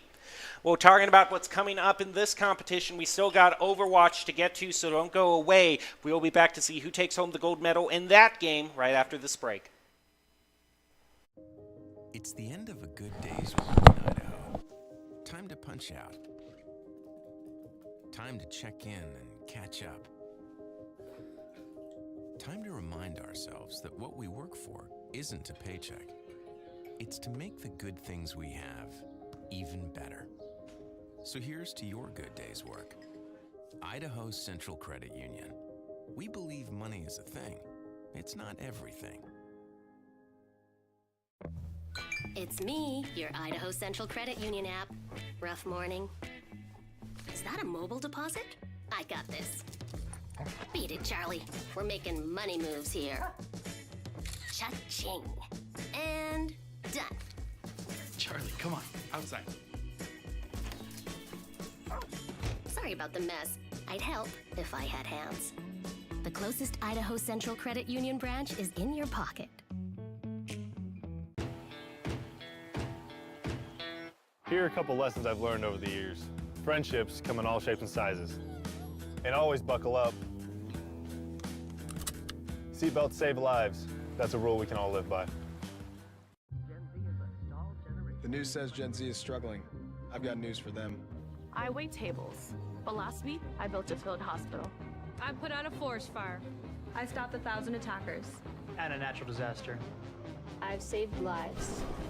And led a team on patrol. I serve. Well, I go to school full time. While I work full-time. The greater the challenge, the stronger we become. We're going to build bridges and hospitals in a day. We're going to save families from disaster and feed those left in the cold. We invite you to join us. The next greatest generation is now. Once there was a traveler whose feet never left the ground. With only his mind as his map and his senses his compass, he raced into the great unknown. Armed only with the speed of legend.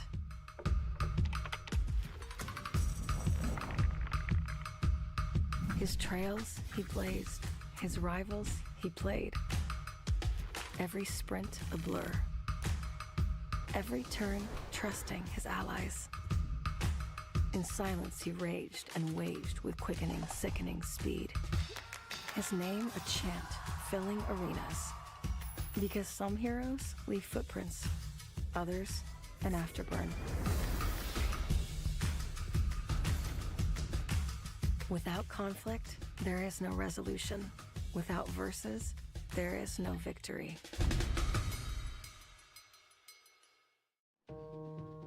Home is where you hang your hat, snuggle up, hide out.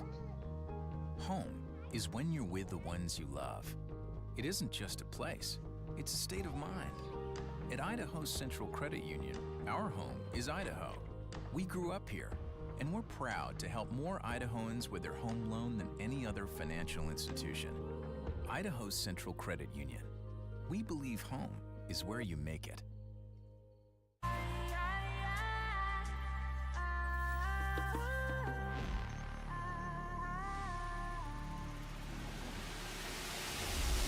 Feel the power, now you're by my side. I've been searching, but you didn't hide. You were there through all my darkest days. You look me in my eyes.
You've been running in circles inside my head. Wasn't looking for love, but baby, I found you instead.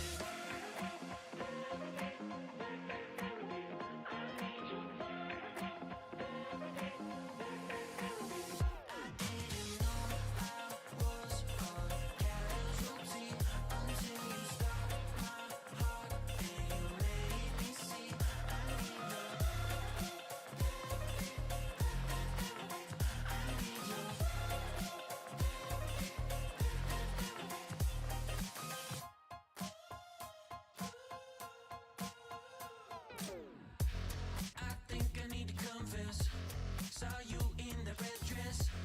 I can't seem to understand how you got all that finesse. Still been running in circles inside my head. Wasn't looking for love, but baby, I found you instead.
Welcome back to the ICCU Winter Games, brought to you by the Idaho Army National Guard.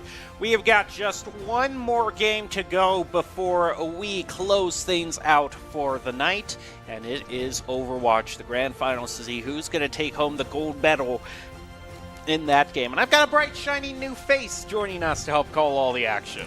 I'm here. I haven't done much casting so far, but I'm really excited to get to watch some Overwatch tonight before we wrap things up. Well, Colin, the one thing that that'll help catch you up faster than anything else and help catch these teams up faster than anything else, as we see Bora is ready to go up against Meridian Technical, who has been quite a force in Overwatch in the high school scene. So I got to say, Bora, if they're going up a team as good as Meridian Tech, then they're definitely, more than anyone else, going to want to take into account our keys to the game in Overwatch that we have for them by our very own Doc Haskell. And in Overwatch, the main thing Doc always says is to never take a fair fight, okay? So you're always just going to want to be tracking those ultimates, counting cards, call abilities, doing all of that stuff that you need to do to be an asset to your team. As I'm told, Meridian Technical just wants this to be a very quick match and just close it out. We'll see if Bora can throw a side in the thorn of that at all. And there we go. You can see it over my shoulders. You want to position your supports. Tank DPSs move together. You want to know the new cooldowns. And, of course, remember that Tempo wins maps. It's all brought to you by Drop-In Gaming, the premier online platform for gamers who seek competition. Play your favorite games to win cash and prizes through free and paid entry matches and tournaments. Whether you're new to the scene or a seasoned veteran, Drop-In Gaming has the right games and competition for you. All right, let's jump into the match. Oh, this is Busan. It's been a while since I've seen Busan in terms of control, so this should be quite interesting, as I assume. I'm excited to see it. I know I haven't seen a lot of Busan. It's one of my favorite maps to play on, surprisingly. I know a lot of people hate on it, but Mecha Base especially is so much fun. Just the Rising Walls really add a lot of dynamic play to each map.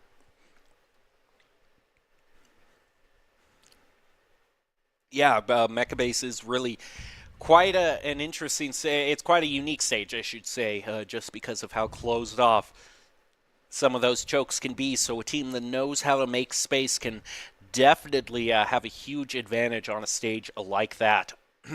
Absolutely. And then just overall, the colorfulness, and of course the temple, is always just especially beautiful as well. It's just an overall very pretty, very fun environment to be in, I say, as the weather is gray, overcast, and cloudy. So ignore what I said all about that. I guess the weather just isn't doing us the best of justice right here. This is a true winter match if I have ever seen one. Oh, yeah. All right. See some Wrecking Ball. Okay. I don't see a lot of Wrecking Ball. Well, it definitely seems like Frosty Dog is comfortable on that Wrecking Ball. Automatically gets the slam down and focusing on the squishies in the back line. Frosty Dog now fresh off the healing. Is going to continue making space, just trying to keep everyone at bay, and the point mainly in his team's possession. Knocks them off the high ground. That's a big knock. Could Can definitely be focused down, but can he finish the Ana? yeah, it's having a bit of time landing those headshots. Soup and Bunky are each going to pick one up. He's and there goes Wrecking Ball. There goes Frosty Dog. That is a big pick for Meridian Tech there. And that is probably going to secure them fight number 1. Yep. And just the cleanup. Quick fight. Like you said earlier, they're looking for a quick game. They want this.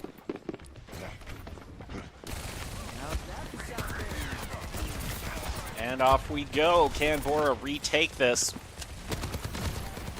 Right now, yeah, the Soldier's really just having a hard time focusing on any sort of targets. It's just kind of giving them a smattering of damage, but Meridian Technical is just happy to let that timer continue up, and some Dynamite will take care of that Soldier, as well as Lucio behind him. Princess Joni manages to pick up one onto King Swiffer, but gets hit with the Sleep Dart.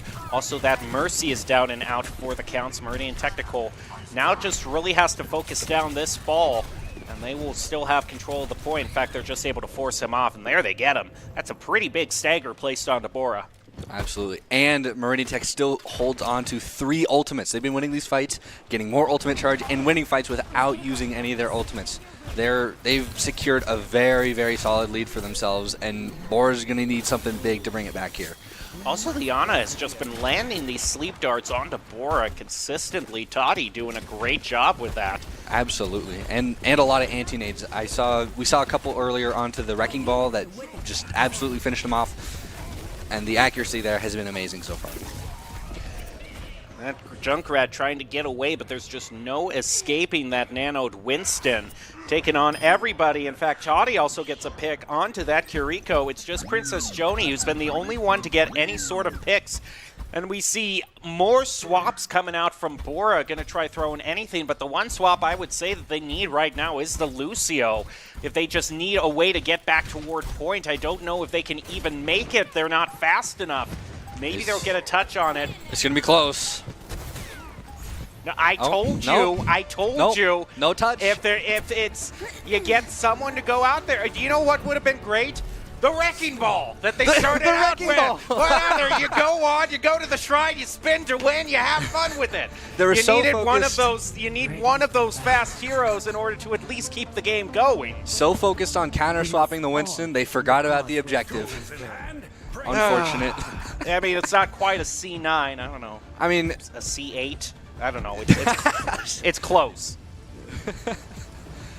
We'll see if they can maybe get some percentages this point. I would love to see a mecha base. I would love to see mecha base. Well, Meridian Technical has your way. You're not even going to see your favorite stage. So there's that. Your mood is going to be as dreary as this rain here. Okay, Princess moving up onto the high ground has been the only one really able to pick up anything. We'll see how Soup can also do on this Widow. Darastrix is meanwhile trying to take a sneaky capture over to the side with the Torb. Maliar goes down. That is a big pick for Meridian Tech there, as they're running Mercy Lucio, so they're already not going to have enough, like a lot of heals. And now their main source of healing is gone. So this is just cleanup. Oh, but down goes King Swiffer. That could be big. Yeah, I'm not really feeling this Mercy too much here. I'm not really sure who she can pocket. Is the main thing. She doesn't have like a long range hero. Like she doesn't have an Ash or something like that to pocket, and I've never seen a Mercy pocket a Reaper, that's for sure. Now, maybe I do think the Soldier is probably a better pick if you're looking for that damage boost here. Definitely, but it's still going to be tough to keep Roadhog up with just Lucio heals if your Mercy is pocketing Soldier. And we see a swap on Amora, so I'm corrected. This is a better looking comp. Yeah, it's definitely putting this, well, Frosty, okay, we'll just wait out that sleep dart and get ready to move in again. Give the old college retry here. He's trying to push forward here. He's getting a lot of great hits onto that Winston, but he just bounces back, lands the hook, but gets hit with the sleep dart as well. Has to take a breather, move on forward. But at this point, I do not know what target Bora really wants to try to focus down. Toddy, meanwhile, gets the pick onto the Mora. Darastrix takes out the Tracer. But Soup and King Swiffer are keeping hold of the main point down, locked pat. And that's the thing is I don't know really what can stand up against Soup in terms of the range. He has such a clear dominance over this midsection. We're going to see a swap on a Sombra to maybe help alleviate a little bit of that pressure, but it's really hard at Sombra to sneak onto that high ground without someone noticing your translocator. By the time you sneak over and make it up to the high ground, they're already going to have the point at 100 is the problem. Yeah. Oh, and Funky just picks up a double. Soup eliminated by Joni, though, so I guess I eat my words right there. I eat a big ol' helping of crow right now. It's not going to be enough, though. Meridian Tech holds onto the point. It is now 84%. Bora has Whole Hog coming online, and that's about it. And Meridian Tech has like half as their ults. soon as the half doesn't come through, yeah. Oh, just unable to even make it. There's a Whole Hog and the rally. This is going to be a close fight, hopefully. Well, Bora, yeah, the Kiriko was antied, and then everyone else falls soon afterwards. There's just no healing. There's just Frosty Dog left, which they're just pushing off the point. And that'll be it for Control. Meridian Technical getting a sweep just about as quickly as they can. That's about what I expected from Meridian Tech. I was hopeful that Bora could pull it together for at least one of those points, but as you said earlier, Meridian Tech wants that game to be over fast. And I imagine we're going to be seeing some similar things the rest of the game. And we have a Brig play of the game, actually, using that extra large shield that the ult affords you to just body their way right into two players and pick them up. Good stuff. So, that means that we will be moving on to the next stage. And since Bora was the one who lost that first, that means they will have choice of a stage that they want to play on. This could be an important pick. I don't know what maps Meridian Tech is uncomfortable on. I'd imagine there's very few, if any, they're uncomfortable on. But if Bora can find any way to maybe exploit their map choice, maybe they can take a fight or a map. I'm hopeful. The one thing that Meridian Tech does have control over is what side they want to start on. And judging by how they're playing, I think they're going to play defense first, just normally what a team wants to do, because if they completely hold Bora out, then this is going to be one quick hybrid stage, and it's just a hop, skip, and a jump, and one tick to do it for you. I mean, in terms of stages, I'm always... Oh, we're not going... Well, okay, we're going to go to Coliseum afterwards. Okay. Normally, the order of stages is control, hybrid, flashpoint, then push. But we're going into push right now, which is all right. Push can also be kind of steamrolly too, although it is a little bit hard to kind of get to the final point here on Coliseum. I rarely see sweeps there. And mostly for the first part of Coliseum, we're stuck in the actual Coliseum itself in the world's longest hallway, it can feel like. Absolutely. I've had many a game that just goes back and forth and just the same hallway. It's either that or an absolute steamroll. It goes no other way on Coliseum for me. Coliseum also kind of gives me somewhat some Temple of Anubis vibes overall, just based on how close that spawn is to the actual time, the actual point. And plus, you have a little bit of high ground naturally coming out through it, so it can be really hard to actually claim it outright. 10 minutes on the clock, and off we go. A little bit of fighting back and forth as Meridian Technical seems to want to take a flank route. They've also brought out the Ram as well. And off we go. It gets a nice molly placed down around Soup, getting a pick onto Darwin. Frosty Dog answering it back, but one DPS and one support is down. Twisted now gets another one onto Meridian Technical. Keen Swiffer gets taken out. That's huge. A tank of that magnitude. It's going to make it a lot harder for Meridian Tech to keep holding this, but Lucio is doing their darndest trying to they get rid of the Mercy. And Joni and Soup, who's already charged up the Death Blossom, takes out Bora and gets the bot for themselves, even without their tank. Somehow Reaper managed to charge his ultimate faster than Twisted charges his Pulse Bomb. But Bora's going to be coming back into this next fight with Pulse Bomb, and they're going to be coming up on beat as well. So I'm curious to see what they're going to do with those two ultimates, because they can be they can turn the tide of fights. Pulse Bomb thrown out, doesn't find anybody. Frosty Dog eliminated by Soup. A flank is being attempted by the Tracer onto Meridian Tech, but they're not finding anybody. And Meridian Tech, a nice boob onto the Soldier. King Swiffer also picking up one in Nemesis form against that Tracer. That's just a one punch to the squishy of squishies, and Meridian Technical not stopping at all in their forward push. Bora is coming back with 3 ultimates in the tank, though, so I'm curious to see if they can find a fight with those 3. One problem is that the Meridian Tech kind of has the ultimate kind of negate for that. They've got the original and they've got the beat as well. To be able to negate any sort of damage that's placed onto them. Not that they even need that, they're just doing what they need to do by placing damage onto the other team, as we saw a double from the Nemesis form. They move in with the Coalescence and the Blizzard. It catches that Roadhog, who's now knocked off the bridge from the fight, so all the Frosties is easy pickings for Meridian Tech. They are just mowing right over Bora right now. So much so that they got to go back to where the point actually is to take care of this lone remaining tank who got frozen at the very beginning of the fight. The hook lands, but it's not going to be. It's just a chase all the way around. And now I don't think you really want to try to engage here. Your tank is down. They might try a soft reset sort of thing or try to find a flank, but I don't know. We have seen some swaps from Bora. We've got the Junkrat now, we've got the Brig now, and we've got a Moira. We had a Moira last fight, but still. Maybe they can manage to win a fight or two with these swaps. Junkrat, I know, can be an annoying character to deal with, so we'll see if Meridian Tech struggles with that at all. Move on in, and my goodness, it is just a slaughter with that Death Blossom. And also Keen Swiffer picking up yet another double.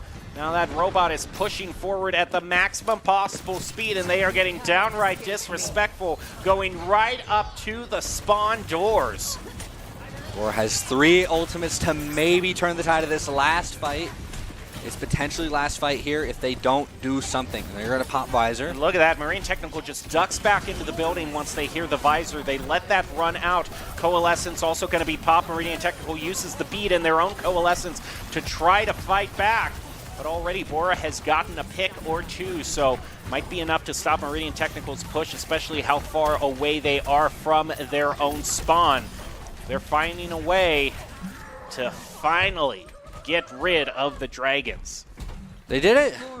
Bora took a fight, and they still have 2, almost 3 ultimates that they've gotten themselves a little bit of momentum. I'm curious to see how far they can carry it. But Meridian Tech does have Annihilation, which is a scary ultimate to deal with. And Bora doesn't really have much to deal with it besides maybe Whole Hog.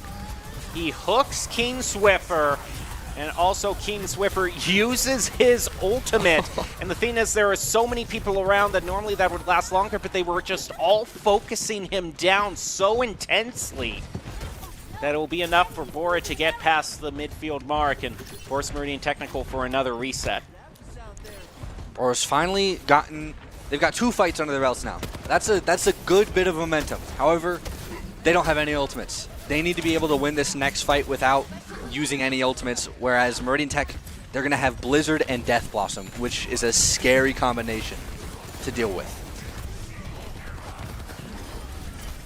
Nice pick by Toddy. Soup also gets one with the Death Blossom. It's a complete team kill for Meridian Technical. And they'll start pushing that robot back as fast as they can make it move. That was one of the fastest fights I think I've ever seen. And they managed to hold on to the Blizzard as well, which is, again, that's a huge hard to deal with. Yeah. Wonder if this Reaper, hope he doesn't duck down too soon and try to get away. He ducks down, and the orb is just thrown onto him, and also that Brig is just almost instantly taken out. The soldiers next. There goes that Reaper. And you were talking about the last fight being quick. This one looks to be just as quick as well. There's everyone down. Wow. Yeah, when Meridian Technical gets that momentum behind them, it's hard to stop, if not impossible. And now they don't only have the Blizzard, but they've got a Coalescence as well to use. In there, ready to go. Try to catch. Oh, that soldier pushed forward too far. Left himself open to King Twister. Now Twisted's next. They have to spend the Immortality Field. Coalescence going to come out to try to keep the tank alive. But there's so much damage from Twisted and Princess that Bora will be able to take the point back for themselves. Actually, no, Meridian Technical didn't use their Coalescence. Wow. Maybe they should have. Maybe they should have. But again, Bora's going to be going into this next fight pretty empty. They've maybe got a tire coming online, but that's about it. And as you said, Meridian Tech has that Coalescence. They have a Nile. They're nearing in on beat. It's going to be a tough push for Bora here. Well, that tire isn't going to be much of an effect. As soon as he uses it, he becomes a sitting duck for the Coalescence. And yeah, that's another fast team fight win, this in favor of Meridian Technical. And that looks like they're going to be getting a stagger on top of that as well. Oh, happy day if you're a Dragons fan. This is the stagger you dream of. Meridian Tech's going to get their forward spawn back, so they're going to have that much more of advantage in this next fights. We could actually see a Ram throwdown here as both of them have Annihilation ready to move on in. A lot of damage placed on. He blocks it all in Nemesis form. The Maywall goes up for an extra bit of shielding. We have a disconnect. Are we? Is the game going to be paused? I don't know. Meridian Technical might just win it outright with King Swiffer. Look at that. It doesn't matter if someone's DC'd. He's still taking the fight for himself. And they just might actually make it. They've managed to win a 4v5. I don't think I've ever seen that in any of my Overwatch days. There's only 1 minute 50 seconds left to make up so much ground for Bora. Even with this DC, I think Meridian Tactics is still pretty safe in this. We'll just have to see. They're down one support. Bora still has their Annihilation, and they're nearing in on Coalescence. Maybe they'll be able to stop this push, especially now that it's still a 4v5.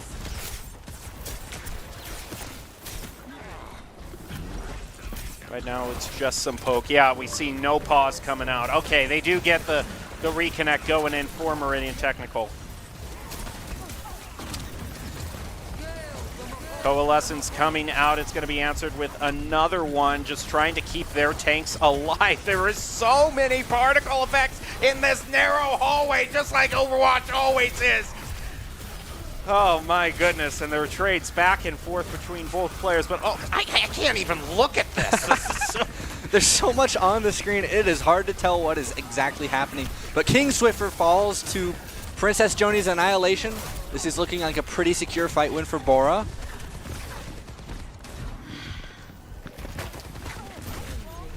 Wall goes up, and well, I was about to say we might have a brand, but I mean, goodness, Bora might be, okay, no, they're going after the remaining players, but I mean, one team fight will win it outright for Meridian Tech. Especially since they've got Blizzard again and are again nearing in on another Annihilation.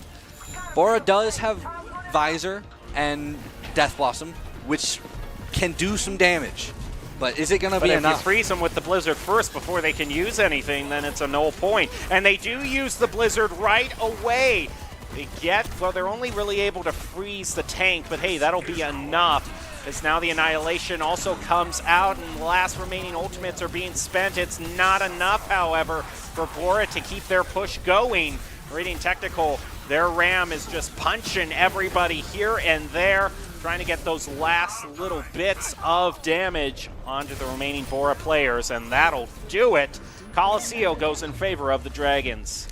You know, that was a much closer game than I was initially expecting. We saw Bora take it back a couple times. They almost got to their forward spawn point, but couldn't quite make it.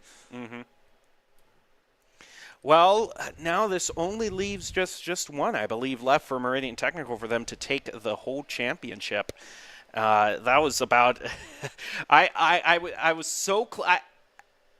I think what I said at the very beginning of ICCU being such a hard one to take outright was proof, because even with Meridian Technical getting complete team wipes, that spawn is so close and has high ground, a little bit of high ground, but still high ground, that it's so difficult to actually take ICCU outright. Absolutely. And they were even holding, like, right at the spawn doors, but Bora was still able to bring it back just because that spawn is so defender-heavily oriented. Yep. And that just seems like it does it for the match, if I'm not mistaken, in terms of if this grand final is, in fact, a best of 3 or if it's best of 5. Okay, I was just making sure there. Thank you, production. It is best of 5 like I originally thought. So we have one more match. Yeah, we've got one more. We've got one more left to go before Meridian Technical takes this outright, and we will be going on to Flashpoint to Servasta. All right. I see so much Servasta. I wish we could see a little bit of New Junk City. No. What's wrong with New Junk City? Well, for one, the first point that you go to is on the low ground. To actually take the first flashpoint, you have to purposely place yourself on the low ground. And they say first impressions are everything.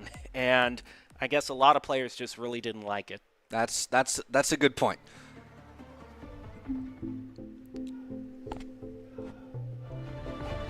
And we're ready to go into our Flashpoint match to see if Meridian Technical can take this outright.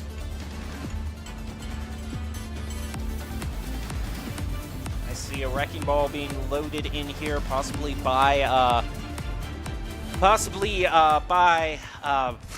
Bora. Possibly by Bora. For some reason, Boris was floating around in my mind. That's quite different than Bora. No. Bora, I think they've got a kind of interesting thing. I'm seeing a Wrecking Ball and a Mercy. Mercy as well. They've got a Baptiste. And a Junkrat as well. I have a little bit of a cavalcade of different players, but Meridian Technical is going to go with something we see on Servasta a lot more. The Junker Queen they're going to bring out. There's so much sustain that comes with her abilities that, I mean, if Bora isn't target focused and picking off squishies right away, then this Junker Queen is just going to carry Meridian Tech throughout how long a fight this is going to be. Soup. Absolutely.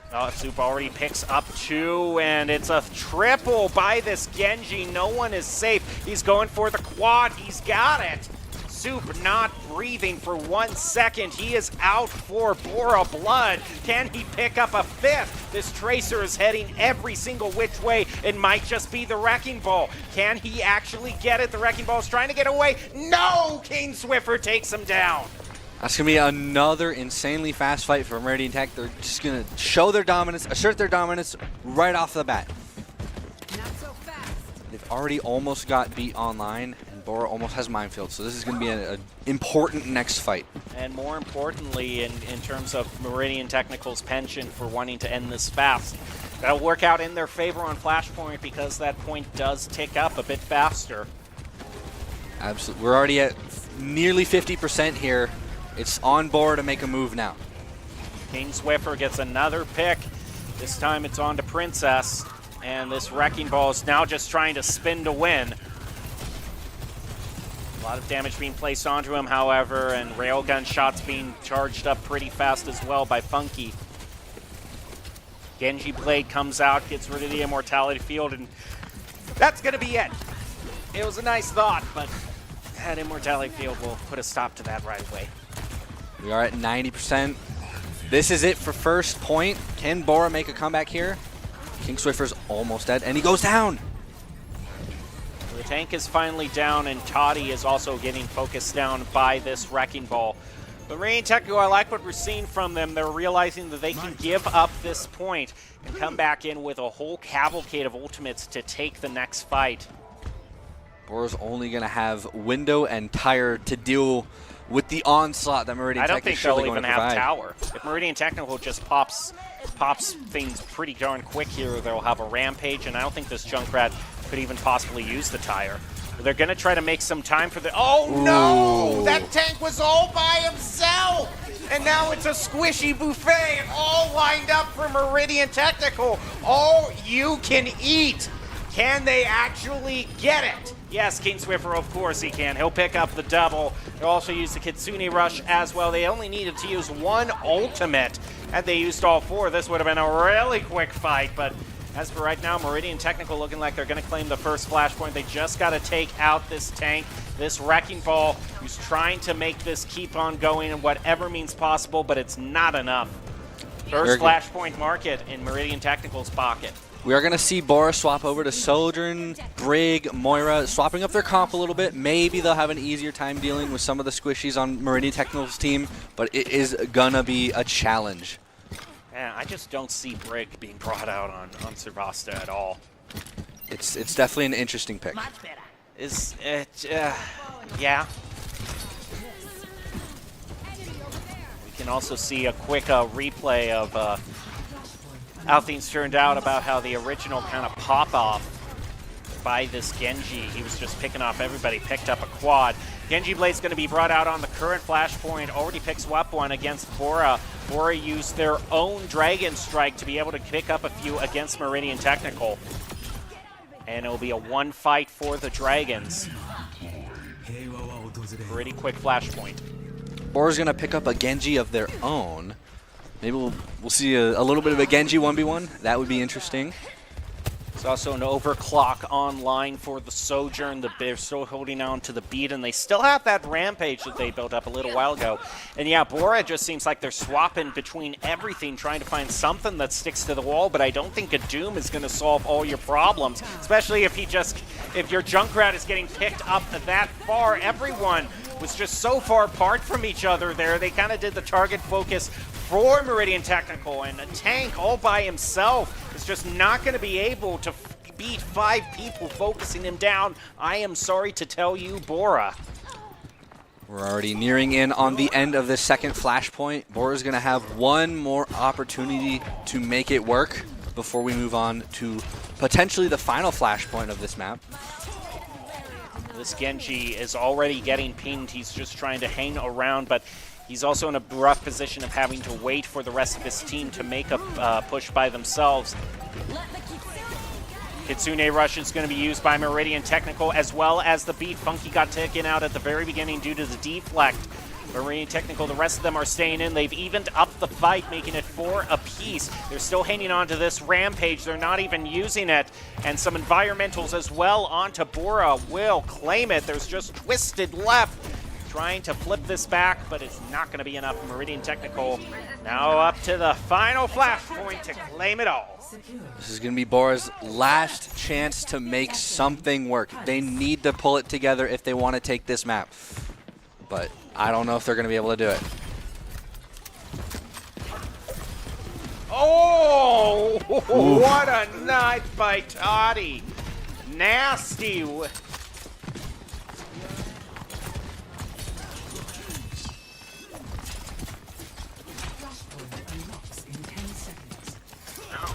Seconds until the flashpoint unlocks, and Meridian Technical just not losing a spring in their step, still holding on to the rampage after all this time, not using it once. There's another Genji Blade online. There goes the rampage, the anti-hits too, and they're able to instantly take out that Junkrat. They try to bring out a Genji Blade late in the fight to turn it around, but it doesn't. It only picks up one support. Meridian Technical still has control of this point. There's just this Doomfist left to focus down, and they're going to take a little extra time on top of that to be able to put a stagger onto Bora as well. Bora is going to be coming back into the next fight with nearly 4 ultimates in the bank, but Meridian Tech is building up that ult charge equally as fast. I mean, yeah, they're getting very close to their beat as well.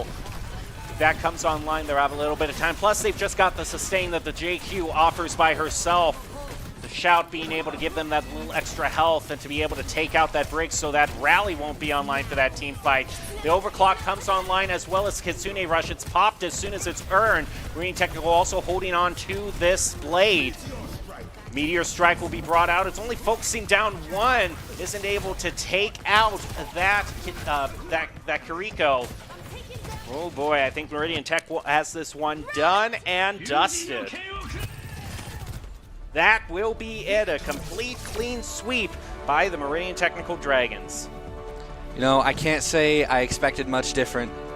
However, it was neat to see Bora take some in that Coliseo game, but this is about what I expected from a school like Meridian Tech. Yep, and we'll see one final play of the game be given out, this time to the Genji. Soup is going to be honored.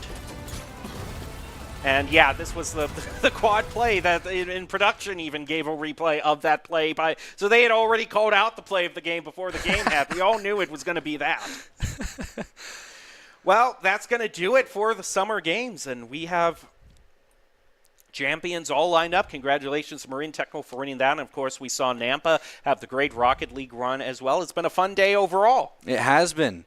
And even though we're not going to see it, Bishop Kelly Varsity did take the Valorant game, I believe.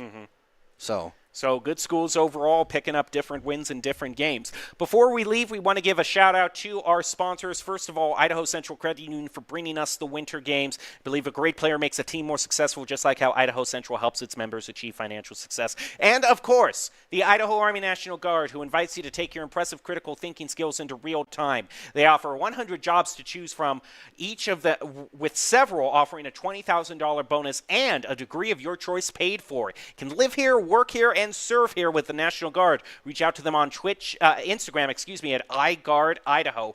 If you want to reach out to them on Twitch, it's iGuard Gaming. Now, that'll do it for us here at Boise State Esports. We hope you have a great rest of your weekend. Have a great Sunday. We'll see you back here on Monday for more esports. Thank you for watching.